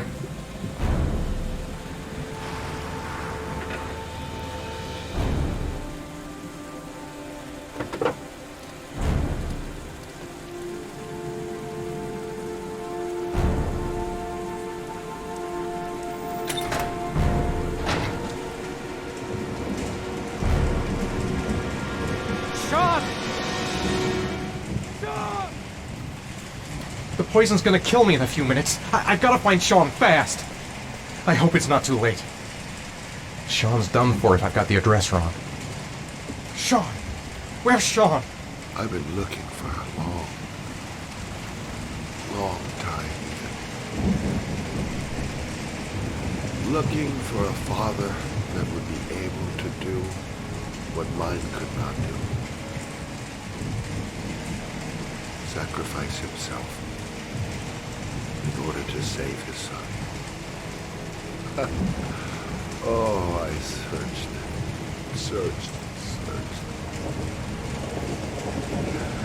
And then I remembered you.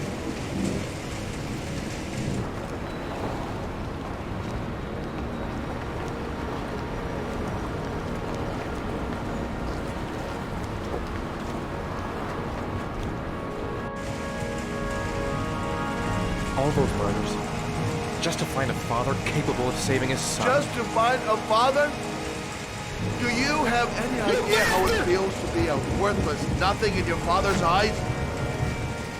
Believe me, I've suffered just as much as my victims. I finished your damn trial. Shit! Give me back my son! He's there. All you have to do is open that grate.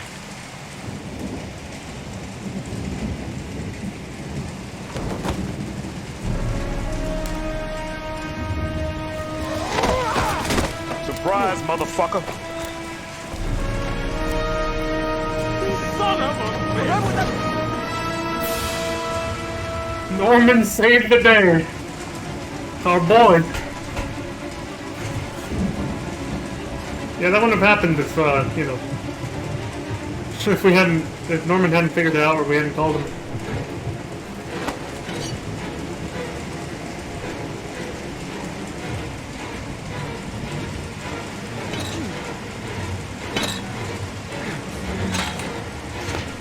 Not sure that's the right way to use the skull there.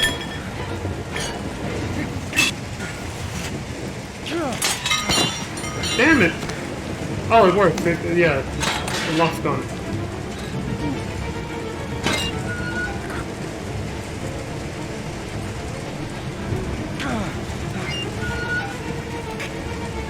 Don't fall in with him.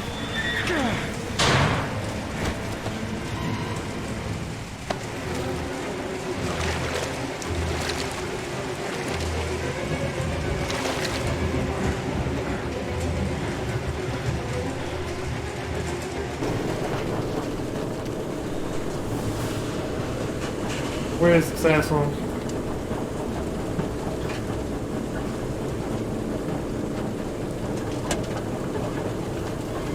Oh shit! Surprise, motherfucker!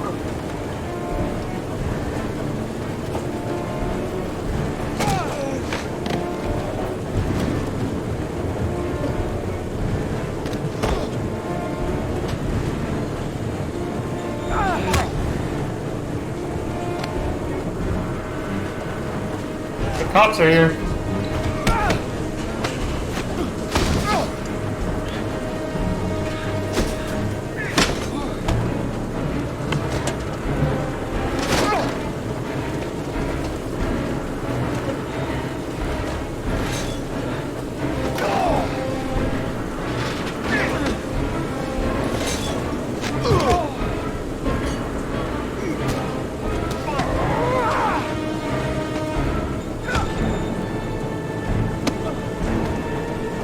Take your positions. The suspect is likely to be armed and dangerous. All personnel are ordered to shoot to kill. I repeat, shoot to kill. Ash, are the snipers in position? Yes, Lieutenant. They're ready on your command. Perfect. He won't get away this time. We'll gun him down as soon as he shows his face. You son of a... Hey! You there! What are you doing? Lieutenant, my name is Madison Page. I'm a journalist. I have proof that Ethan Mars is innocent. He's not the origami Ash, killer. what is a journalist doing here? I thought I told everybody to keep their mouths shut. Now get her out of here. I don't want her getting in the way. Okay, Lieutenant. All right, come on. You're about to make a terrible mistake, Lieutenant. Ethan Mars is innocent. I can prove it.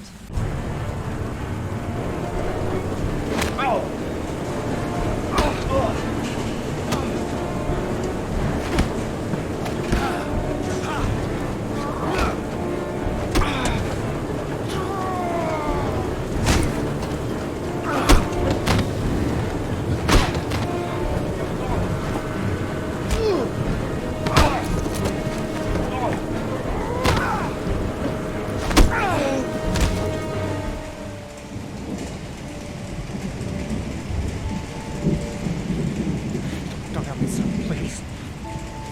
Breathe. Gotta breathe.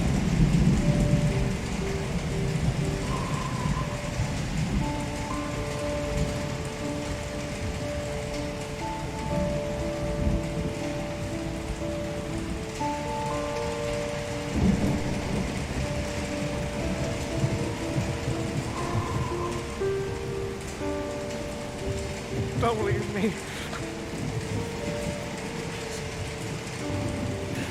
Sean, don't leave me.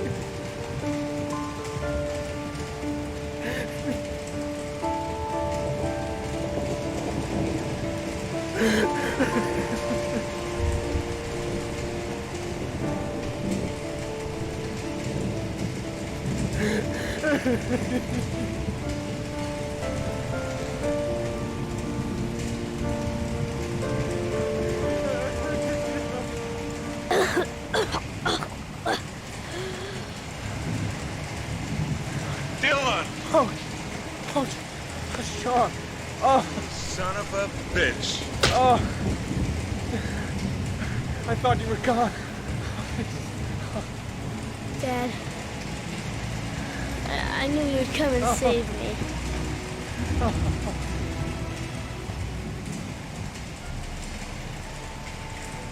Yeah, about that though. Sean, listen. You are the best thing that's ever happened to me in my life. I want you to know that whatever happens, I love you more than anything in the world. I'm not dead. I took poison an hour ago, and I'm not dead.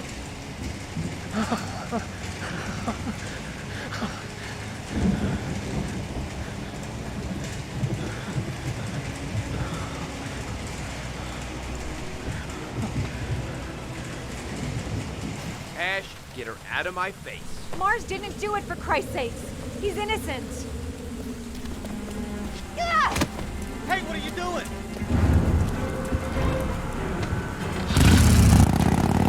Surprise, motherfucker!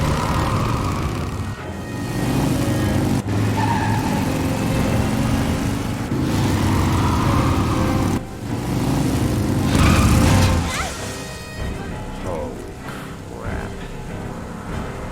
What do we do, Lieutenant? To all personnel, hold your fire. I repeat, hold your fire.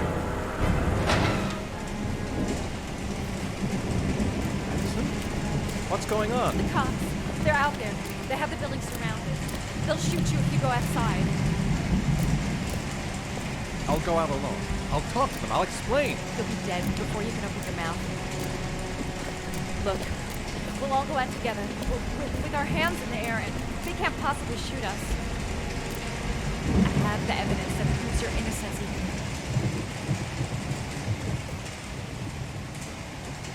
Listen, I'm sorry I didn't trust you. I was only thinking about Sean, and I thought... That's okay. The only thing that matters is that you saved your son.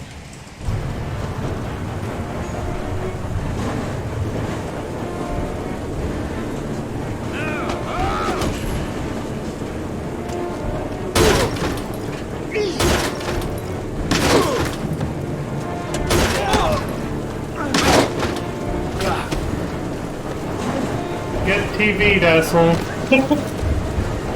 Oh, hell no. I think he can just sit. Ah! Wrong move, asshole.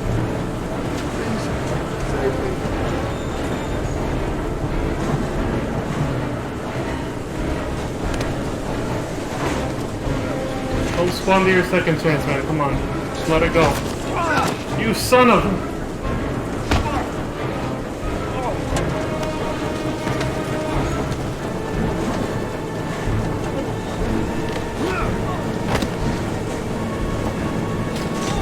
Cops don't see this as a child nuclear, for fuck's sake.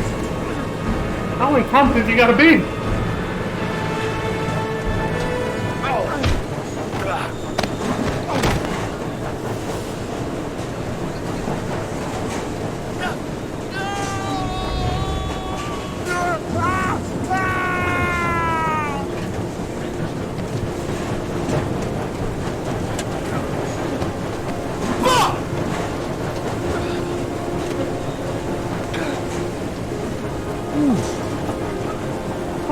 Oh, good barely.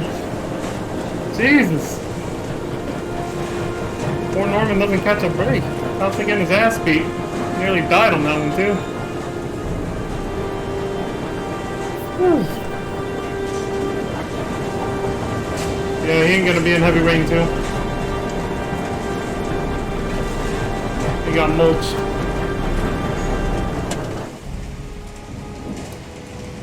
I gave him a second chance, but he squandered it. And I did that on my first playthrough too. And it ended exactly like this. Whew.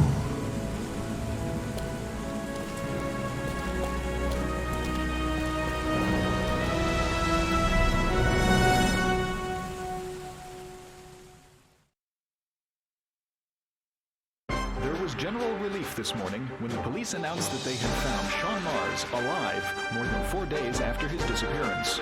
Mars had been imprisoned in a well by the man known as the Origami Killer. The successful resolution of this case was made possible only by the bravery of Ethan Mars, who the police believed at one point to be the killer. It is no doubt due to his great courage and tenacity that he succeeded in foiling the plans of the Origami Killer. The police commissioner presented him with an official apology today. Our main headline today, it is reported that the police have identified the man thought to be the Origami Killer. Scott Shelby, 48, is a former police lieutenant who claimed to be a private eye hired by the families of the killer's victims. You bastard! Shelby was killed during a massive police operation, but further details have not yet been released to the public.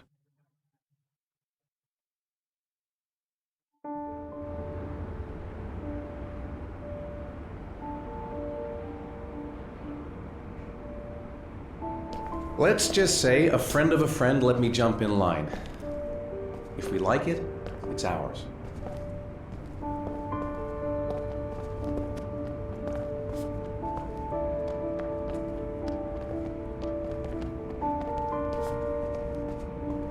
Hey, Dad! I think I found my room! Well, what do you think? It's perfect, Ethan.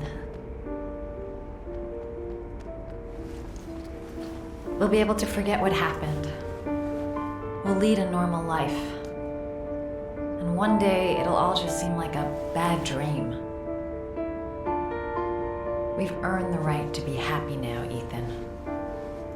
All three of us. You son of a...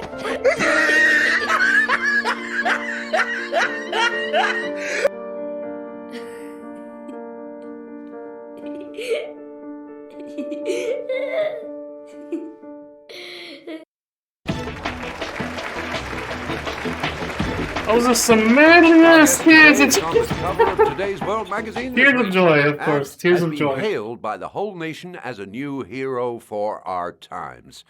Astonishingly, he almost single-handedly ended the sinister series of killings by the man known as the Origami Killer and saved the life of young Sean Mars. His determination, courage, and intelligence have won our admiration. Norman Jayden Dillon. Dillon! You son of a bitch. He's a fucking hero. They're all heroes. Whew. What a fucking thrill ride this still is, man. Coming back to play it years later. Oh shit, that's right, he still has his habit though. It's like, fuck, one last demon to overcome.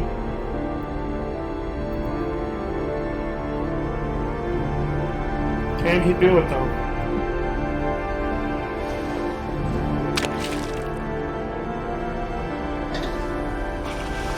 Son of a bitch. He did it. Department of Justice, Federal Bureau of Investigation. So he's back in Washington, D.C. at FBI headquarters. He's back home. Probably has to fill out a massive report on everything he did. But he's a fucking hero, man. He did it.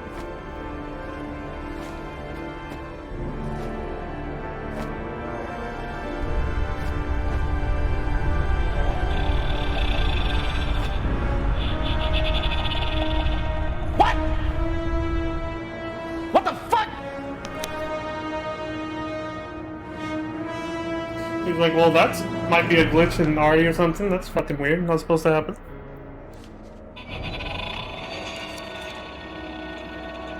Ah! Ah!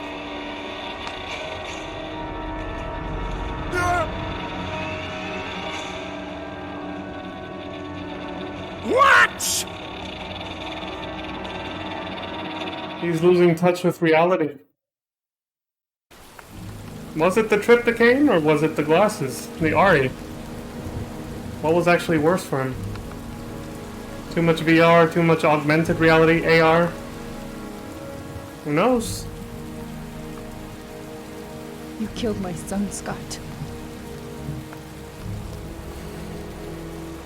Were you thinking about that when you held me in your arms?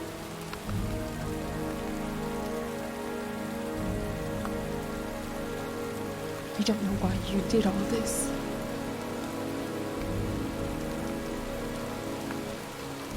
Nothing can justify it anyway.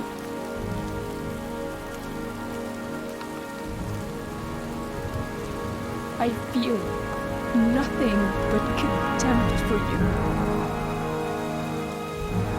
Nothing but contempt.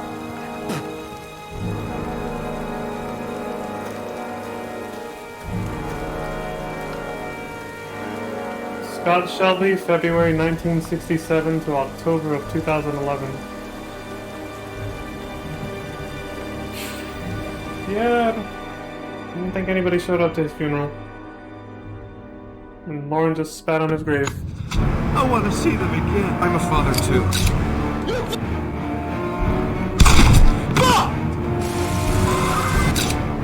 This is the start of the credits.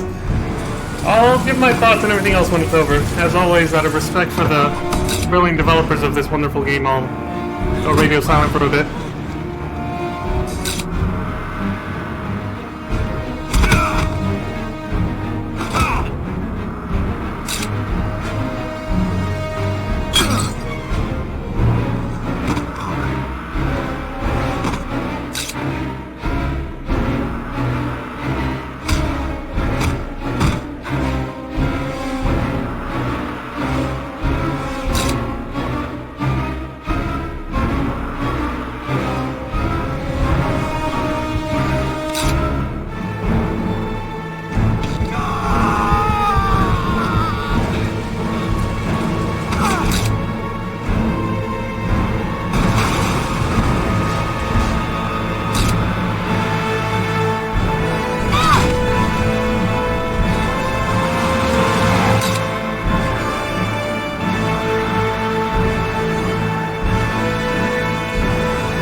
Oh wow, that was new. I didn't see that before.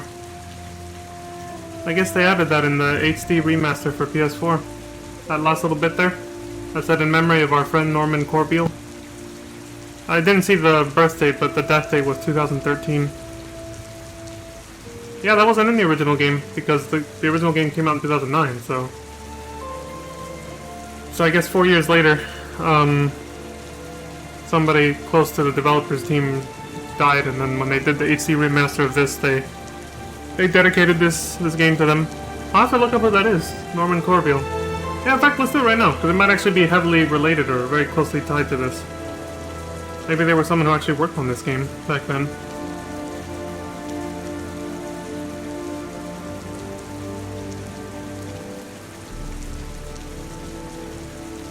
Norman Corbeil, Canadian composer, known for his work on films, video games, and television. Born on April 6, 1956 in Montreal, Canada. Died in January 25th, 2013 in Montreal, Canada. Albums: Heavy Rain, The Statement, original motion picture soundtrack.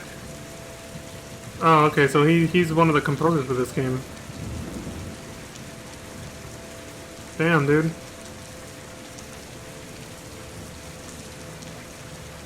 And I praised the music, too. So I praised this guy's work. Like, during the game, I was like, yeah, the music's really good.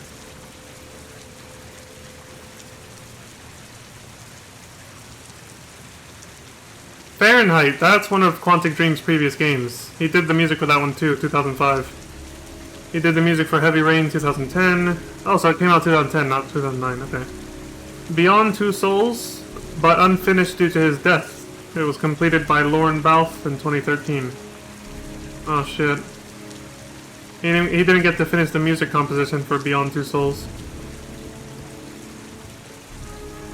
Damn. Died at age 56.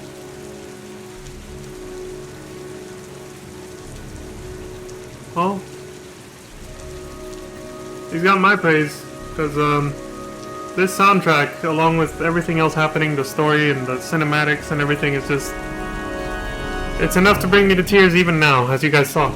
That ending right there with Ethan, Madison, and Sean at their like new apartment or whatever, where they're gonna live like happily ever after the events of this game.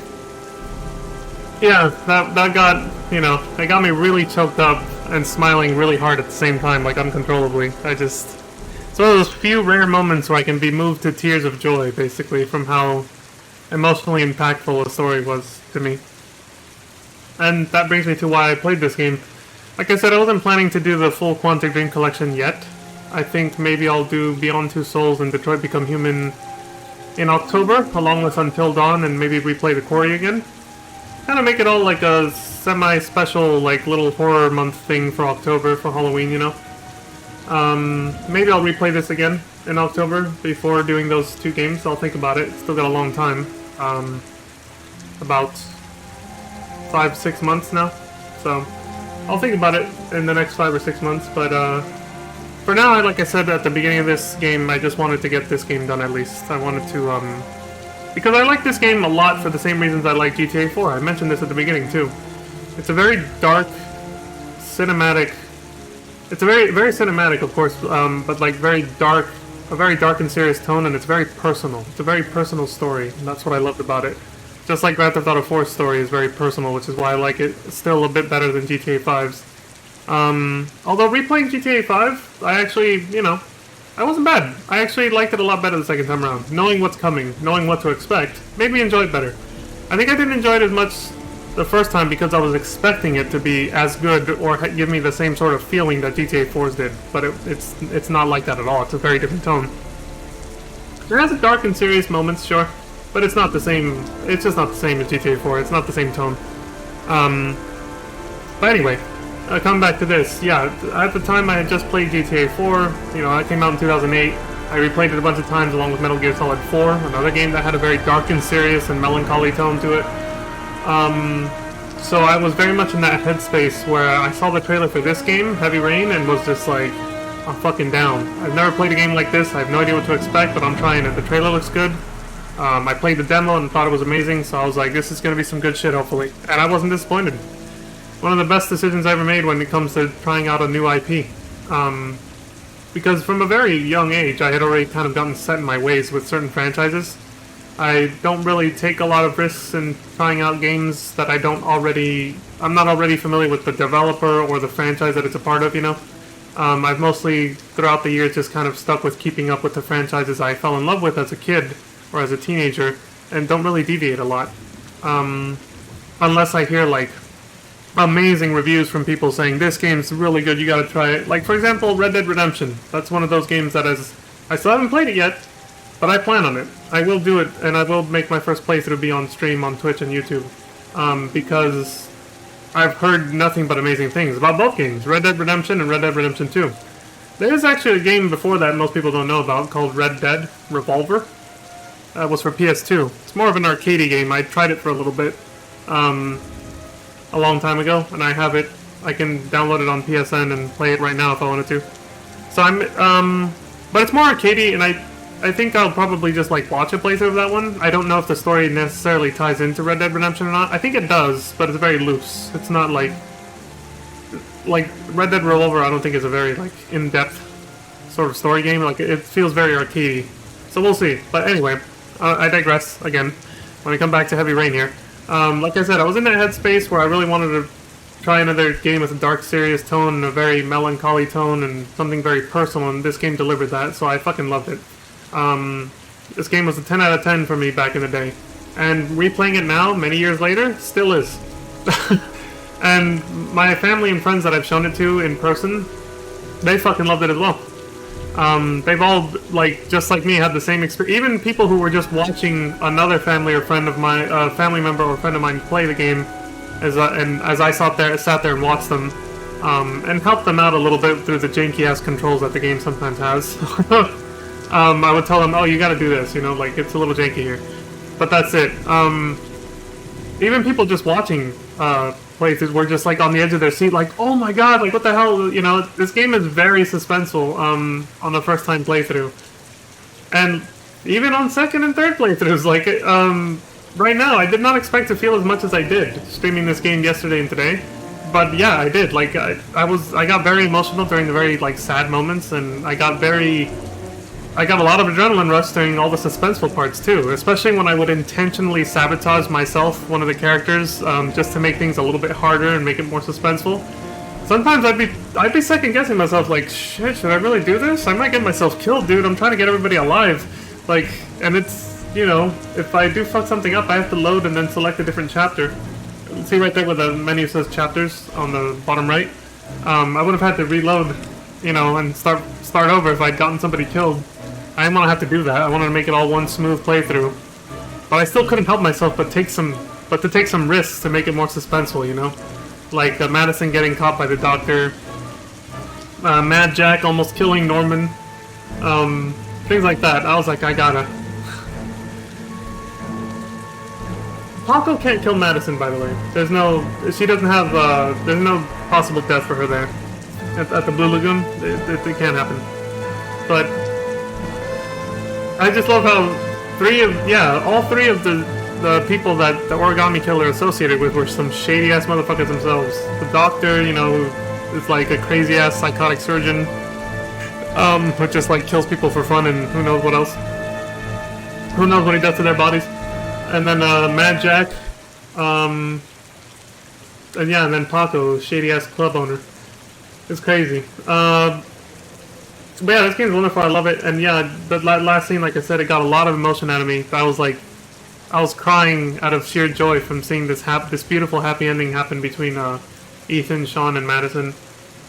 Norman, unfortunately, is kind of like, it's up in the air, right? It's like he became a hero, but he still has some issues to sort out, man. It looks like he's becoming some kind of schizophrenic, unfortunately. He was hallucinating little virtual tanks from the mini games that he could play on his RE device. It was, I think there's a scene where you can actually play with those. I think Ethan has to get arrested, and before you rescue him, you get a chance to, like, play with his, Norman's little, like, you can do little mini games on the RE glasses. One of them involves the little battle tanks, I think. Something like that. But yeah, there's a lot to explore in this game. A lot of scenes we didn't see because I played too well in some parts. Like I said, the cop station scene with Scott, if I hadn't wiped all the fingerprints, you know. There's a lot of recourse out of this game, and there's a lot of different ways it could end. The final scene, anybody can die. So for example, like, Madison, if she doesn't make it past the cops to get to Ethan, if you fail the quick time events, Ethan comes out alone, and the cops shoot him and kill him. Even if Norman kills the origami killer up there on the rafters. Madison has to make it there with Ethan, or else Ethan dies. If Madison is dead. Yeah, I believe if Madison is dead, and so she can't make it there, Ethan will die. Yeah, even if Norman shows up, because he's too busy fighting, you know, Scott Shelby, the origami killer. If both of them are dead, then yeah, Ethan's definitely gonna die. But Ethan can also just not make it there. He can get arrested and then not make it, or he guesses the wrong address and then Sean drowns. That can also happen. Ethan can guess the wrong address, Madison can find the right address and forget, or if you pick the wrong person, you know, not call Ethan, Ethan won't be there, and then Madison can rescue Sean on her own.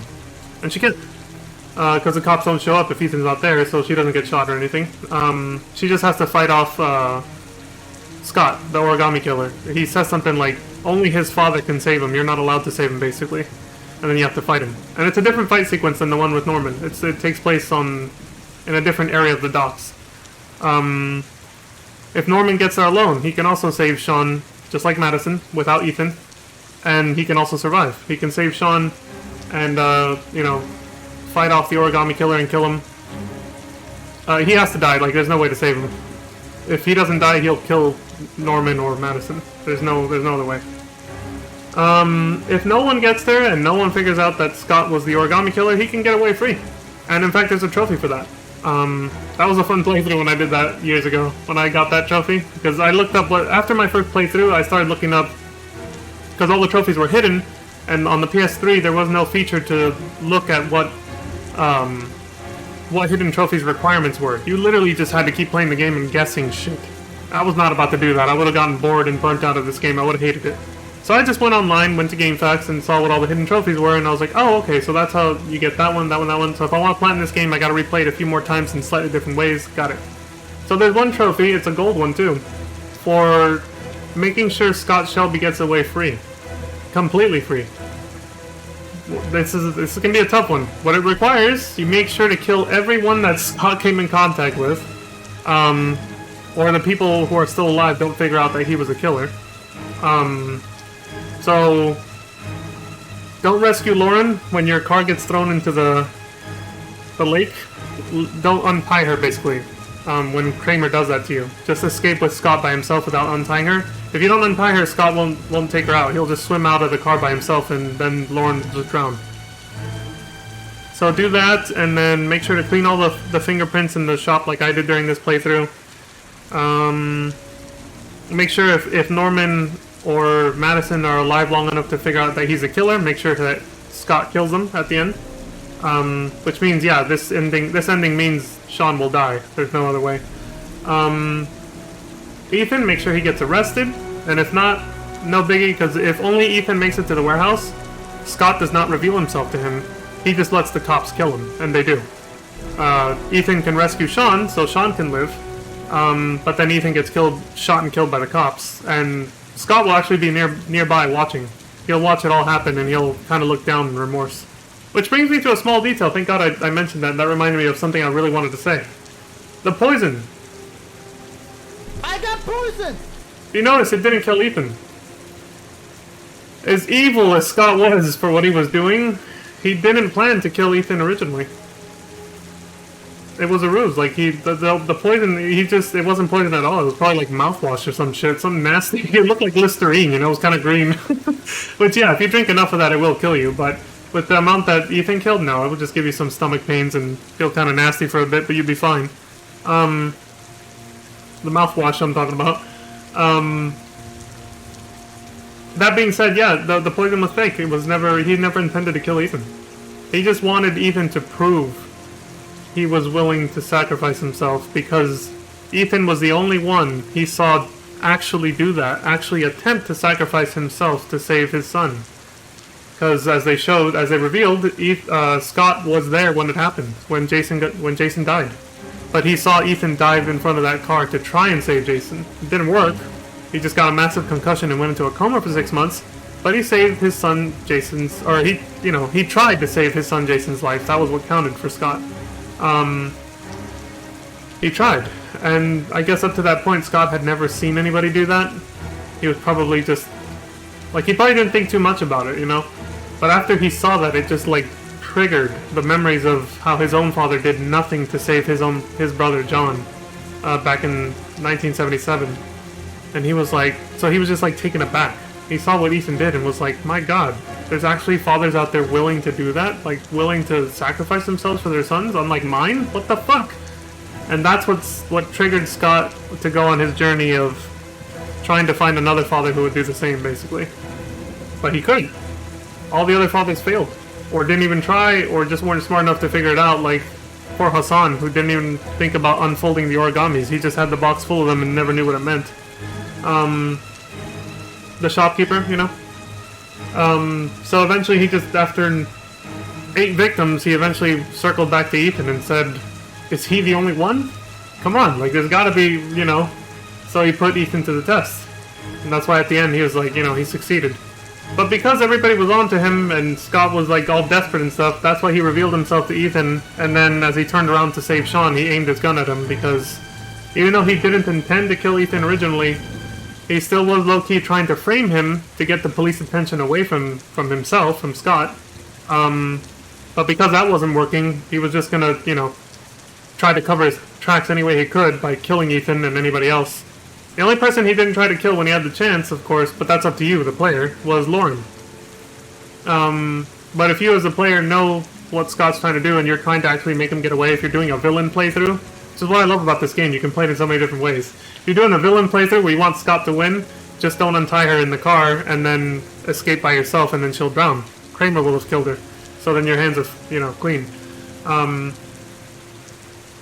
here's the thing, if you don't do that, not only do you not get the trophy, if you take care of everything else but you save Lauren's life, there's a scene, there's a pretty badass scene where after everything's over, it shows Scott walking in the rain, like, you know, showing regret and remorse for what he did, but at the same time, like, doesn't, like, he's like, you know, in his own head, I had to do it, whatever, like, I gotta go.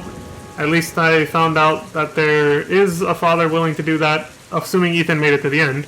Or I didn't, assuming Ethan didn't make it to the end. This doesn't matter. This doesn't affect the scene I'm talking about. Regardless of whether Ethan makes it or not, Scott's just walking along the rain, and then all of a sudden Lauren appears right in front of him, and he just stops, and he freezes. And he doesn't make eye contact with her, he just looks down at the ground because he knows why she's there. And she basically kind of says more or less what she did at the grave site. Like, you're the one who killed my son, like, and you still, like, you kissed me and all this other shit, like, you disgusting pile of shit, and then she, like, pulls a gun on him and shoots him. The moment she shoots him, the screen goes black, you just hear the gunshot. But at no point does he try to stop her or defend himself. So it's like, it's because he also fell in love with her and regrets the fact that he killed her son and couldn't help himself. So he just accepts his punishment from her gladly. He doesn't even resist or try to fight back. He does not do that with anyone else. He fights back against Norman, he fights back against Madison, you know, he covers his tracks against the cops. But with Lauren, no, he just totally accepts it. He lets her kill him. And then the credits roll right after that. So yeah, if you want him to get away free, you have to let Lauren die and cover up, make sure he cleans up his fingerprints and everything else, and that's how you get the trophy. Yeah, there's a lot of different paths, a lot of replay value. I'll stop rambling though. I just wanted to emphasize how much replay value this game has and how awesome it is. And Detroit Become Human takes it to a whole new level. That one has like a million different branching paths and things that can happen. Some of them are just little things, of course, but still, that game, holy shit. I can't wait to play that one on stream this October. If I do go through with that plan that I have, because that game's also really fucking good. But like I said, I want to play this one because it's got a more personal and emotionally like impactful storyline for me, I feel. For me, anyway, personally, so I liked it a lot better. And real quick, so this is the origami I was talking about. The one that represents the origami killer. You never see it in game, but it's, you know, it's part of the title logo, and here it is, look.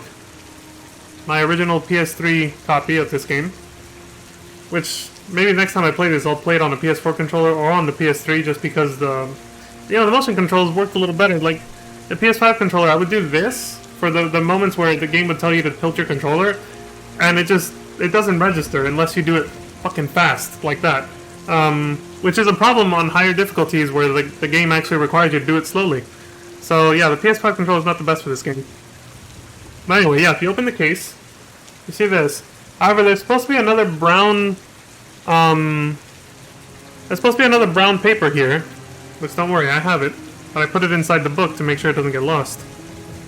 So I put it inside the instruction booklet. Ta-da! There it is. Just like the title logo. It has a bunch of words and numbers on it. Love, 13, 14. I don't want to unfold it because then I can't, you know, put it back or whatever. Yeah, it's even got the little blood mark, see? Just like on the main menu there, the title. So, it's good shit. See? So yeah, it's flat. When you get this, it's just a flat square piece of paper and that's it. There's no there's nothing else to it. But like I said, when you're installing the game on the PS3, it will give you instructions on how to fold it just like this, so it comes out just like that. And actually, it stays propped up too. If you spread its little arms or whatever, like on the title screen there, you get it to stay standing. Mine's been flattened for too long. I can't get it to keep the arms open or whatever. The place's a little dusty there. I shouldn't have put it there, but anyway, I'll go ahead and put it back inside the little booklet, which has the same little logo or whatever. But yeah, it's pretty cool. So I like what they did. They were being very experimental with the PS3 back in the day. It's too bad they overpriced it, which is why people went to Xbox instead, and then that one got all the fame and glory for that generation. But hey, at least they redeemed themselves in the PS4 era. Sony, I mean. But yeah, good shit. Very good game. Love it. Like I said, lots of replay value. I don't know what else to say. It's a magnificent game. I love the emotions it brings out in me. The suspense and everything. Just hearing the music right now, I'm just like, holy shit. It's such a fun game to play. If you're open-minded enough to not just be like, you know, some brainless, only likes to play Call of Duty type of action shooter type of gamer, because... And I say that just because at the time that this game came out, when gaming wasn't still quite as mainstream as now, holy shit, dude. The mainstream opinion of these games, and there's still a lot of people who say this stuff and think this way even now, but it's just like, people were like, oh my god, that game sucks, like, just because it wasn't like every other fucking game out there. Like, God forbid some developers actually decide to try and experiment and try something new for once, like this. Even though it wasn't, in 2005 they had already released a game for PS1 or 2 called Fahrenheit, so, but this is the first one that actually kind of got more marketing and was more mainstream. Yeah, I got so much hate just for not being another fucking third-person shooter. Like, I'm glad, even as a young, like, teenager, and at this point I was 19 when this game came out, I was a lot more open-minded than that. Yeah, I wasn't going for, like, the Call of Duty games back then and all that shit. I didn't care. I was just like, I want a good story. It's who I still am today, honestly, in a lot of ways. Like, I still just like video games for the cinematic experience, the cinematic storytelling, you know what I mean? Well, yeah, the cinematic experience and interactive storytelling. The fact that you get to be part of the story when you play a video game. But yeah, it's just like one of the best modern storytelling mediums that there is, in my opinion, because it's so fucking engaging. It's so much more engaging than just sitting there watching a movie. And even though movies came after books, I would say books can sometimes, in a lot of ways, be a lot more engaging too, since you're controlling the pace of it by how fast you choose to read and how much you're paying attention to it. Which a lot of that, you know, comes from how much the book itself is engaging, how good the writing is, right? But yeah, for me, video games are like the top-notch form of experiencing a great story for me. Because there's nothing else that's more interactive and engaging, and hence engaging because it's interactive. Books kind of tried this, you know, they kind of tried to become more interactive, but it never popped off. But those books, it started with like Goosebumps actually, way back in the day, but those books that actually had the you make the decision for your characters, and it would say if you chose to do this, like it would present a situation just like this game, and it would say if you want the character to do this, flip to this page. You would flip there, and it would tell you the outcome of your choice. It'd be like, oh, your character died. Sorry, go back and try again. Basically, that's really cool. I like that books were trying to be like video games back before video games were a thing, or they were just starting to become a thing. You can't do that with a movie. There's no way to do that with a movie. But that's why I said even books can sometimes be a little bit more interactive and engaging than movies, because there were those. There was the pick your own route through the story type of books back in the day. And I think they're still around now, but they never took off. They never became, popular and mainstream. And now we have this. This is basically that. It's like that concept of those books where you make the decisions for your characters, but now it's in a digital media format. It's like an interactive movie, essentially. Video games are the only way that a movie could be as interactive as what I just said about the books, where you make the choices and all that. So not just this game, but you can just look at video games in general as interactive movies. This is the one that feels most like that, and that made that term sort of popular because of the fact that most of the game is just kind of playing out like a movie. There's very minimal input from the player most of the time. Especially during the drama scenes, you're just watching the characters talk to each other and not much else is going on for you to do. You're just kind of watching, right? And then, of course, when the action sequences where you are involved, people just liken it to being one massive QuickTime event. The QuickTime events being the thing that became popular after Resident Evil 4 in 2005. Where it's like, you have to hold on to the controller during a cutscene because something's going to happen. If you don't push buttons at the right time, you die. That whole thing. But yeah, I welcomed it. It's sad to see that people never warmed up to that idea. So now developers don't do that anymore. Only games like this, obviously. By their very nature, they have to be that way. Only games like this and Detroit Become Human now do it. And, other games don't do it. Including... I'll just, I'll leave it there because this is the thing. I wanted to, yeah, there's just so many games that sometimes you think maybe that we'll have QuickTime events, but they don't because, yeah, developers know at this point they just don't like that. People just don't like them. The majority of people just don't like them. It's a very few, the small minority of people who, like me, still kind of like them, But that's because I like games like this too, so. Anyway, that's it for Heavy Rain. Like I said, maybe I'll play the rest of the Quantic Dream games in October for like a Halloween thing, because all of them kind of have a little bit of a horror element to them, even if they're not focused around horror. They all kind of have some of that a little bit, including this game, especially Beyond Two Souls, the next game. But Detroit has quite a bit of horror elements to it too, here and there. So yeah, that's the plan for now, or for then. But for now, I'm done. I am going to get back to Resident Evil 4 Remake because I wanted to play this right after Grand Theft Auto 5, but before Resident Evil 4 Remake came out. But I didn't because I literally didn't finish GTA 5 until the night that Resident Evil 4 Remake released,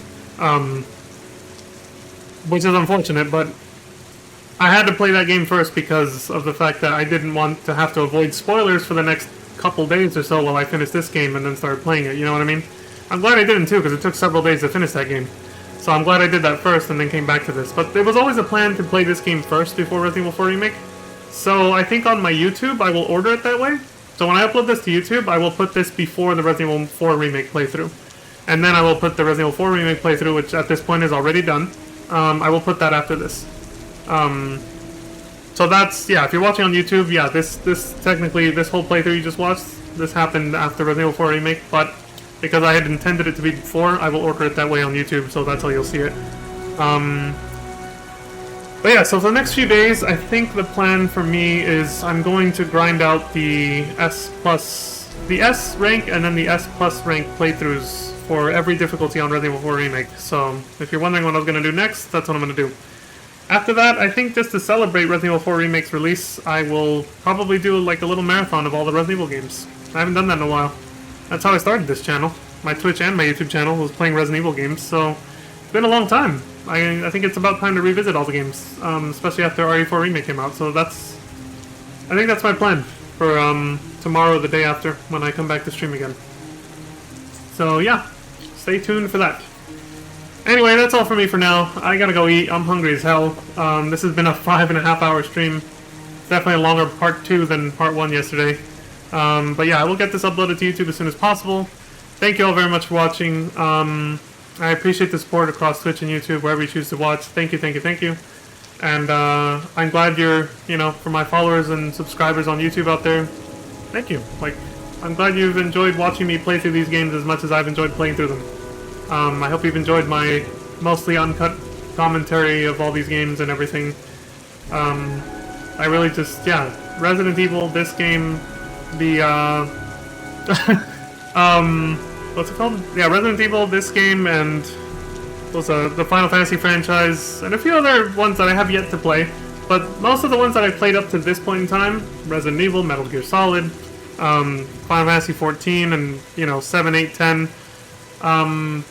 they're games that are really close to my heart, that I grew up with, or just had a big impact on me, so I loved playing them on stream and getting my thoughts out there on them. And I have many more games to do that with, but those are the ones that I really just wanted to get done without a lot of interruptions, which is why, for those of you who've been watching on Twitch, I had follower-only mode on for a lot of them. From this point on, the rest of the franchises I have left, I think I'll take that off finally, because they're a little bit more sort of lighthearted, like, I don't mind too much having more chat interaction now.